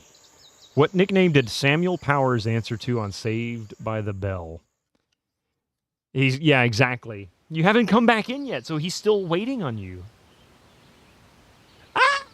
Oh, wait. No, you're not telling me to. Okay. You've never heard of him or it? You've never heard of Saved by the Bell? Okay. I mean, it's not like... This is the only thing you know from that show. Austin Powers, yeah. There's your bunny ears coffee. Yeah, baby. You know what I found out the other day? Epic and Real Smith. So one of the founders of the group, the Bangles, you know, Walk Like an Egyptian. She's married to the guy who directed the Austin Powers films. I'm like, that could be an interesting conversation. You have no mojo if it is Powers related. Oh, wait, kiddo, come here for a second. Just for a second.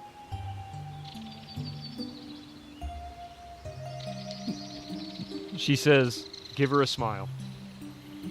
Just lean in like where you are right now. There you go. Perfect. Perfect. See? See, there she is. She tried. Come here. Try again. Try again. You can do it. You can do it. You can do it. She's embarrassed. I don't want to embarrass her too much. She's embarrassed. I get it. I get it.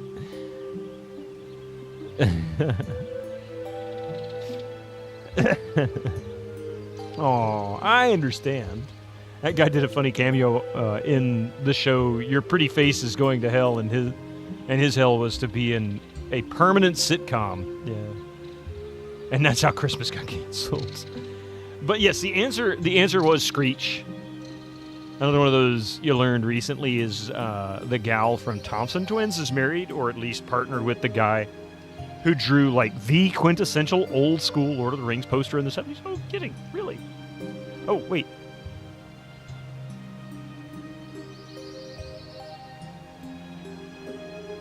All right, I told her. I'll remind her if she doesn't. Just let me know. All right, where was I?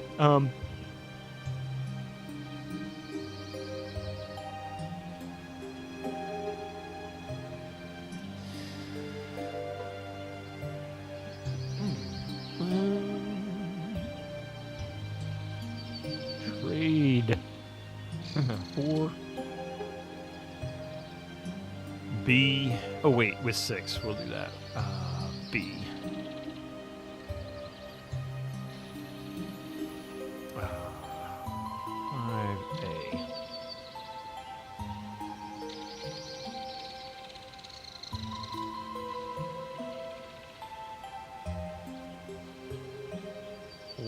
A. Oh, wait, with 1A. There we go. Equip D. Nice! Accuracy is insane on Ada at this point, I think. Where is accuracy listed?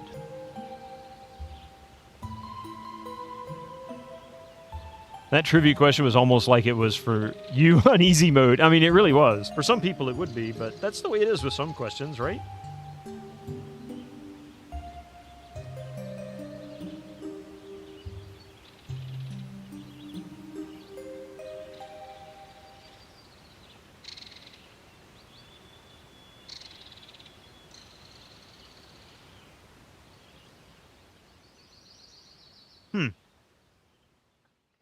You don't remember anything about Saved by the Bell except that the one girl on it to do that one film. Oh, yeah. I know what you're talking about. Showgirls, I think it was. Yeah. Yeah, that was like this big scandal for her for some reason. Oh, wait. I was still working on something we need to go and check out. What was Magic Charm? What did that do? Protection from magic? Trade 4 with 5. B. Hollywood wackos, I'm telling you. Yeah. Equip C.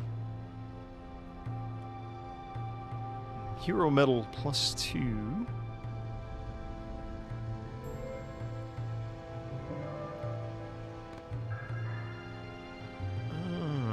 Trade for 1E. Equip D. So she's now AC 18. Look at that. AC 18. That's crazy.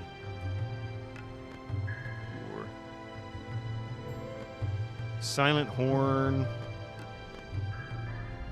Trade 4 with 5. A. Equip C. That brings her AC up a little bit, gives her some poison resistance, which is good.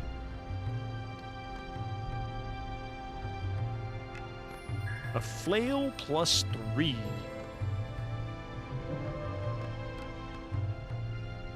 So that is, let me see, the accurate sword is 1d10 +1 AC, and accuracy +11.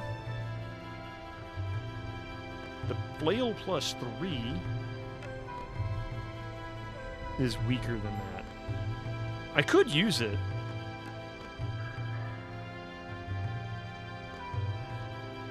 I mean, it's better AC. Remove 1.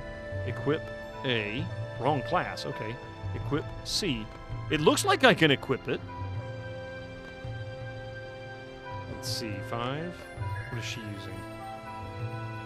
Power Club. Yeah. Power Club does what? Might 4. Remove 4. Trade 4 with 5. A. Go to 5. Oops. Equip D.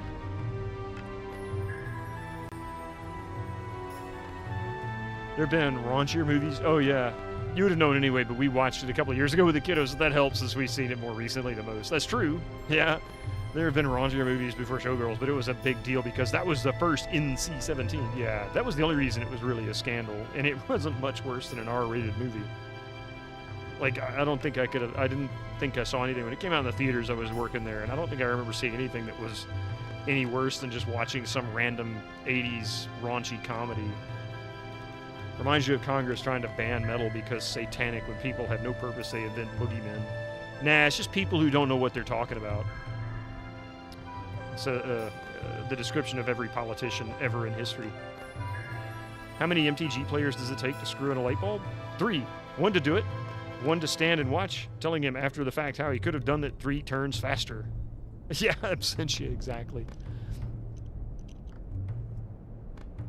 I mean, they still call Kiss.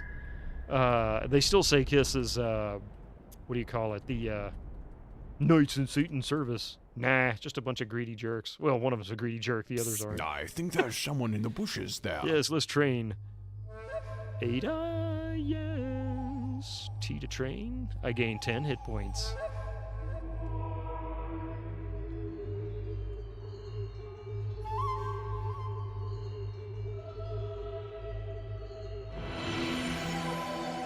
I need 900 hit points, or 900 experience. Oh, God.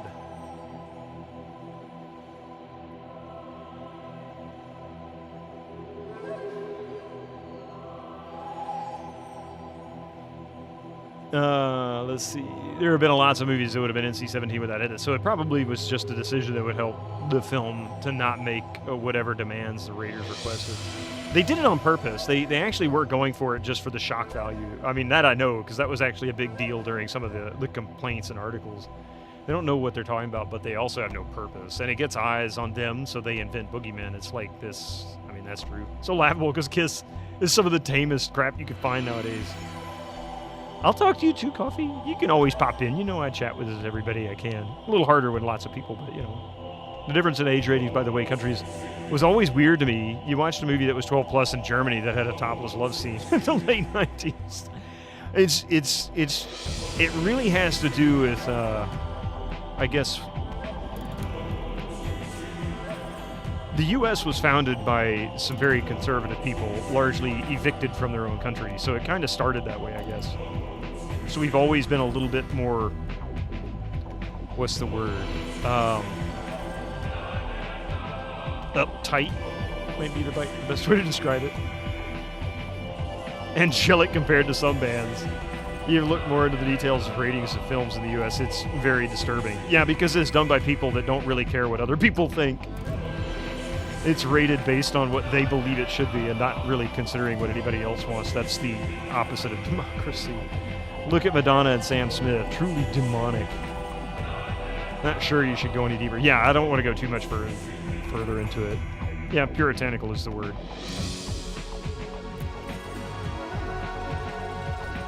England said, "You guys are too extreme even for us. Get the heck out of our country."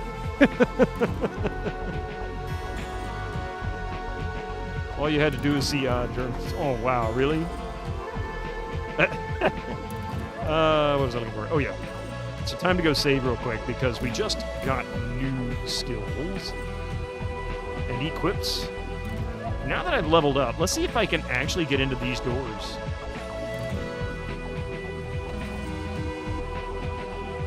Killer Cadaver.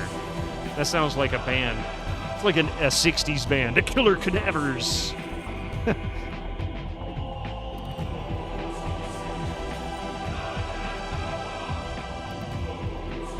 Yeah.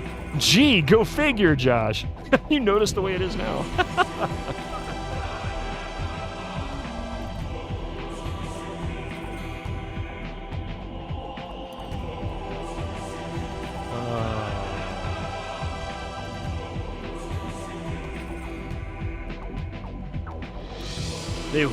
They literally wanted to cancel Christmas.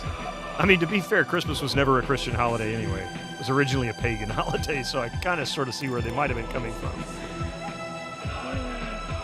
Both groups ended up in the Netherlands for a generation or so. Let's see, 1, 7, I'm guessing these are all undead. Yeah, they're undead.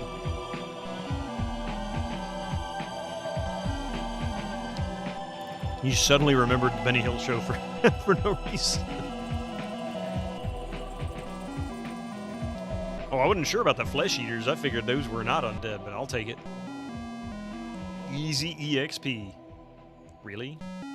Now it's dead. No accounting for taste. Ain't that the truth? Oh, wooden crate. Hey, this one's not actually all kinds of a mess. 0 gold and 4 gems. Practically killing my characters. Rest. Yes. So stupid.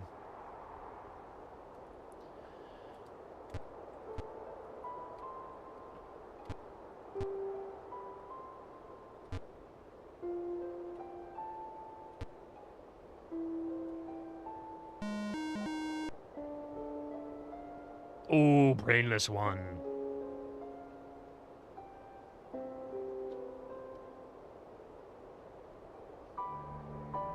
Fast as Milkman in the West. Do what? They didn't really like the idea of becoming Dutch. Most holidays of pagan holidays adopted the Great Church. Yeah, I mean, that was...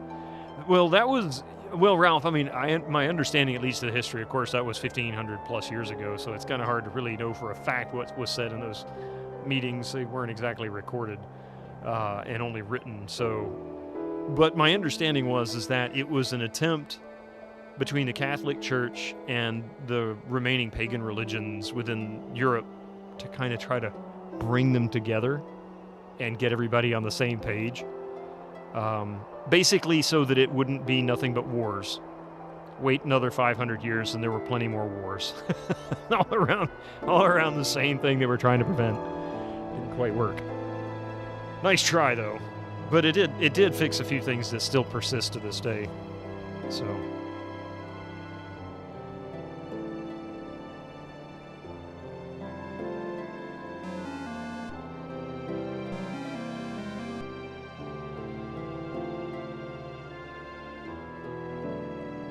Oops.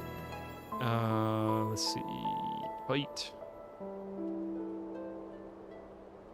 Ooh, that's gonna hurt.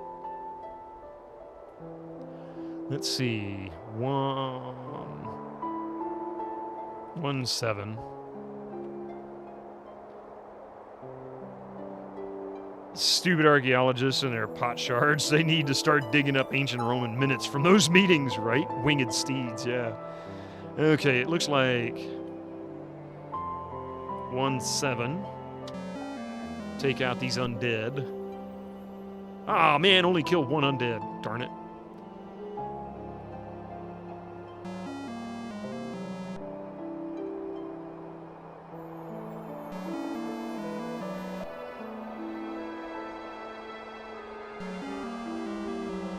I have a feeling this is going to hurt. These winged steeds. Oh, they breathe fire. What? That ain't cool. That ain't cool. Holy crap. Xenon is... Oh, no. No. What are you doing? No. Go away, you jerk. 1...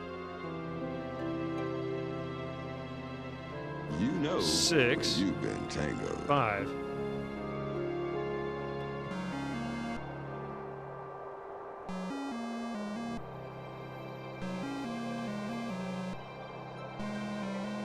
Xenon is dead again. Damn it! I'm trying to resurrect. Oh, you pieces of crap. 1, 6.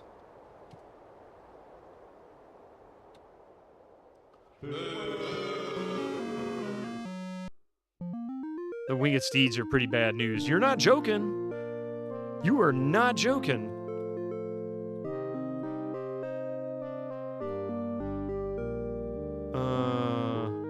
Holy crap. 1, 6.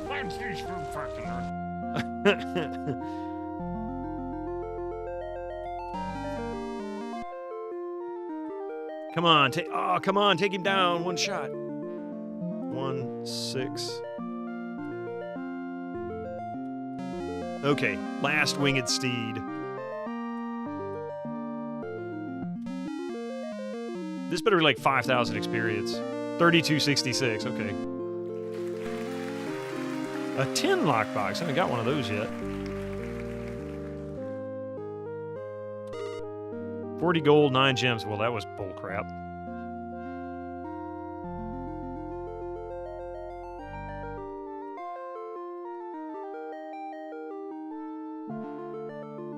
Yes, restore condition. Yeah, this is starting to suck having to do this.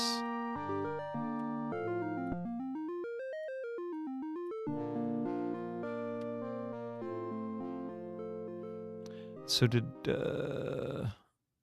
he's ready to train now. Okay.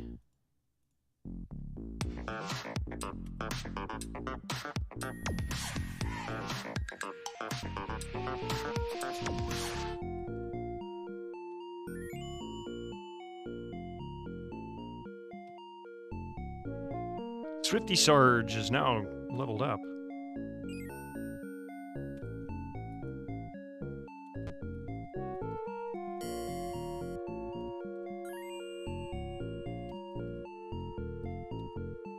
I was wondering if maybe this was actually a secret path. Who?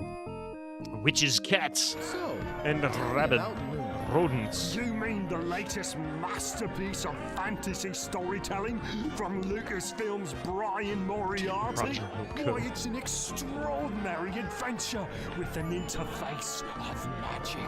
Stunning, high-resolution 3D landscapes, sophisticated score, and oh, they don't have very many hit musical points. I guess this will be not easy. to mention the detailed animation and special effects, elegant point-and-click control of characters, objects, and magic spells. Beat the rush! Go out and buy loot today! Okay, they all asleep now. Big gun nighty night. 2-4-A.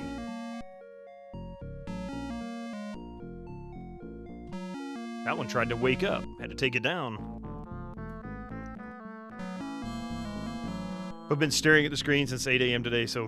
Oh, I get you. Shame you do not have dark mode on that app. It hurts the eyes. Is there a way to change it to dark mode? I don't know if there is or not. I would venture to say no, because this actually goes way back, but...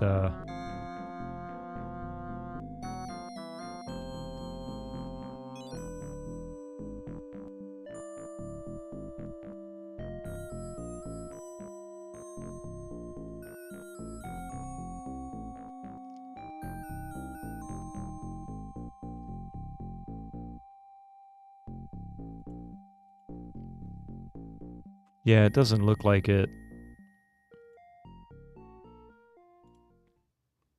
I understand where you're coming from, Susie. Yeah, it's old. All hail the dark mode. I usually use dark mode as well, so I get where you're coming from. 100%. 24A.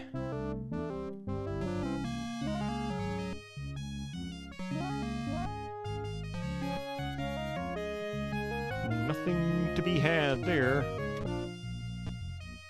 Incoming ads for you non-subscribers. Use your Twitch Prime Don't now. want no stinking ads. All right, so, oh yeah, we gotta go get that goblet, excuse me, for the extra experience, right?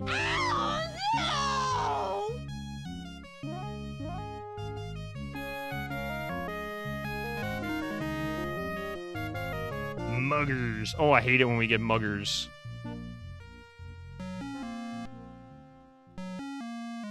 Kill all the muggers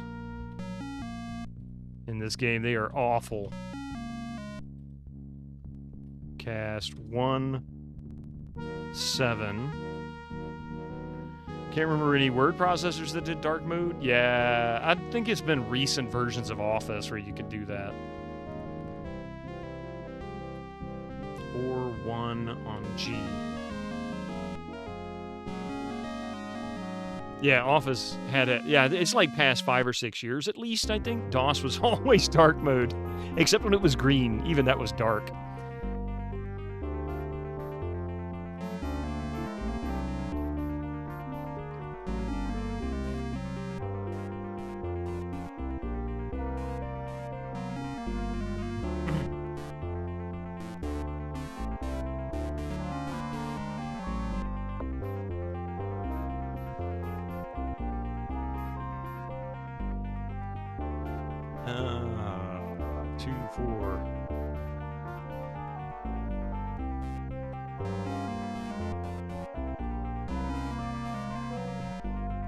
It was the Mac that gave you I bleed white word processors through their screens at least were pleasantly dim early on. Wow.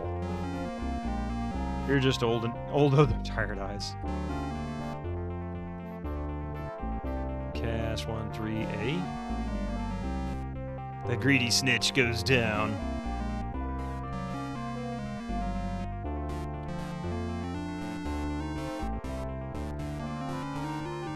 Stone chest.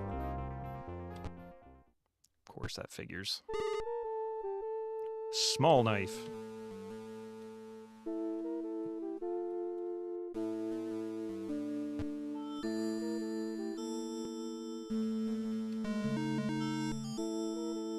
More goblins.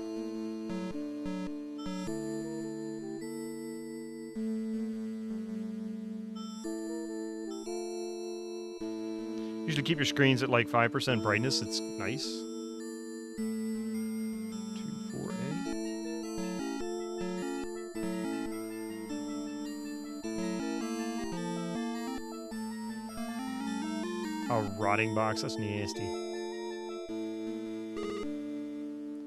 Great bow and a sling. No real damage taken. Bunch of orcs and goblins. Say goodnight, goblins. 3 times, wow.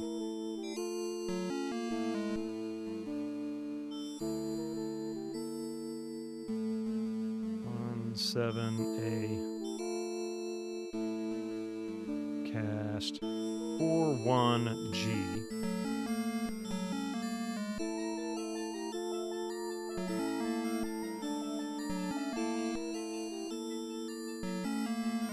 Are each of the boxes there separate DOSBox instances or part of a larger application? It's actually it's a separate application that when DOSBox is running, it looks for, I guess, whatever memory locations and reads data and then places it on the screen for you. So it's a separate program from DOSBox. For you non-subscribers, use your Twitch Prime now. Ah, ads are coming. All right, thank you, Echo. I almost forgot.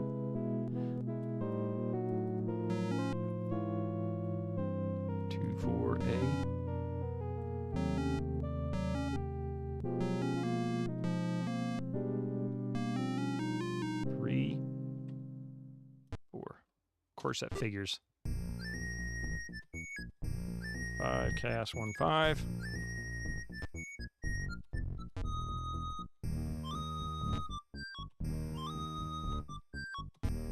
Would you stop with the stupid explosions?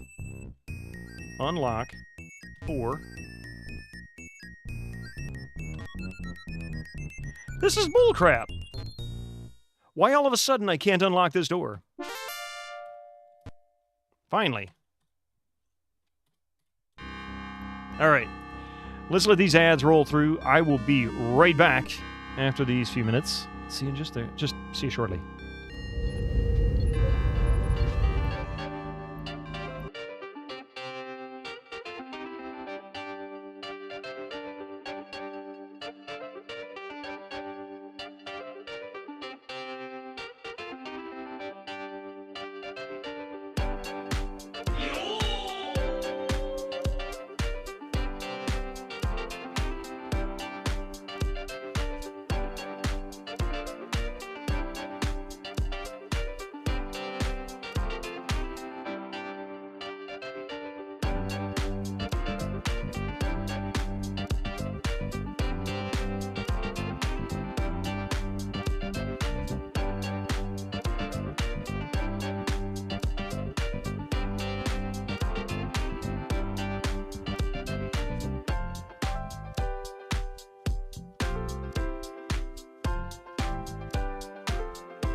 Thank you, everybody. Appreciate that. I also actually brought some lunch over here for myself. I had stuck a baked potato, or a potato in the oven to bake while we were playing earlier. Let's see. Yeah, what did I do? So there used to be this weird gray market where you'd buy base. Hang on a second. Lots of stuff. Modern Macs you think are perfectly reasonable computers. You hated Mac single button mice, but hated all mice at that time. You know what? Most people didn't like the single button mice. Another thing you can blame Apple for is destroying generations of retinas.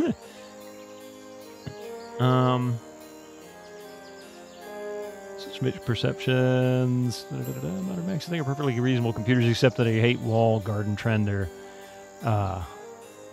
And the quick obsoleting of software. Yeah, I don't think a lot of people tried to praise the idea of the walled garden, and I tried to remind them that anytime anybody tries to control what you're doing, there will eventually come a time when they're going to try to make you do the things you don't want, and then when you try to tell them that that's really what you want, they're going to tell you either take it or leave it, and that usually happens when there's no competition, 100%. So don't ever give in to walled garden, never, ever, ever.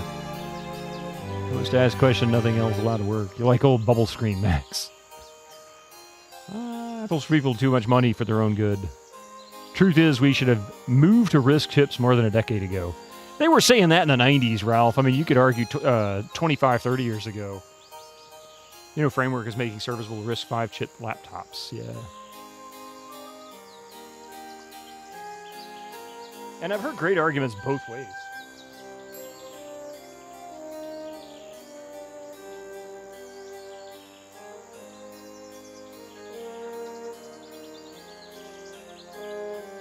Ooh, that potato's hot.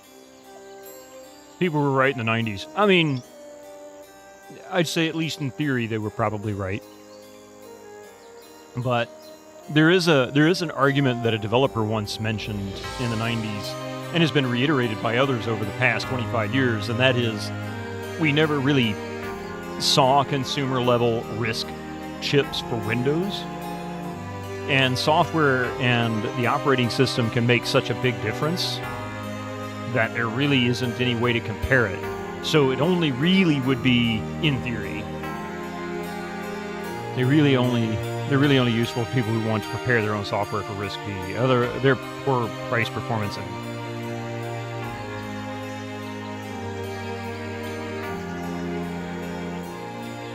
It's like the argument that Photoshop worked better on Apple computers in the 90s. They did, but it apparently was more to do with the drivers. Same with audio.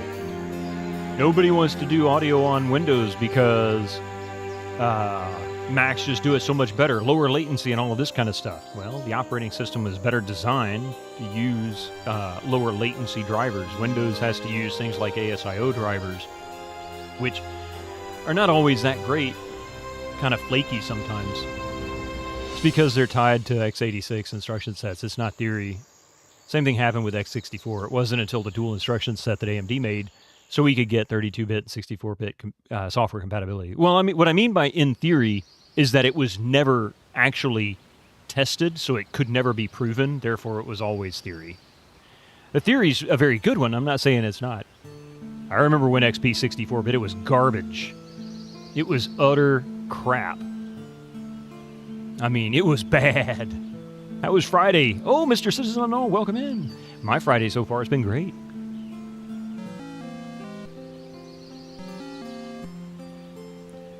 Shoot the wizard.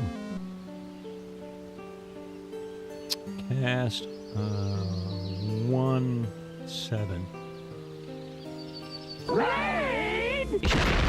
Holy crap! Shoot him now! Shoot him now! Welcome in, Raiders. I'm not sure I agree with that, Kennecost, because Windows XP 64 edition came out well after 2003. That was like 2004, 2005 that we saw it. Millennial Oscuro, welcome, welcome, welcome. With literally no working drivers, yeah, exactly. Thank you very much for bringing your folks on over. What were you up to today? What was your, What is it? Oh, Ultima 9. Nice. I thought that was Ultima. I couldn't tell. How are you doing? You drove to a record store earlier today.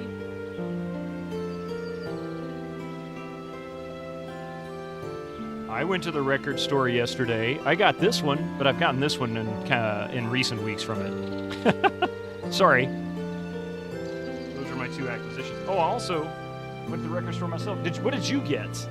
And got this for $1. Dogma. Perfect shape, too. Nothing wrong with it. In order to run with Avatar. Ooh, wow. Haven't heard the framework, looked them up. They make laptops with their user service.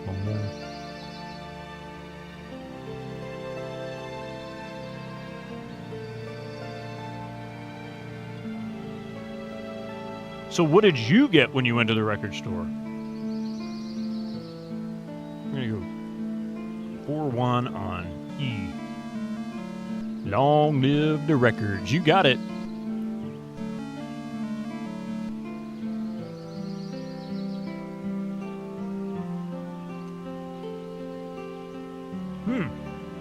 Thank you so much for being here, bringing your folks on over. Welcome to the channel for those who came with Millennial Oscuro. My name is Bitterman and I play old PC games. Sorry, I'm kind of eating lunch while we're doing this. But, yeah, we also have a lot of technical discussions. And we're playing Might and Magic 2 at the moment. F. Lock, cast. 1-3 on F. But no one is building RISC V cores that are intended to compete as general purpose computing, so it's not a shock that performance isn't there. Yeah, the framework has a commercial laptop that is RISC V. They are currently working on one, I could be wrong, to make x86 laptops.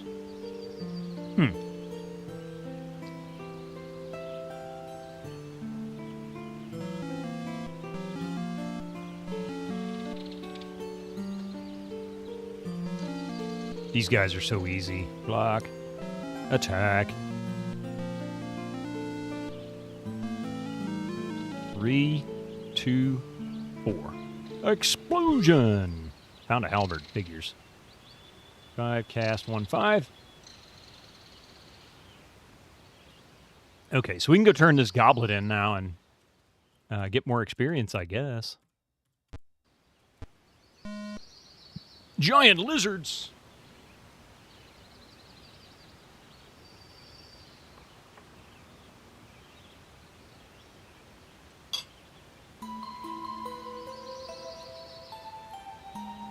Also sell the housing, screens, and PCBs for upgrades. Oh, wait. The modules were... I gotcha.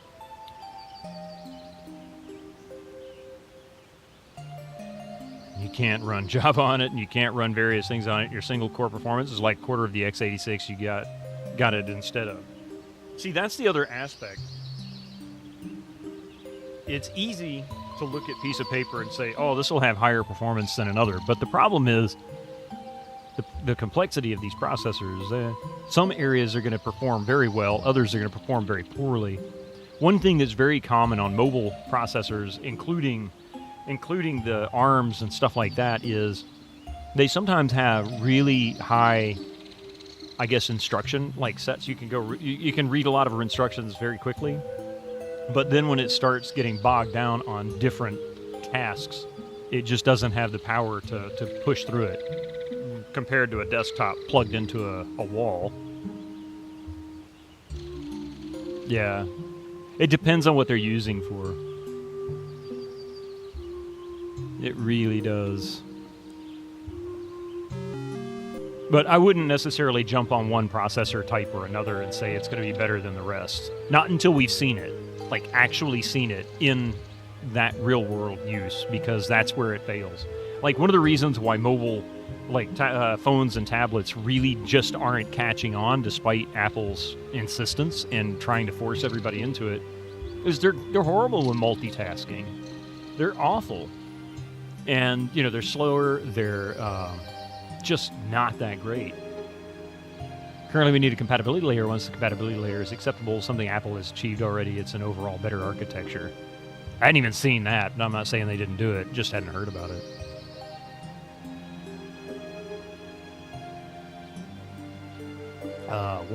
17A.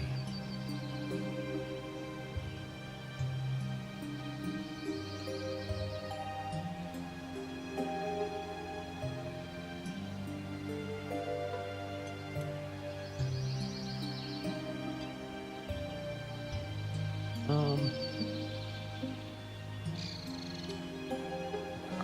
really?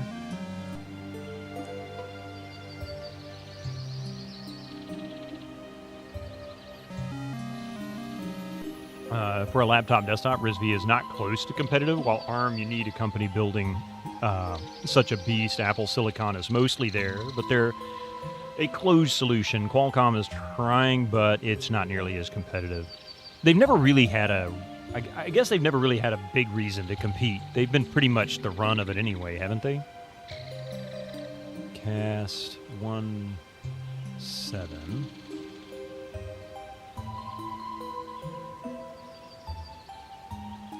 For A.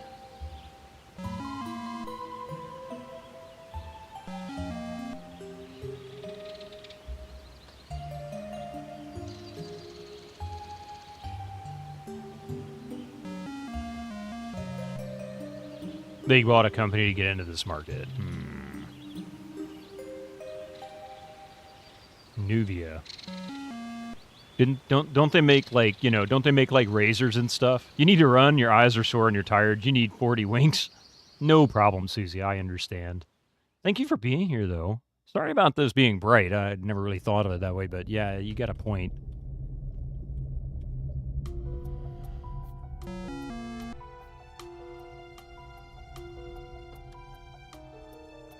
Box 64 popular x86 64 emulator for Linux running on architectures. Introduces significant performance improvements, making it possible gaming on RISC-V based platforms such as the Vision 5 board. Not just no, I understand, but this situation didn't help you any, is what I mean. This just made it worse.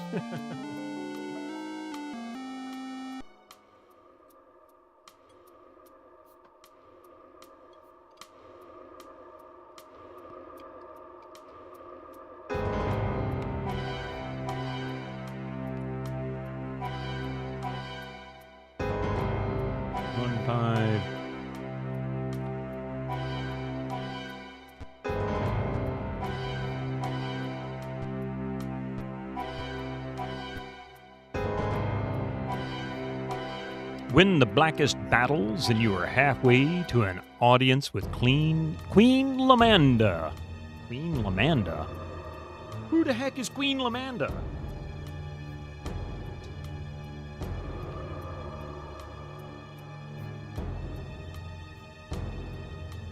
I feel like if the company came in and made an instructionless x86-64 CPU that was simply designed to do everything as fast as possible, no specialization, it would actually be a great overall competitor. Yeah, Dominus Infernus, you are right. There is, I think, something along those lines, and that's actually something Intel has tried to do over the years. Whether people realize or agree with it or not, they have, over time deprecated certain instruction sets and removed certain features that were just not being used anymore. And there is a lot of stuff still in use. I mean, there's still a bus for the ISA built into modern processors that's used for TPM and other stuff now, but not really used for the ISA bus. And there's actually videos of, I think it's Tech Tangents, where they modded in a piece onto a modern motherboard that allowed them to connect an ISA like Sound Blaster audio card, and it worked just fine. But that's the problem. It's super easy to sit down and look at specs. And this is a thing that I dealt with this in the 90s and the early 2000s. I listened to people with this argument back and forth. And I don't really... the only opinion I have of it is until I see it, I'll believe that one is faster over the other, but it needs to be on the same terms. So, for example, anybody who tries to compare an Apple computer to a Windows computer, that's like comparing a boat to a car. They're both transportation in one way or another, but they're very different in how they approach it. Maybe it's not the best analogy, but that's the issue. They have different approaches to the issue, and they have some strengths and some weaknesses. And some strengths are shared. But there's also a difference in the operating system and how it approaches it. So that makes it different too. It depends on the generation of Apple computer, but I'd also argue that Apple has proven that it is aggravating as sin to completely restart your instruction set with a whole new processor type, breaking everything in the past. They've done that numerous times, whereas Intel and Microsoft have been a little bit better about backwards compatibility. So that itself is part of the problem with adopting RISC. And at this point, I don't think RISC is really as powerful as an option now. But anyway, yeah. But you need both. Apple's MCPUs would have been DOA if they didn't have Rosetta to run existing software until devs got around to porting. That's why WinRT died. But that's what I'm trying to get people to understand. There is that it's not that one's faster or slower. It's that you only have technical theory and no real. There's never really been any direct evidence to show that one truly is better than the other on the same operating system in the same conditions.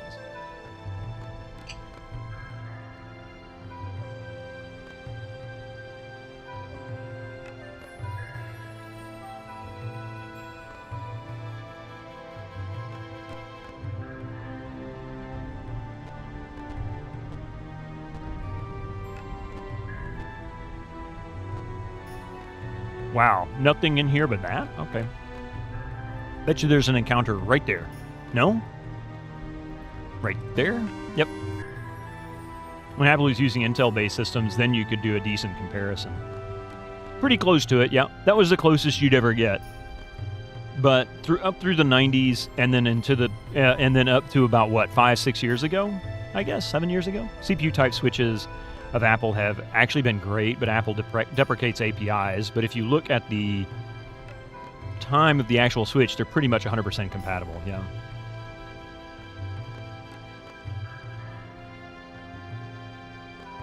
The biggest complaint about Apple is they technically shouldn't exist today. They should have gone bankrupt. Super sprites. Dun, dun, dun. Super sprites. Okay, what does this mean? Yikes. Okay, Super Sprite. Not so super now, are you, Mr. Super Sprite?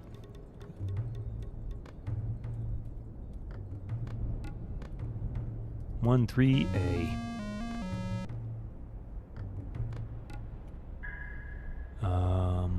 2 6A.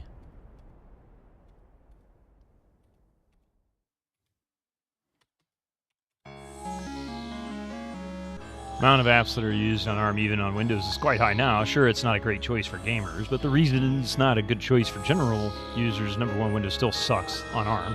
Number two, the performance of the available Qualcomm CPUs just still not good. Yeah.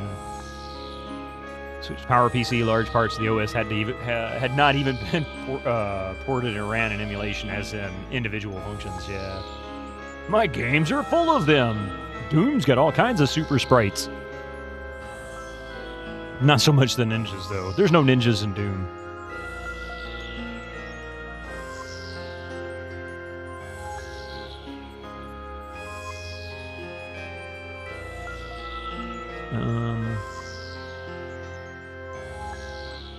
Two, 4A. This is not good.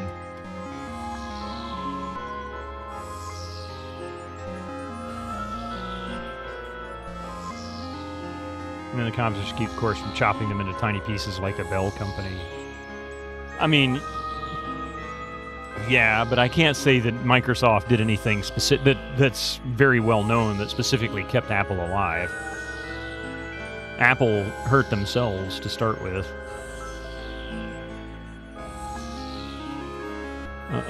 Fine trap. 4. Explosion. Good job. A Naginata +3?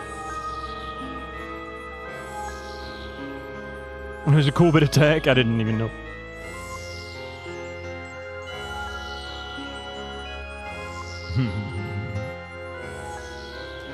Let's see. 5 cast.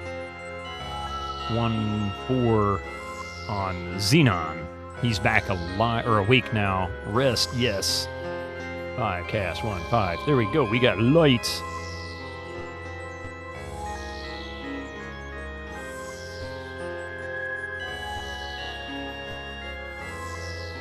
Castle Pinehurst keeps a multitude of J26 fluxers at 7.6. Well, that's quite useful. Microsoft financially supported Apple. It not being well known is because it's downplayed and kept quiet. I have never once heard that. Not even once. Not saying it didn't happen, I just never heard that.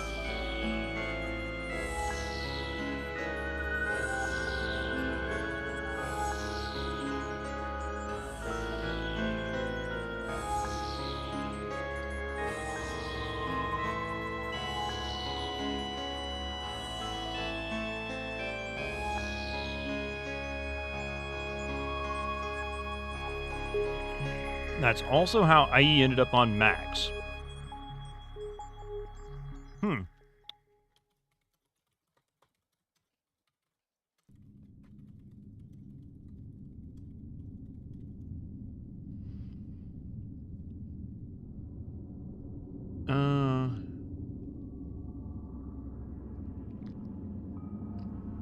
Okay, so you must be referring to August 1997, Microsoft purchasing $150 million worth of basically non-controlling stock and agreeing to continue developing software for the next 5 years. I wouldn't say that that was the purpose of it. Maybe it was. It might have been just to help them, but you're right. I mean, if that was their purpose, that makes sense. So maybe it was just Steve Jobs even had Bill Gates on the screen at a conference where he announced it together with bundled in. Yeah. Hey, board game, how you doing? Because of the browser angle. And besides, IE in 97 sucked. IE4 was garbage.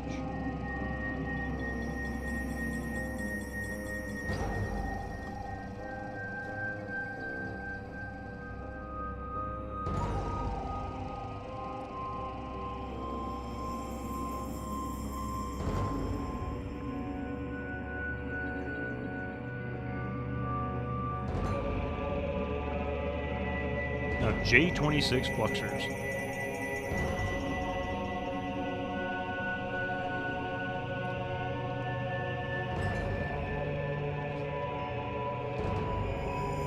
The audience reaction when it was announced. Yeah, that support was great for MS because they were under antitrust scrutiny, and Apple was the excuse they had that they are in a monopoly. What's interesting is that IE4 was the reason they ended up in that antitrust suit in the first place. Because they literally forced it as an install as a patch onto Windows 98, which then integrated it into the operating system, making it impossible to remove. I'm a little skeptical of you guys' take on it, but mainly because I lived through that history, I remember it, and I remember how it played out. I wasn't aware of the Apple thing, although I may have at the time. It was just the way it was, again, pushed out. I'm not really sure. Always play some cool stuff. Hey, Pishbot, how you doing? So, I don't know. Maybe they saw it coming. Maybe they saw the antitrust. I'm sure they had to have been aware they were in danger of it.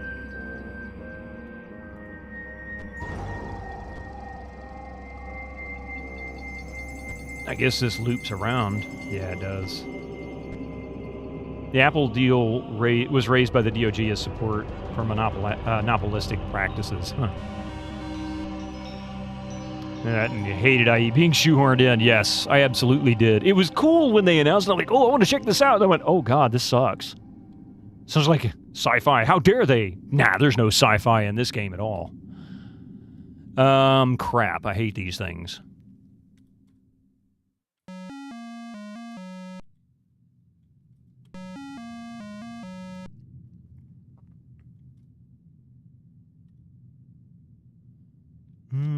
How about 4 or 5?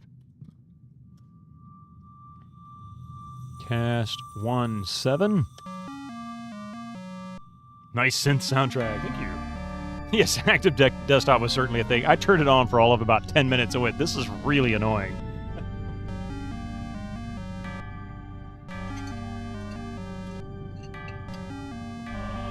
It was so bad. I was working at IBM at the time, and people started installing it on their computers, the IE4 update. Oh my God, they flipped out. They actually had to issue a warning that if anybody installed it, they would write them up because it was causing so many problems. Apple should have been allowed to fail, and MS should have been cut up by the courts. We don't have that future, but you would have liked to see it. It would be nice if we had the ability to see what would happen under certain conditions, but there's a lot of instances where that happened. The banks in 2008 here in the U.S., Chrysler several times, AT&T. AT&T should have been ripped to shreds twice. They were twice, but within 10 years, they were right back to where they were because they got their feelings hurt, paid enough people off who agreed that their feelings were hurt, and started removing the stuff that allowed the barriers put in place to keep them from reassimilating. It is a problem we have here. We would have ended up with Amiga and IBM. Unfortunately, the theory of antitrust in the 90s, and largely still now, was that you basically just let it happen. Oh, it's gotten worse. It's not even the theory then and now. It's worse now than it was in the 90s. People have been convinced that that monopolies are just a made-up boogeyman, it seems, and nobody really cares. That's why Apple's managed to get where it is. Maybe if Commodore wasn't driven into the ground, we could possibly be running CDMO OS today. .com bubble, Silicon Valley, venture capital, people chase money. Let's see, nothing here. Rest, yes. 5, cast 1, 5. Yes, thank you very much. Boom, boom. Well, the legal theory becomes it only matters if it causes consumer harm. But that's also very theoretical because you have no idea if it really will cause it, only based on experience, and most of them ignore all of that anyway. Maybe you should search. Nice!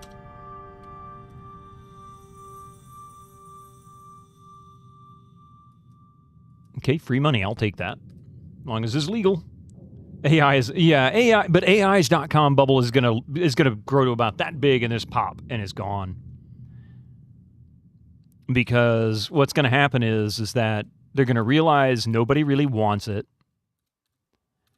and they'll use it any way they can. Oh, we got more nasty witches.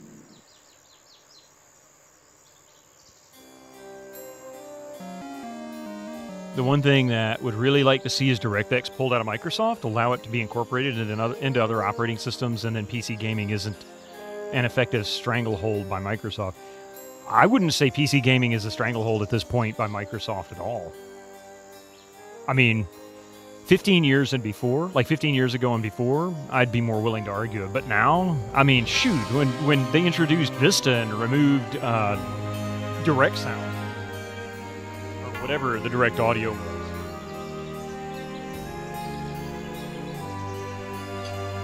I mean, that effectively killed Sound Blaster. PC gaming is a closed garden by Valve, yeah.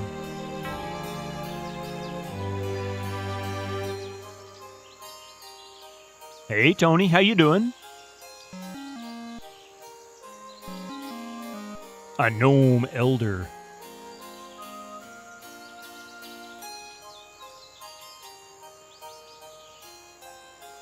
Cast 1-3 on Gnome Elder. We are making strides, but it's only been recently that gaming is really picked up in Linux. Oh, it's been back and forth. We had a big pickup in around 99, 2000. We even had a couple of studios that were doing specific Linux ports. I'm trying to remember what one of them was called. Did almost all the id Software stuff. And they were around for a good 6, 7, or 8 years. Loki, that's it. Yep. Loki was it. That was the one I was trying to think of. I'm like sitting here going, it was like winter or something like that. I know, Yuli. That's my point. You know, it's not new. Linux gaming is far from new. I alpha tested Quake 3 on Linux in 1999.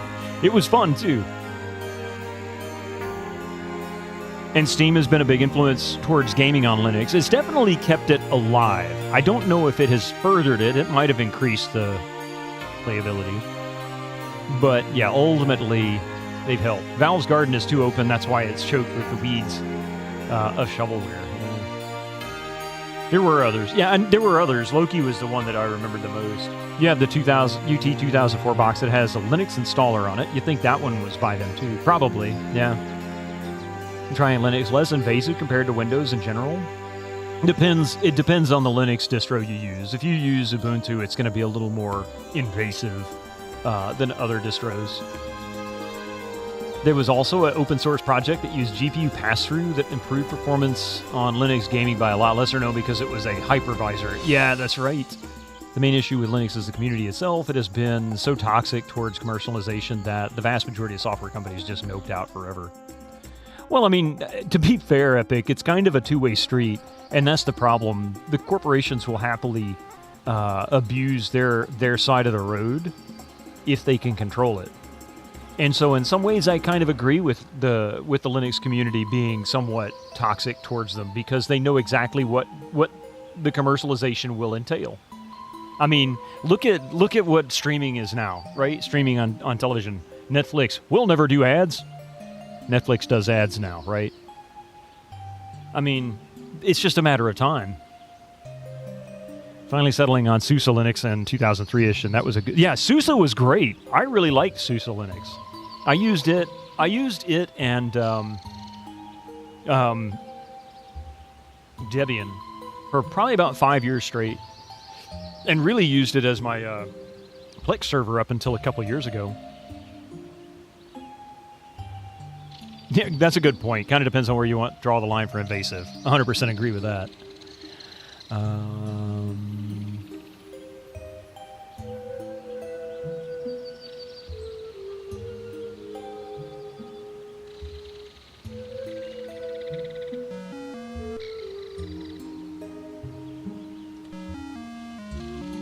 OpenSUSE is still one of the better distros. I was wondering if it was. It's been a long time since I've used it.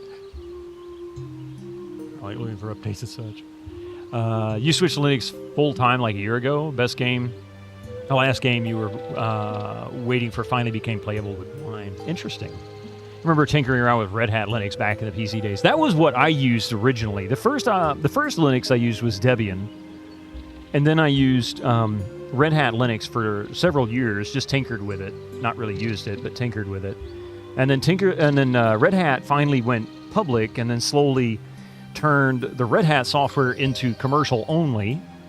And then Fedora came along as the community-based, long-term support or near-term support. Still have big problems with stuff that requires other stores, yeah. Favorite project from when you were using SUSE was U8? I don't know that one. It's what you were using at the time to play your library of Amiga audio. Interesting. Okay.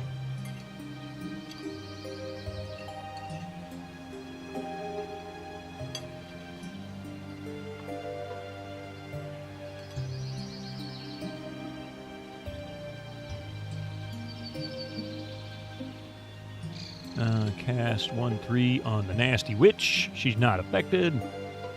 So we will go 2-6 and say, Silence, Witch! She's not affected. What?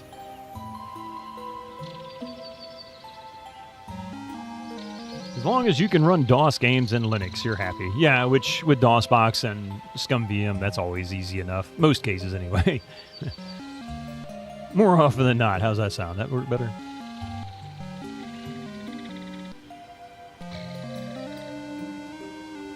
If you can run DOSBox on Windows, you can run it in Linux. Yeah, exactly. Copper chest. Ooh, we haven't got one of these yet. Ooh. A scimitar +3. So that was, yeah, Xenon the Third.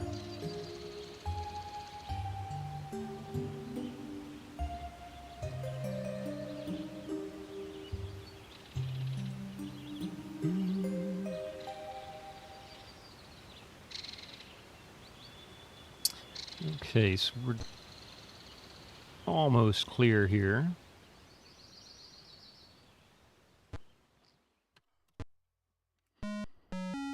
Uh-oh. Bloodsuckers. Or lawyers.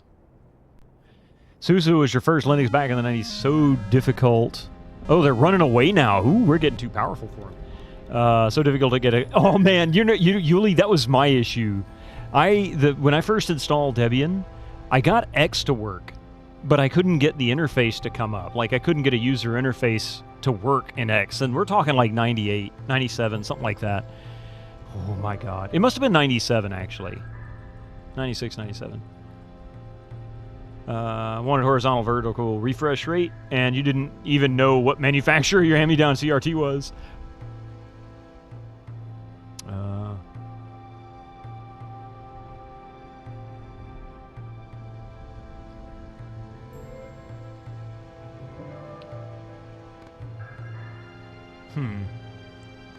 Yeah, the same problem with Red Hat, yeah. X ain't gonna give it to you. No.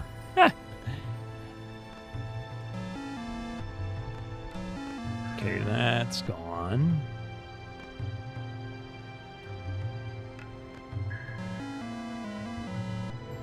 The double backstab. Cast. 1-7.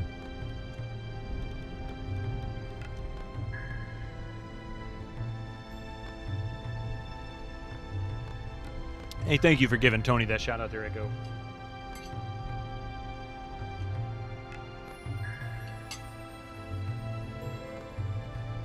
We have 1-3. Yep.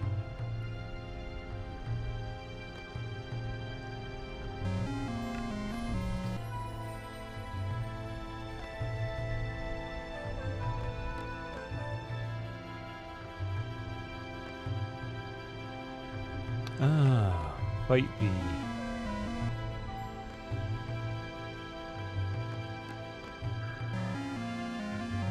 Marathon Classic 2 is out now today. I wonder what that is. Marathon Classic 2.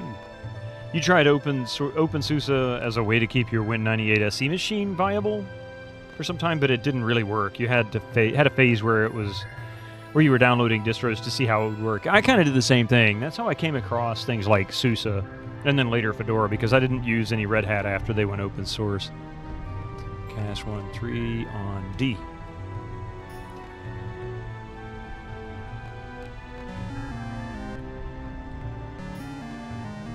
You just realized one of the questions that constantly plagues you is probably something that allows us to keep using ISA, etc. Why do we still use the 100 megahertz front side bus? It's a good question. That's actually a really good question. I want to say I'd heard the answer to it at some point, but I don't know what it was.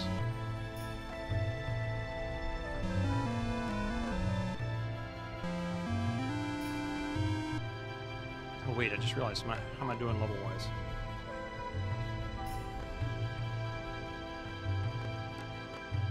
Oh, we're getting close.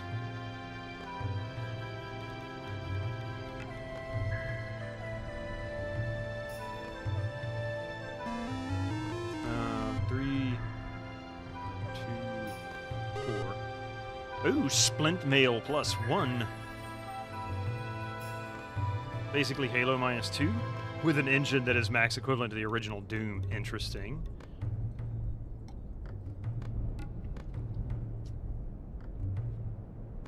Yeah, I think Dominus, there's a lot of those types of questions. So there's so many little things that are still present in computers that you really just have to wonder why. Why are they here? Why are we still doing that? Oh, I meant to look at the Naginata +3. Hey, Burfoot, how you doing? Nice thing is Budgie or Microsoft re-released it as free? Oh, Bungie, you mean? Huh.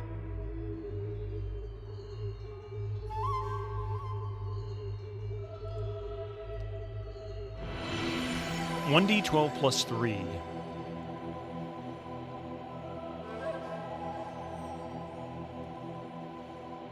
Using accurate sword. He's got a pike. Okay. He's got a scimitar +3 as well.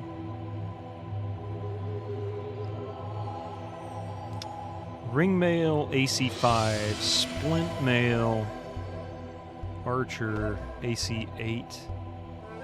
May not be able to equip it. Let's see. Trade 4B. Oh, wait. 6B. Remove 1. Equip E. Wrong class. Equip F.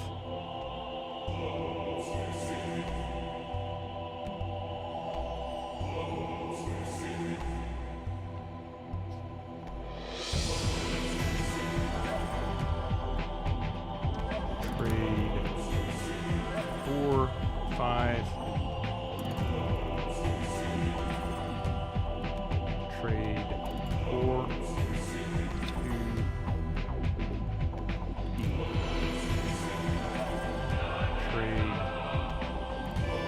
4.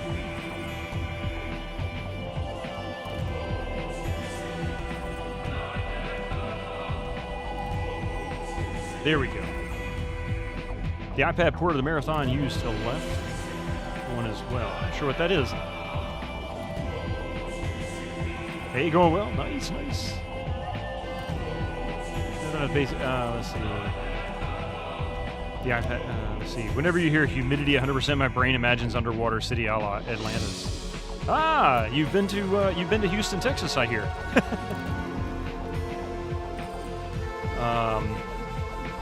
The Naginata.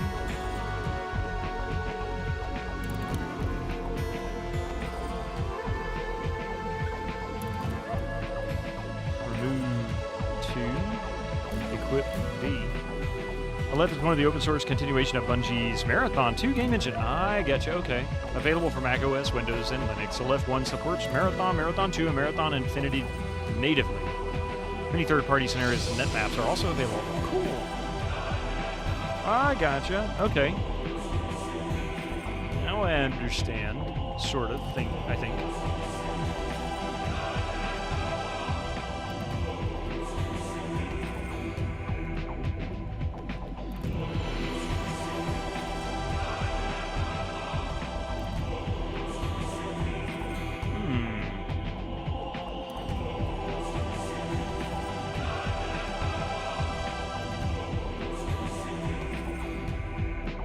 Can we be interested in playing some Marathon? Never played it. I mean, I'd be willing to look into it. I've never... it sounds vaguely familiar, but I don't think I've ever played it or seen it.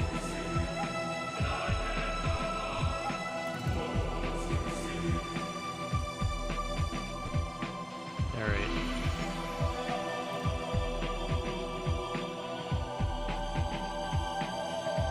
Let's go turn this in real quick.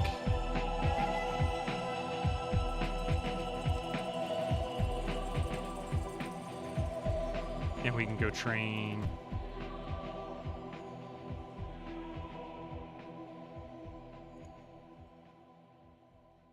Let's see. Yes.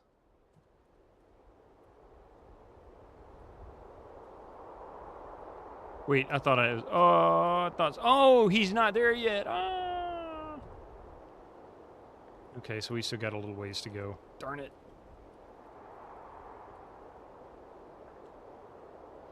Bungie recently announced a new game that reuses the Marathon name and some of the character designs. Ooh.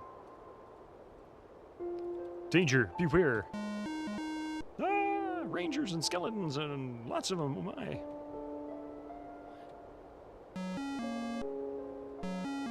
Fight all the rangers. These things have so many hit points.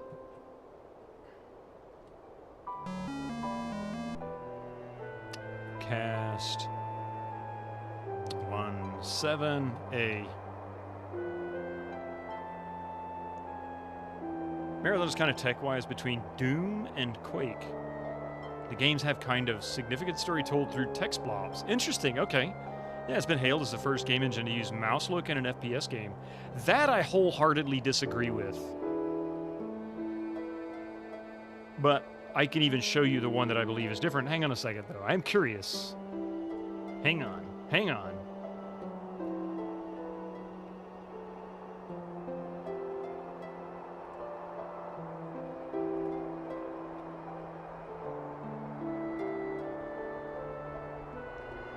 Yeah, I was going to say, it depends on how you define mouse look. Because, to me, the very first mouse look game, in an FPS would have been Terminator Future Shock. That game's control scheme matches today's control schemes. WASD, mouse look on by default, everything. It works just like it. You think Doom had mouse look, but it's off by default? It doesn't. I mean, you can look horizontally, but there is no up and down option. There's no vertical look up and down. Not without a mod. That is. You can do it otherwise, but you gotta have a mod. Yeah, Future Shock is 95. But it depends on mouse look that is in Marathon, because I don't know. I haven't played it. Triad was the first. I mean, if you narrow it down that much, but as far as... Yeah. So if we're talking only horizontal with no up and down, and movement being pushed around by the mouse, I don't consider that mouse look because that's not natural. But the modern day idea of what people use now for mouse look, at the very oldest, I would say Future Shock. Really, if you would think about it, ISA was perfectly capable of communicating with 100 megahertz frustrated bus. Modern systems still using it in absolute use. Using the same solution that was implemented to talk to the ISA as the bridge to TPM. Yep, all of these things make it possible to hack ISA onto modern systems. If we didn't stick to the 100 megahertz front side bus, then it would be possible without finding a way to communicate with whatever frequency we came up with. Yeah. By like 6 months, but that still doesn't matter. It depends on the mouse look that was implemented. 17... I'll have to see it. I think the best thing for me to do is not really... I don't want to argue on it because I don't want to... I don't have anywhere to stand on it, though. Yeah, it's really possibly splitting hairs. I don't know what Marathons is like. But if I were to compare Doom or Wolfenstein, for example, to the mouse look in Quake, I would say Quake has mouse look. Doom and Wolfenstein do not. That's my perspective on it. Even though you can use the mouse, most people play Doom with a keyboard.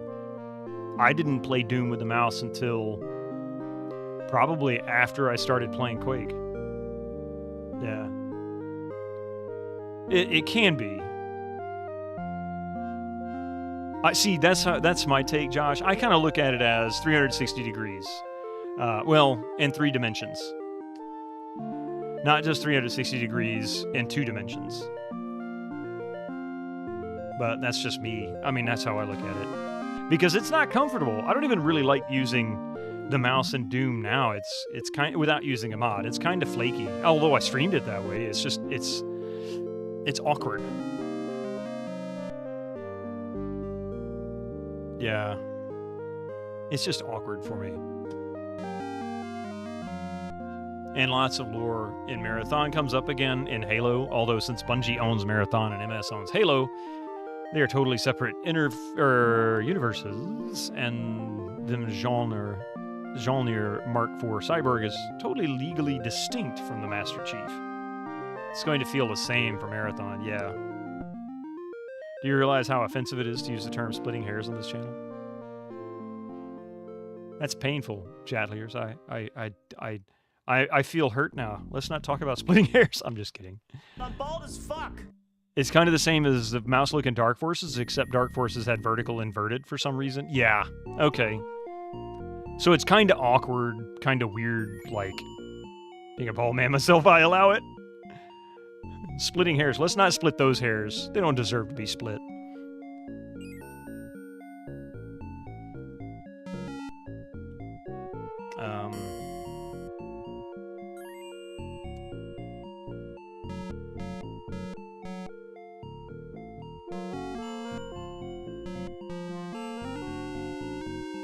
Kiss fish. Saved the bunnies. Yeah, no hurting the bunnies. The poor bunnies. They did nothing wrong. A great bow. Nice. Where's my archer? There's my archer. Trade 4 with 3 F. Wait, What's the difference? Plus 1 or 1d12 versus 1d8. Oh, nice. I'll take that in a heartbeat. Yes, sirree. Remove 2. Equip E.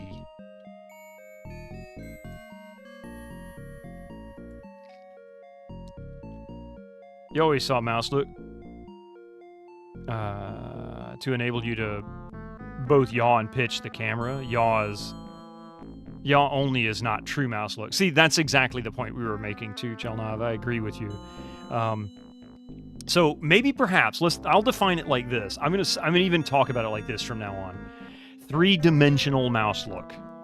So if Marathon has true 3-dimensional mouse look, I'll agree. However, I do know that Terminator Future Shock does have 3-dimensional mouse look out of the box from the start. So that's kind of my take on it. Yeah, using the mouse for movement is for sickos. Man, I could never get used to that at all. And in fact, if I couldn't disable it, that's one of the reasons I refuse to use it. Clicks, character stumbles forward. Yes, exactly, Yuli Witness. And you fall off that tiny little thing that they made you platform onto with controls that are not platform friendly. It's a pain. Ugh. Ugh.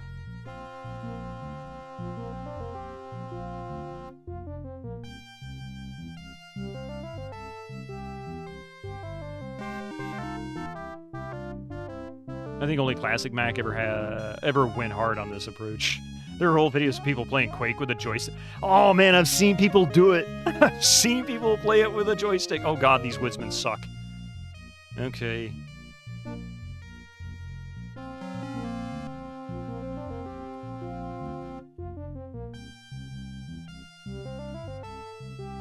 These guys hit pretty darn hard. 1-7. Oh no! Cast 4-1. How about 3-4?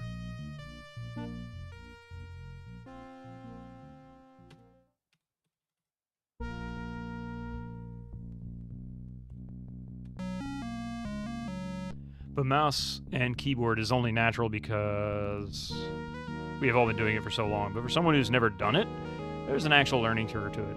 Yeah. There's always still, like, a royal pain in the neck to deal with, Sorry, my phone did something really weird. There's always going to be the limitations of that control scheme, too, which was why first-person shooters didn't really take off on consoles. Oh, God, probably for a good decade. I mean, they tried to get them on consoles, but... like the Unreal Tournament experiment on PlayStation 2, or was it 2003? Might have been UT 2003. When they tried to put it on the PlayStation 2, and they initially tried to pair console players against PC players, and they quickly found out that even the worst PC players could destroy the best PS2 players because of the controls. Just purely because of that. Yeah, they really rock with a keyboard and trackball mouse. Halo defined how to do it. Everyone accepted it as the standard. Yeah, it took a few years after that where it really did, but yeah, it did come around. It's still weaker than mouse and keyboard, but it is far better. They just went ahead and said auto-aim for a lot of stuff. Like, a light auto-aim. Having fun? Oh man, I am, Combo. How you doing? Welcome in. These guys are gonna destroy me. I've got to get out of this fight.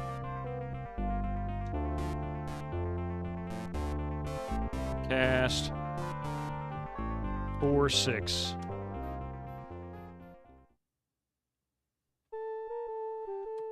No. Rest, yes. Cast 1-5.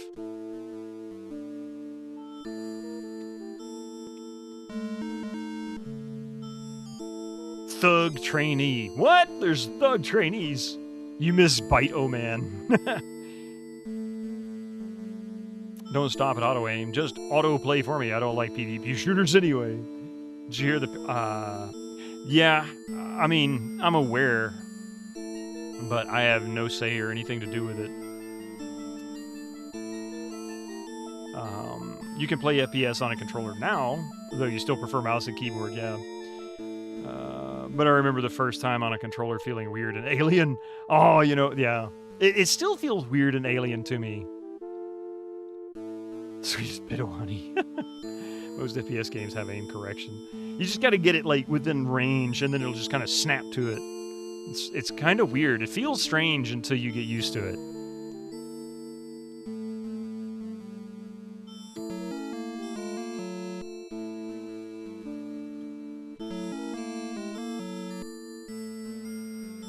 Not quite auto-aim, just an evolution of aim assist. I mean, yeah. 6 of one, half a dozen of another. Anything that manipulates the cursor to actually hit your target without you using your own skill to do it is... I don't know.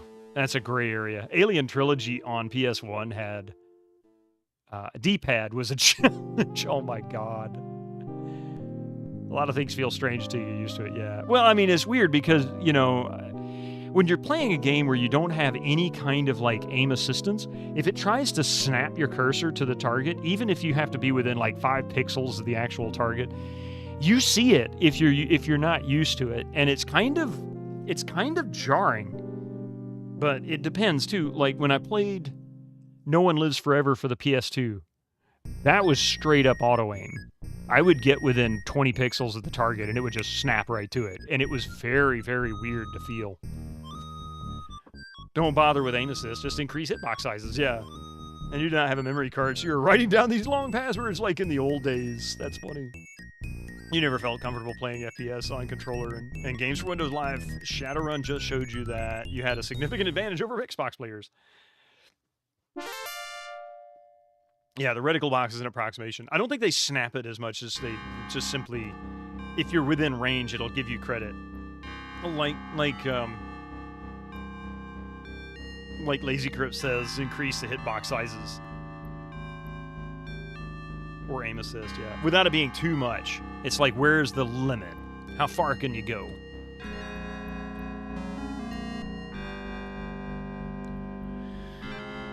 Uh, 17A.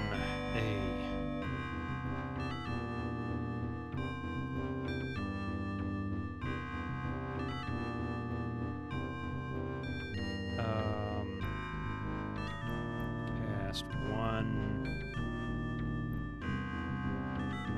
6 on 3.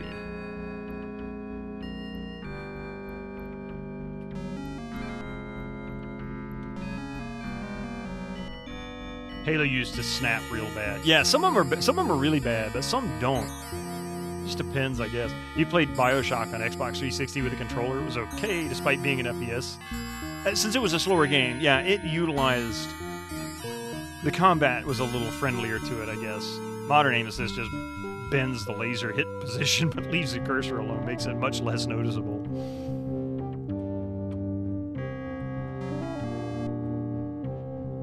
Cast 1-3 on E.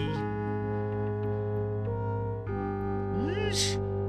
Eric's gonna go down. 1-6 on 6. Crapsicles.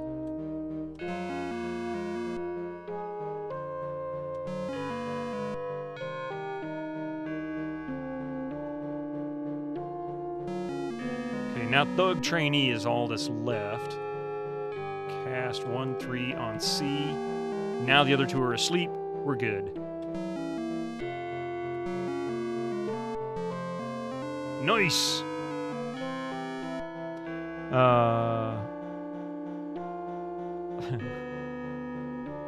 Search 3, 2, 4. I found a compass. Yay for me, I guess. Compass.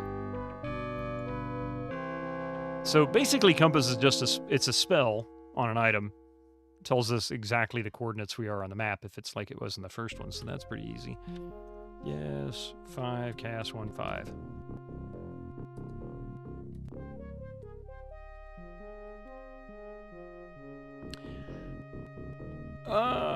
What does this say? A message appears briefly on the floor. The water disc rests at 15.5 within Castle Zabrin.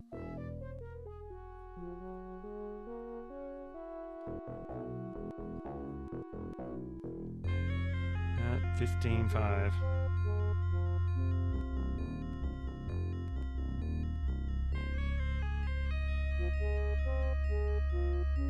Zabrin.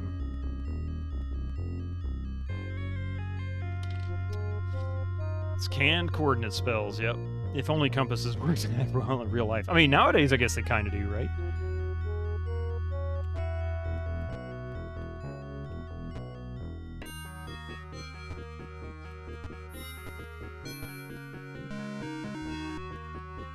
Look, more bloodsuckers. Oh my god. 60 bloodsuckers. You would argue a GPS is not a compass. Maybe a modern day take on a compass, but it's not really, it's not a compass by definition, no. It doesn't point a direction. It just says, you're here, you need to be over there.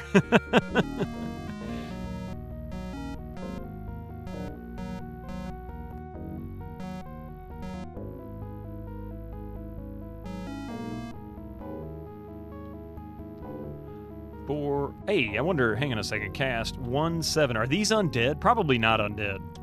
Yeah, I didn't think so.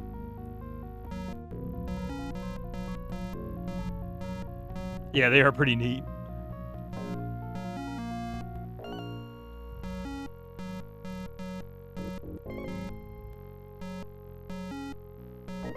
Can I just auto-combat?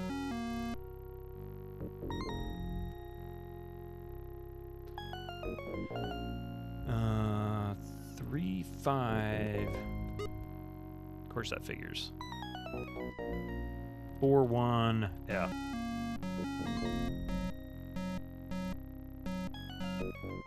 I mean, we can argue that the accuracy of magnetic compasses and the accuracy of some GPS systems make them identical tools.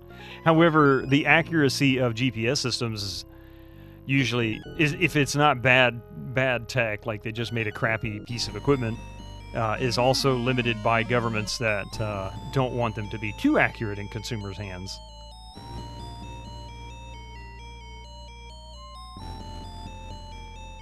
I wish I had a good AE.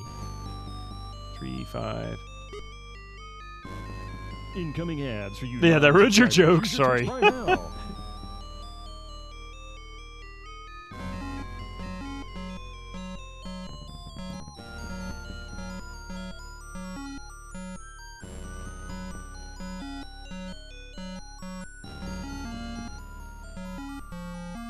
Look at that, 1,650 experience points for some of the easiest fight I've ever done. I would absolutely farm that fight in a heartbeat.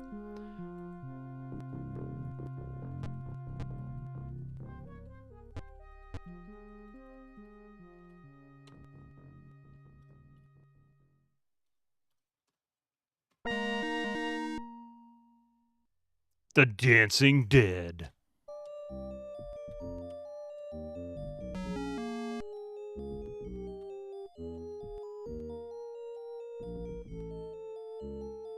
Cast 1-3.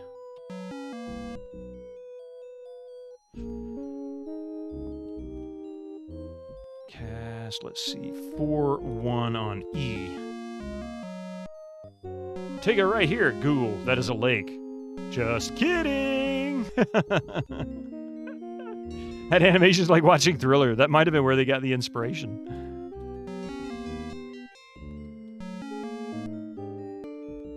I mean, it would make sense. Everything else got inspirations from everything else, right? Wait, that's not what I want. Cast 2-4A.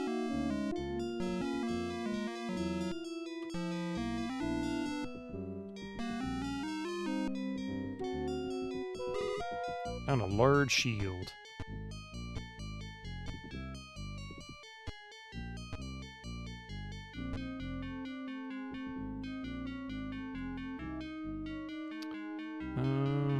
Rest, yes. Cast 1-5. Wait. Lord Hart's famous ancestor, the Long One, hangs out in 8th century. In the 8th century, in E2 at 5-4. Okay. E2. Brute. Just kidding. Sorry, he couldn't spell Latin. He only had one letter. Let's see, E2. So that would be in the desert? The Desert of Desolation.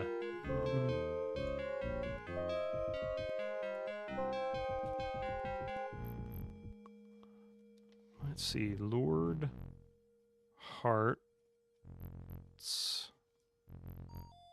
ancestor, the long one,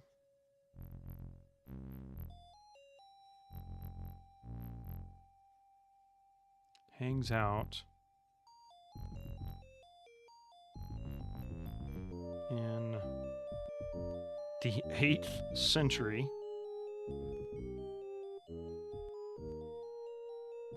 in E2 5-4. The Desert of Desolation sounds so much better, doesn't it?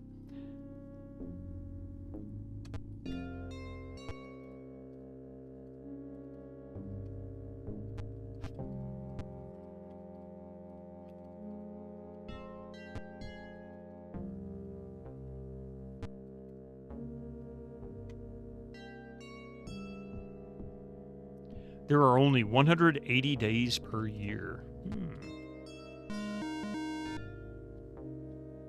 Super sprites and brainless ones. Sounds like a normal day at the office.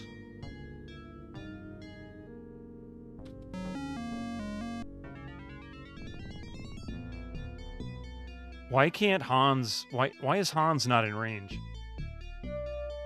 How many hours per day? That's a good question. Actually, I don't know.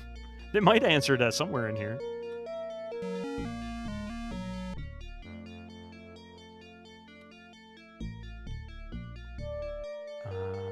One, 7.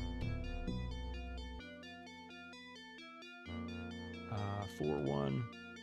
Incoming ads for you non-subscribers. You should touch Prime now. Stupid ads. Hey! How you doing, Maple Mystery? Welcome in. You came in just in time to see some ads. Thank you so much for joining us today.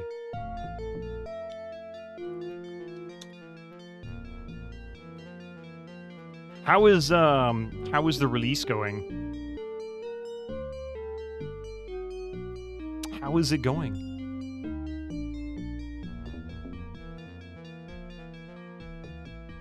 Sorry, I'm just fighting brainless ones, feeling a bit brainless myself. The Desert of Desolation, baked Alaska.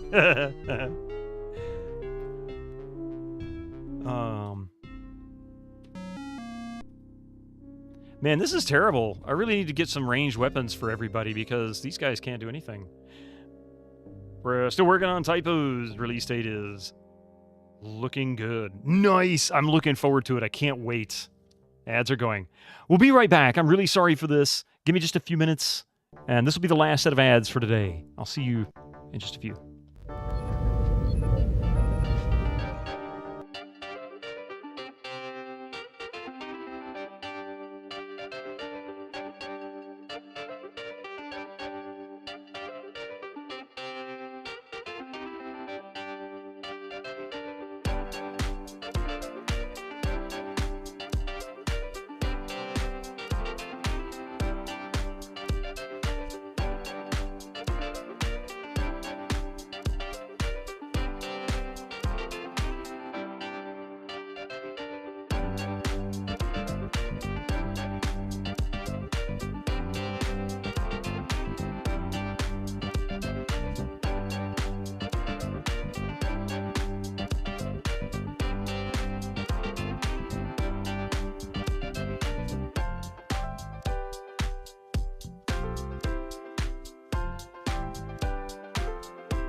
All right, look at that. Came back just in time. The ad supposedly ending. You have ads? Yeah. Let's see. What did I say? We're going to... 6 hour stream and still going strong. Yeah, I'm going to do a little bit less, or a little bit more than 6 hours today. I don't have quite as many obligations on Fridays this week and last Friday as I normally do. This upcoming Friday will be the last time that happens for a little while. So might run a little late then. But I still got to go to the gym this afternoon, and I still have a stream tonight on my wife's channel. So, but anyway, thank you. Yeah, welcome back. So Julia, the what is it? Tuesdays. I normally do like Sierra and LucasArts stuff on Tuesdays. We just wrapped up King's Quest 2. I'd never completed any of the King's Quest but 1 and 4. I'd played most of the other Sierra titles at some point. I just never got into King's Quest as much, despite the fact that King's Quest 4 was the first one I ever played. And man, I tell you, I really enjoyed 2. I enjoyed it more than I thought I would. For Sierra, I was such a big fan of the Quest for Glory series. Always hit the wrong button when I come back. Always been a big fan of the Quest for Glory series, as well as, my brain just went, what was it? Oh, and the Colonel's Bequest and Lara Bow Mystery, stuff like that. I'd always wanted like a third in the Colonel's Bequest. I wanted it just like Colonel's Bequest. I didn't care as much for Lara Bow, and the Dagger of Amon-Ra. King's Quest 2, you didn't play until a bit later, though the first one was King's Quest 1. See, yeah, I never played I tinkered with 1, 2, and 3 after playing the 4th one, but I never finished them. But 4, oh god, 4 was so good. That was your favorite series. See, that's mine. 4 is as far as series are concerned, Quest for Glory is my favorite series, the 4th one in particular. But I think my favorite is still Colonel's Bequest, all the way around. I need to stream it again. Enter shoot. And King's Quest is great until you climb stairs or ladders. Dagger of Amon-Ra is a completely different writer, which shows in the game. Yeah, 100% so. Your fave style, yeah. Colonel's Bequest. That shows. That shows. No doubt it shows. 4-1. C. Man, these things hit so freaking hard.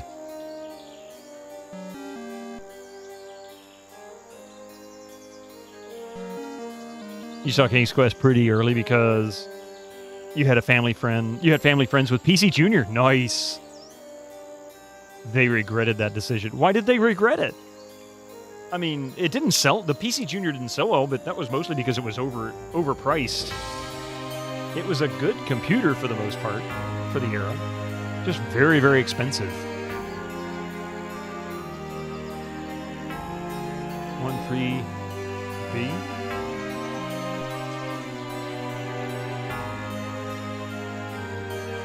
It did not give it software. I mean, DOS stuff worked on it, so any of the DOS games should have worked. Oh, due to insufficient RAM. IBM overpriced? I'm in shock. Well, I mean, the PC Junior was actually pretty advanced. For the PC, anyway. That was pretty advanced at the time.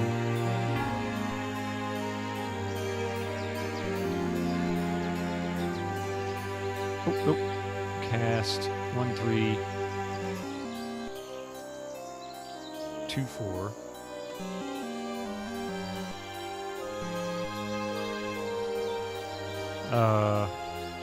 But you could always attach more RAM. In fact, Hummaker has one. I remember seeing his when he got it. When he started attaching the memory modules to it.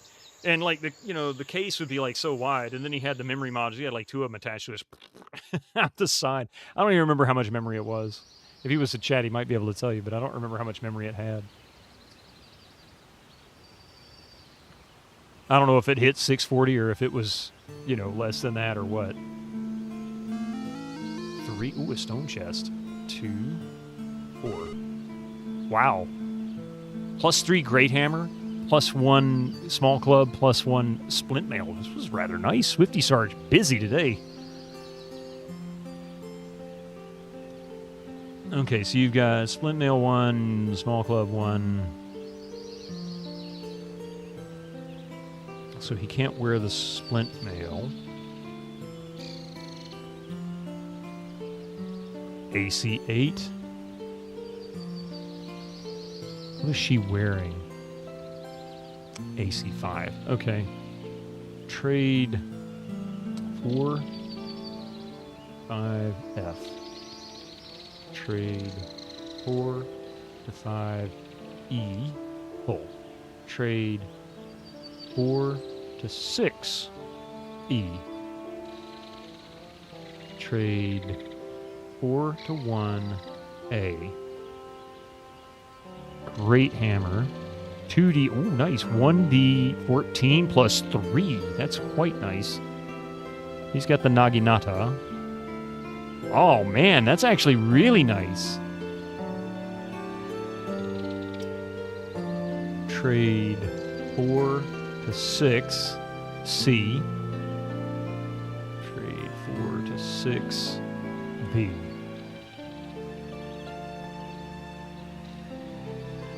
Wait.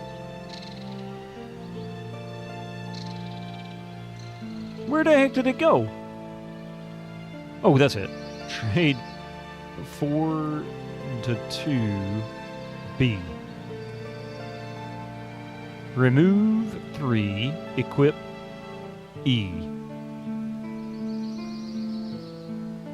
It shipped with 128K. Yeah. Compared to other home computers of that year, a lot.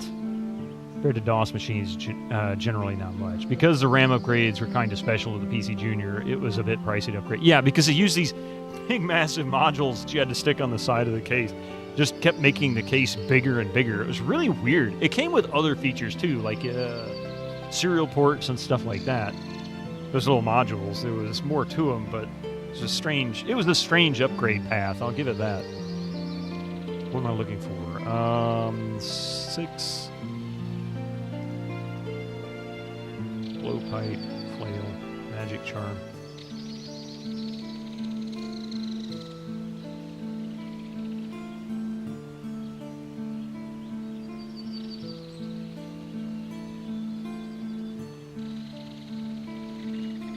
Trade 4 to...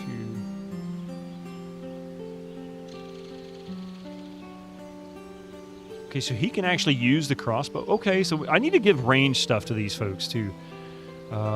Ada should always be up front anyway, so that's not an issue. I need to get...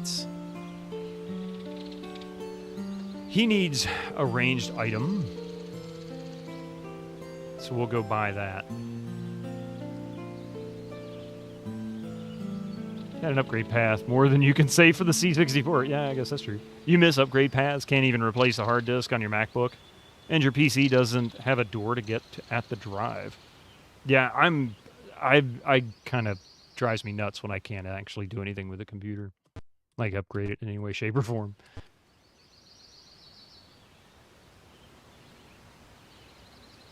PC laptop. Yeah, I kind of figured you meant that. Let's go this way. But if you compare it to the Apple II, which was kind of positioned against pricey and small library, the Apple II is what I played Zork on when it came out. Well, I say when it came out. Within a year or so after it came out.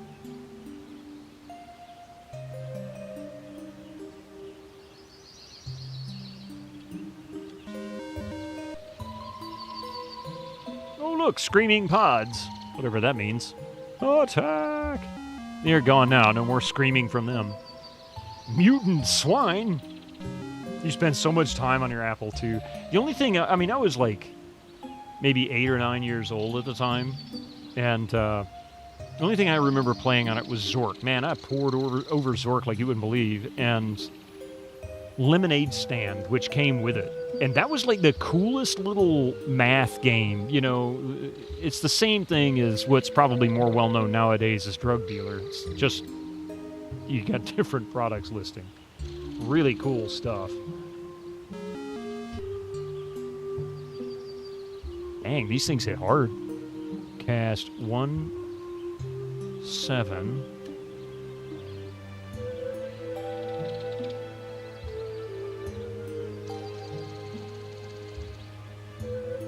Cast.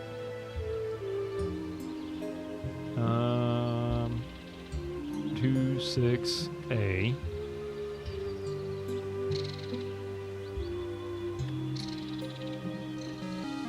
Okay, that's gone. Wow, Hans with the 50 damage. Nice. Wizard's Crown for you. You was in your mid-teens and the strategy RPG blew your mind. Feed me, Seymour. Pretty much. Shoot him now.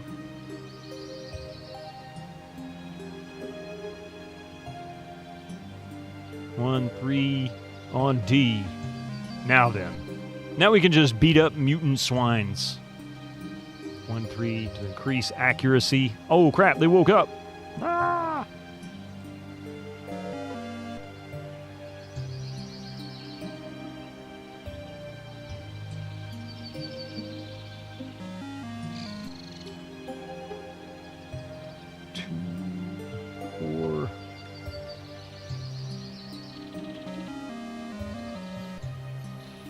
Wizard's Crown was pretty cool. I don't know that one.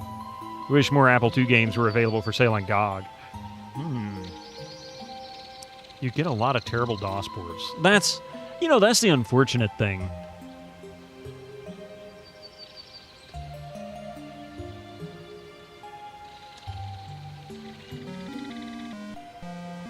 That mutant swine didn't want to die. Almost died myself.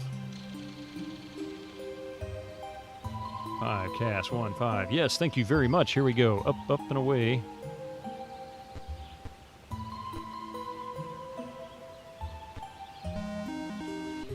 Bad enough to Twitch acts like 80s DOS was the default platform. It wasn't. Well, there you go. Nasty witches. And the witch's cat. Crashes through a wall. Hey, Gaia Shield.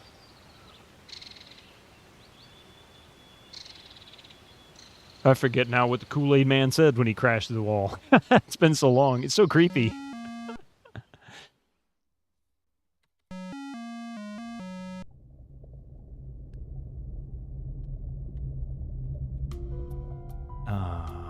Cast 1, 7. I have returned from work to watch your Times of the A Group again. Cast 4, 1 on the Super Sprites.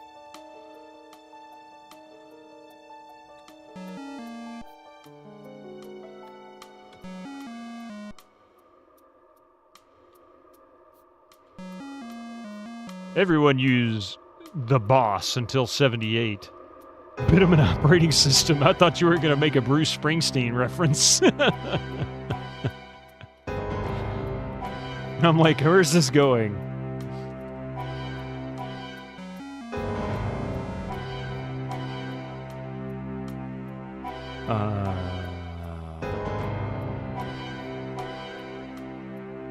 Two, 1 on 3. Well, not default EGA, yeah. This is so her skin looks, yeah. So yeah, this was what, 88. So was this VGA? This was EGA, wasn't it? Wasn't it? 80s Mac has some cool weird games, but obviously Apple II, C64 Spectrum was the heavy hitters. Yeah.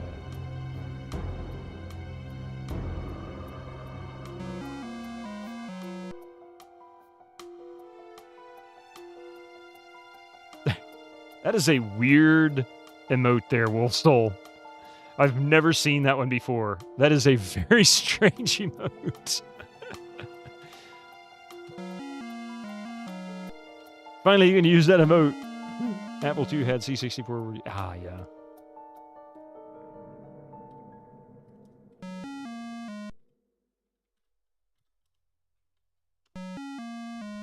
It was based on the Japanese nosebleed joke with sexy ladies. Interesting.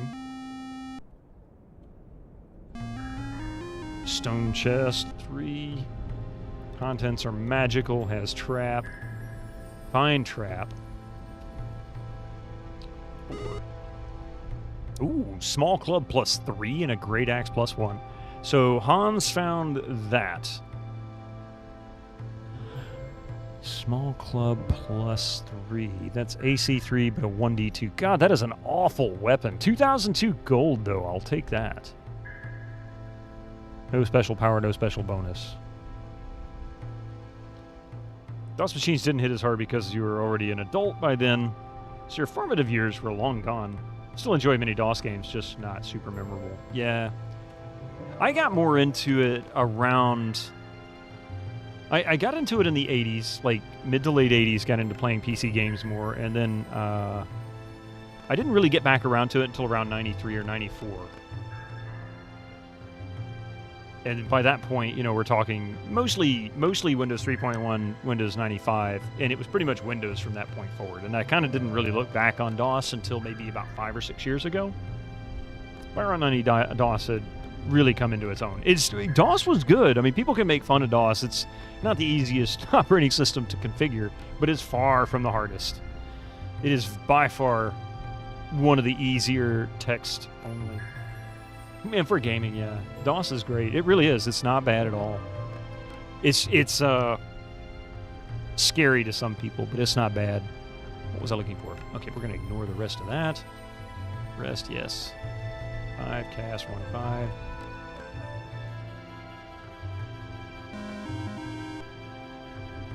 Deadly Rattlers.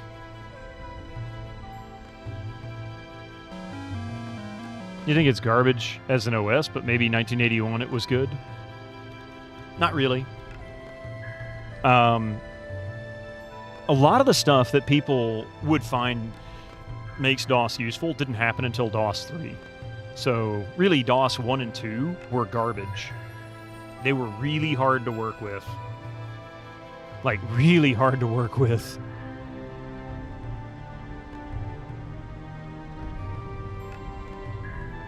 One, 3, yeah.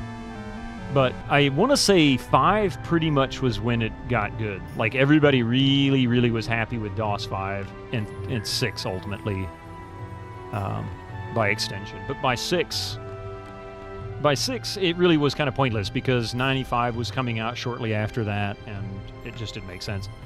It has its friction points, like running it on real hardware. You do need to fiddle with the autoexec.bat and config sys. But by the time you got to DOS 5, you had Memory Manager. And while a lot of people griped about Memory Manager, to be really fair, I've used it a lot, and it fixes most things more often than not. I was able, for example, when I played Star Trek 25th Anniversary, we did it on the Pentium 2, which is not even the best platform to be playing DOS games on. And I was able to install DOS 6.22 and get Memory Manager to set it up and fix the memory issue it had. It just wouldn't run without it. It kept complaining there wasn't enough memory. And I tinkered and tinkered and tinkered, and I got within like 25 bytes or something really, really small, but I just couldn't eke out the last little bit. And Memory Manager did it for me. It was good, and it did it in about 30 seconds. Linux was fine in general, but there were a lot of compatibility. Yeah, had it working fine on one PC, but on the other one it would just fail, even though your hardware setups were almost identical. That was one problem with DOS. I will definitely agree with. It just doesn't work right on some things. Compatibility fiddling. And I think a lot of the issues when it came to when it came to games running under DOS, really boiled down to what hardware you had. Like, it was really much more hardware-centric, and that might be more driver-based, like drivers for whatever hardware you purchased. What am I looking at here? How about 2.6? Yeah, compatibility fiddling? Nope. But, and like 7th Guest. I could not get 7th Guest to run on the Pentium 2 if I was using the S3 Verge 4 megabyte card. Not the most compatible video card, but one of the most. It kept complaining there wasn't enough video memory. Something weird about the way the drivers worked. You had a lot of problems on different machines getting Slackware working, yeah. Maybe your experience is different, but it was a rough time for you in 94, maybe 93. Oh, it's probably a rough time for most everybody. I mean, you gotta... In 93, I was trying to play Sam & Max, and I couldn't even get that to work on the PC we had. It was like a 386. It should have been perfect for it. It just wouldn't run.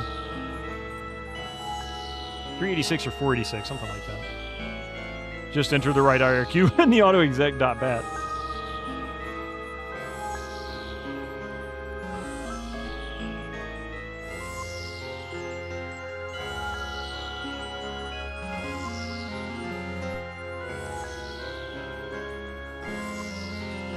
No! Xenon, you can't go down! Hans is almost down to cast 1-6 on 3.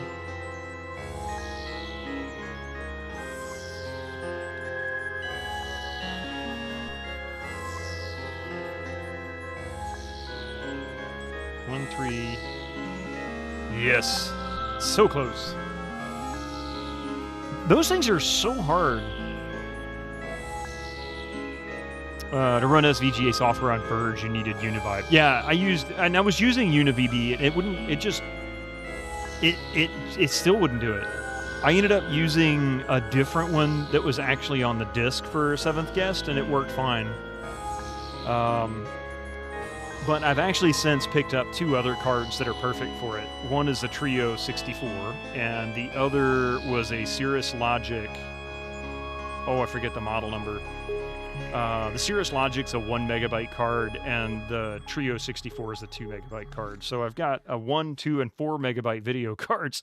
They'll all work just fine in like a 486 or a Pentium, or on this Pentium too if I needed it. Best part is I paid $2 for the 2 Cirrus Logic and Trio cards. Yeah, the Trios were the most bog standard. They really were. Which the S3 Verge was based on the Trio, but I don't know how much of that remains in the S3 Verge. What was I doing? Search, nothing, rest, yes. 5, cast, 1, 5, enter. Okay.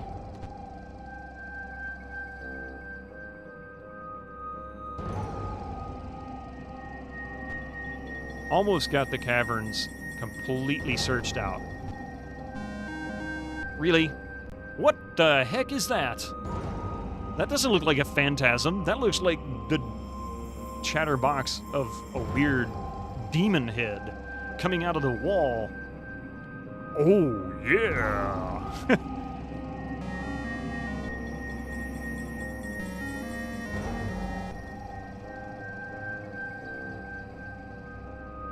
On a Trio. I think there is a chipset between the 2 that had a built-in RAM DAC, but no 3D chip. Not sure about that. Yeah, because there's a Trio a Trio 64, and then that's the base model. The most bog standard one was like the Trio 64, and I forget what the next level was. But they're both very good. It's just the other one's a little faster. Thank you very much for that 30 bits there. I appreciate that, Gundam. That's kind of what it looks like, right? Seems you're wrong? Not as far as I knew, but, you know. Cast 1, 7. No. Cast.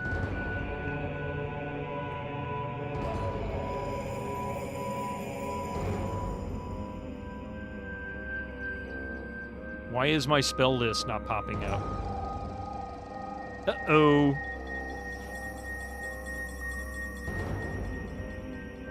This is not good. Cast 4-1 on E.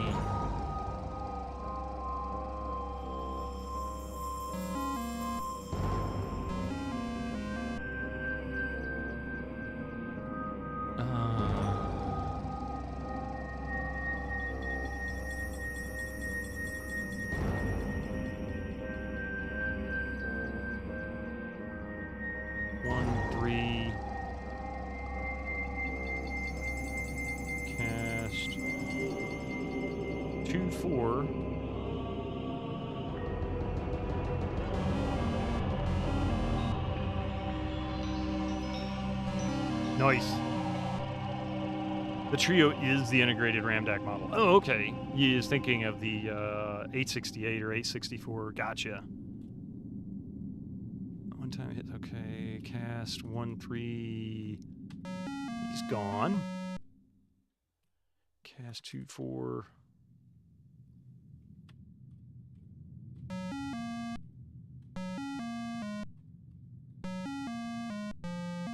All right. Once I get this cleared out, I'm going to have to call it. Nothing there. 5, cast 1/5.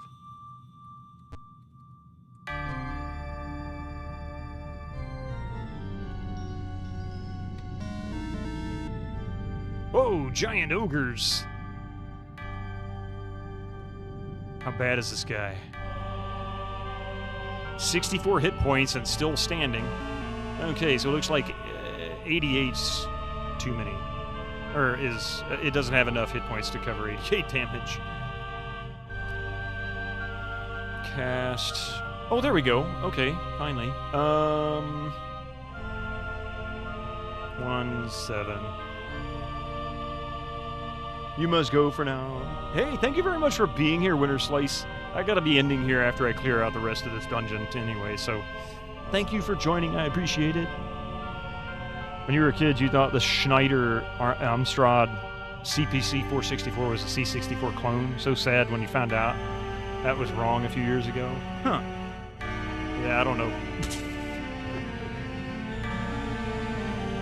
Me dumb if it isn't Microsoft. They have weird tape drives, and you can shift the visual display up and down from software by evil hacks. Interesting. 3 times for 55 damage. Good God Almighty.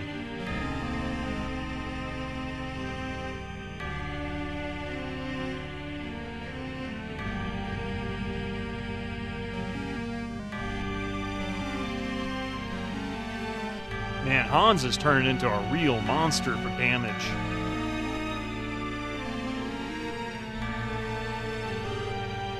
A great hammer plus... Ooh!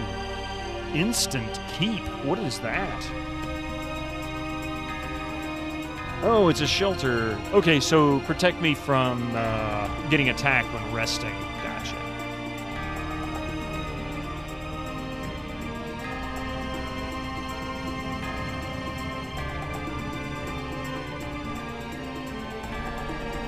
Encounter.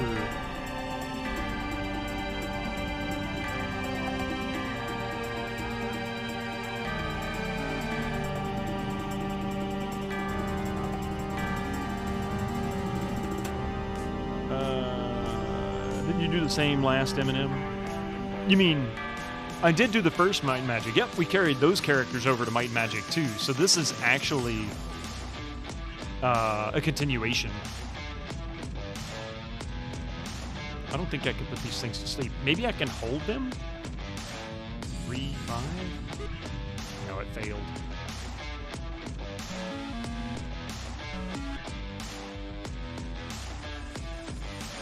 Character 1, 3. That's 2, 4.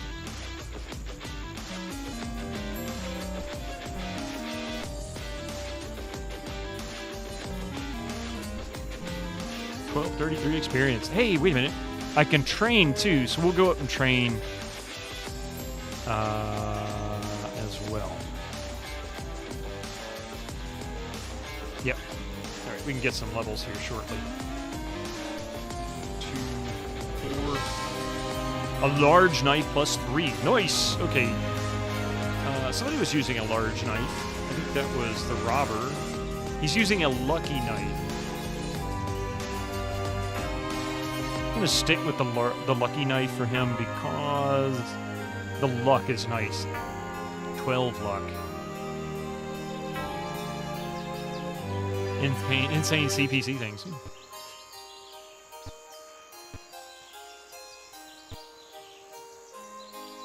Seek Earth encasement at 14-1.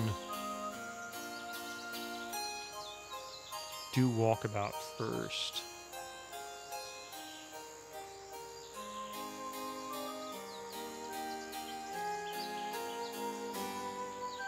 Encasement. At 14-1 in the proper plane. Oops.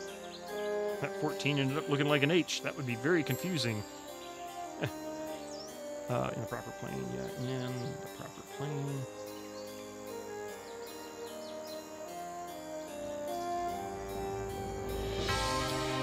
You walk it out first.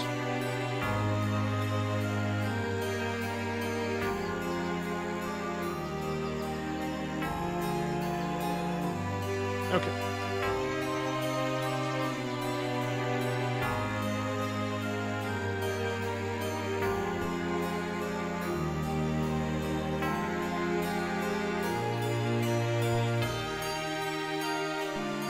Okay, there we are. Ooh, woodsman. I hate the woodsman. Oh, these things are so tough. Let's see. Oh, man, and only Ada can actually get...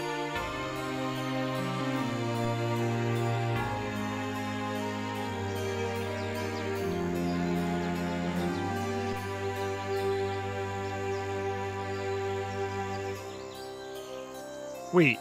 What did that say? Something about friends. Cast 1. Cast 3/5.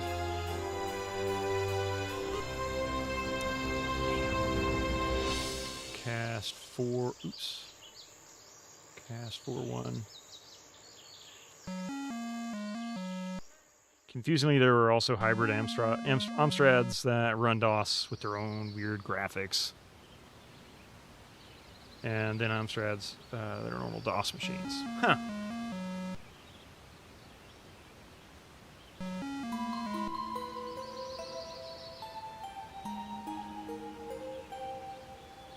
I may have to cast to run because these guys are just going to devastate me.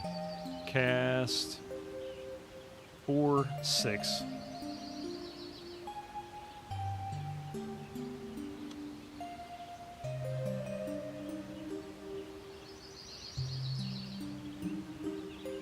I didn't complete that combat, so it looks like it's going to make me continue it, whether I want to or not, but I'm not going to.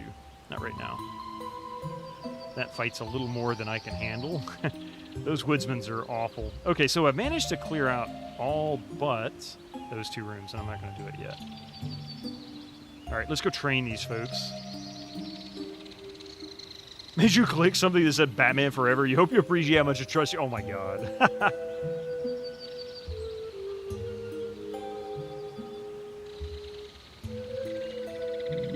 Please do show me what I need. T to train. 9 hit points gained for Xenon the Thoid.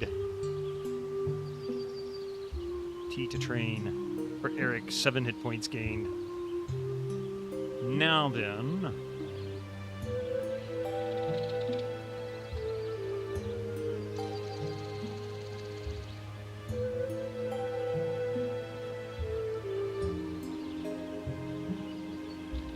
So there's nothing to learn there.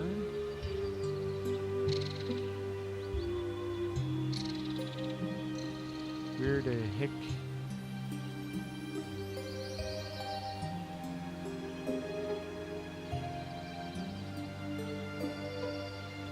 So I've got all the spells I can get from them. Okay. Sell what I've got junk-wise. I don't really need all this stuff, and it's getting in the way. So we're going to sell the small knife, the great axe. I think I'm going to hang on to the splint mail for a moment. Actually.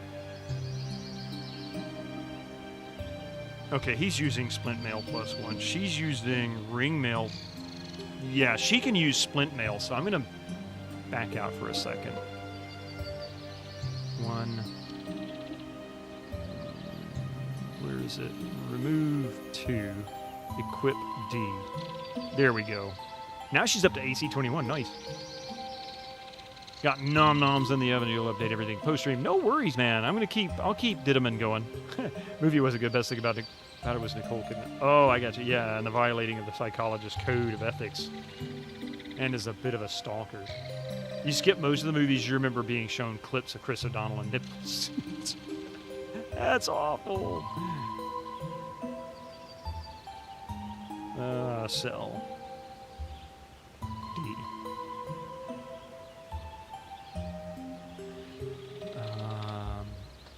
Halberd +2. Keeping the rope and hooks. The small club. Naginata.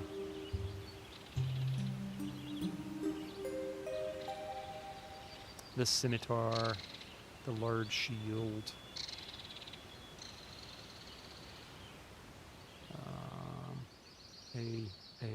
A. Don't need those at all. Let's see. C. C. C. C.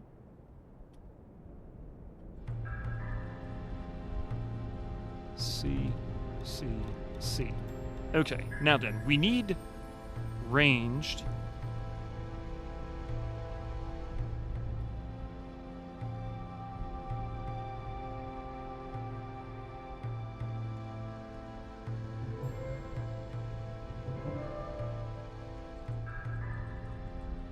He's got a crossbow. Xenon is our bow master.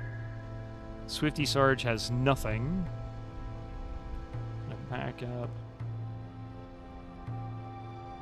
A. D. B.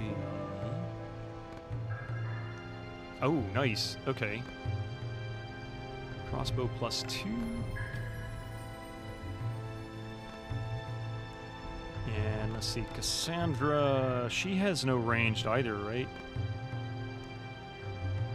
But she can't use any ranged at all. She's only got spells, so she can't use any of that stuff.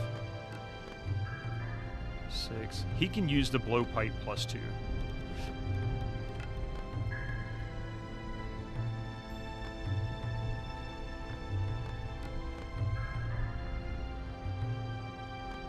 So we got ray gun on her. She'll always be able to do it. I say her, it's a he in this, but it was originally a she. Let's see, crossbow +1. Xenon has a bow. He's got a crossbow +2. Cassandra can't equip any of that kind of stuff. And remove 1, equip C. Yes. Sell. 6. C.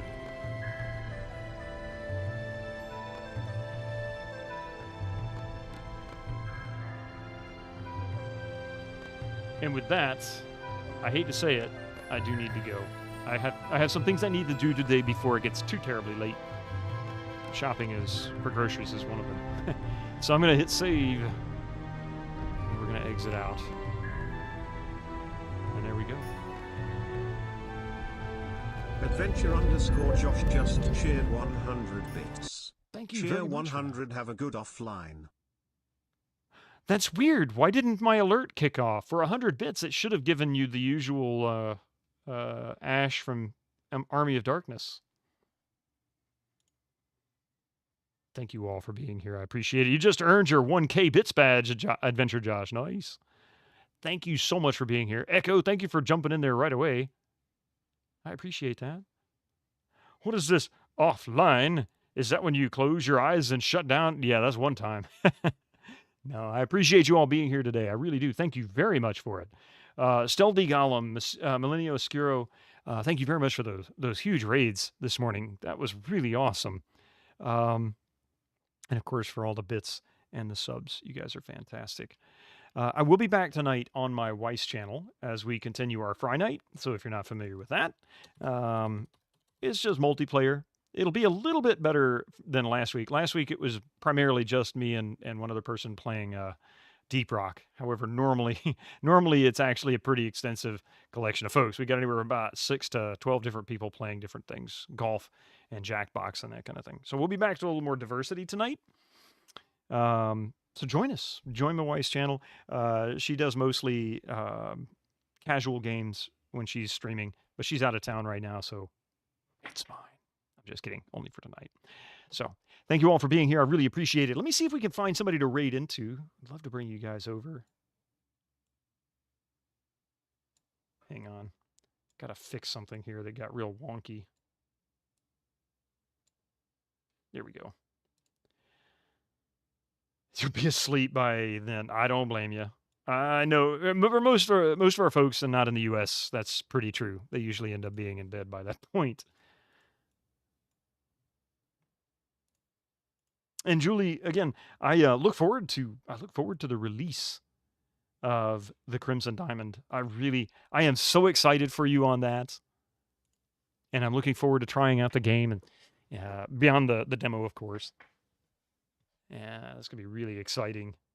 I bet you're extremely excited right now too. Like, this has got to be probably one of the most crazy moments.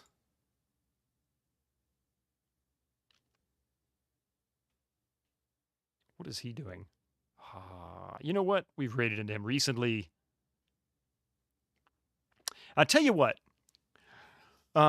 Julia and everybody else, I don't raid into his channel very often. In fact, it's been over 2 years since the last time I did. Hey, how are you doing, Talvatin? Welcome in. Welcome in. There is a particular streamer who, honestly, I can't believe has not gotten partner yet. Maybe he has just chosen not to. He was well known. Well, he's well known in the EverQuest community because he was one of the developers for EverQuest back when that game first came out. Really nice guy. Goes under the username of A Loving Robot. Let's give him a quick raid. He's currently developing Monsters and Memories, as he calls it, which is a game he's been working on. So let's see here. It's really interesting. He has a great chat, but it's a lot of EverQuest fans for obvious reasons. Yeah, another game dev.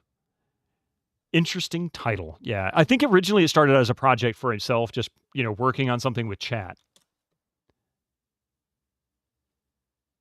There we go. I met him while I was streaming EverQuest like 4 years ago. So if you'd like to pop in and say hello, that would be a fantastic thing to do. He's definitely worth a follow as well. And actually, when you see it, if you remember EverQuest, what it looked like in more recent times, you'll get an idea. Thank you all for being here. If you want to grab one of these chat messages, by all means. If you don't have a sub, just grab the one that's, the default ones and paste it in chat when you get over there.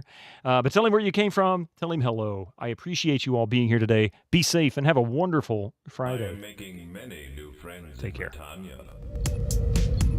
Thank you for that follow.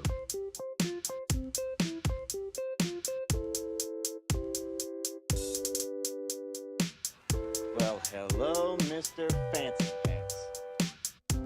Duncan Threats just cheered 100 bits.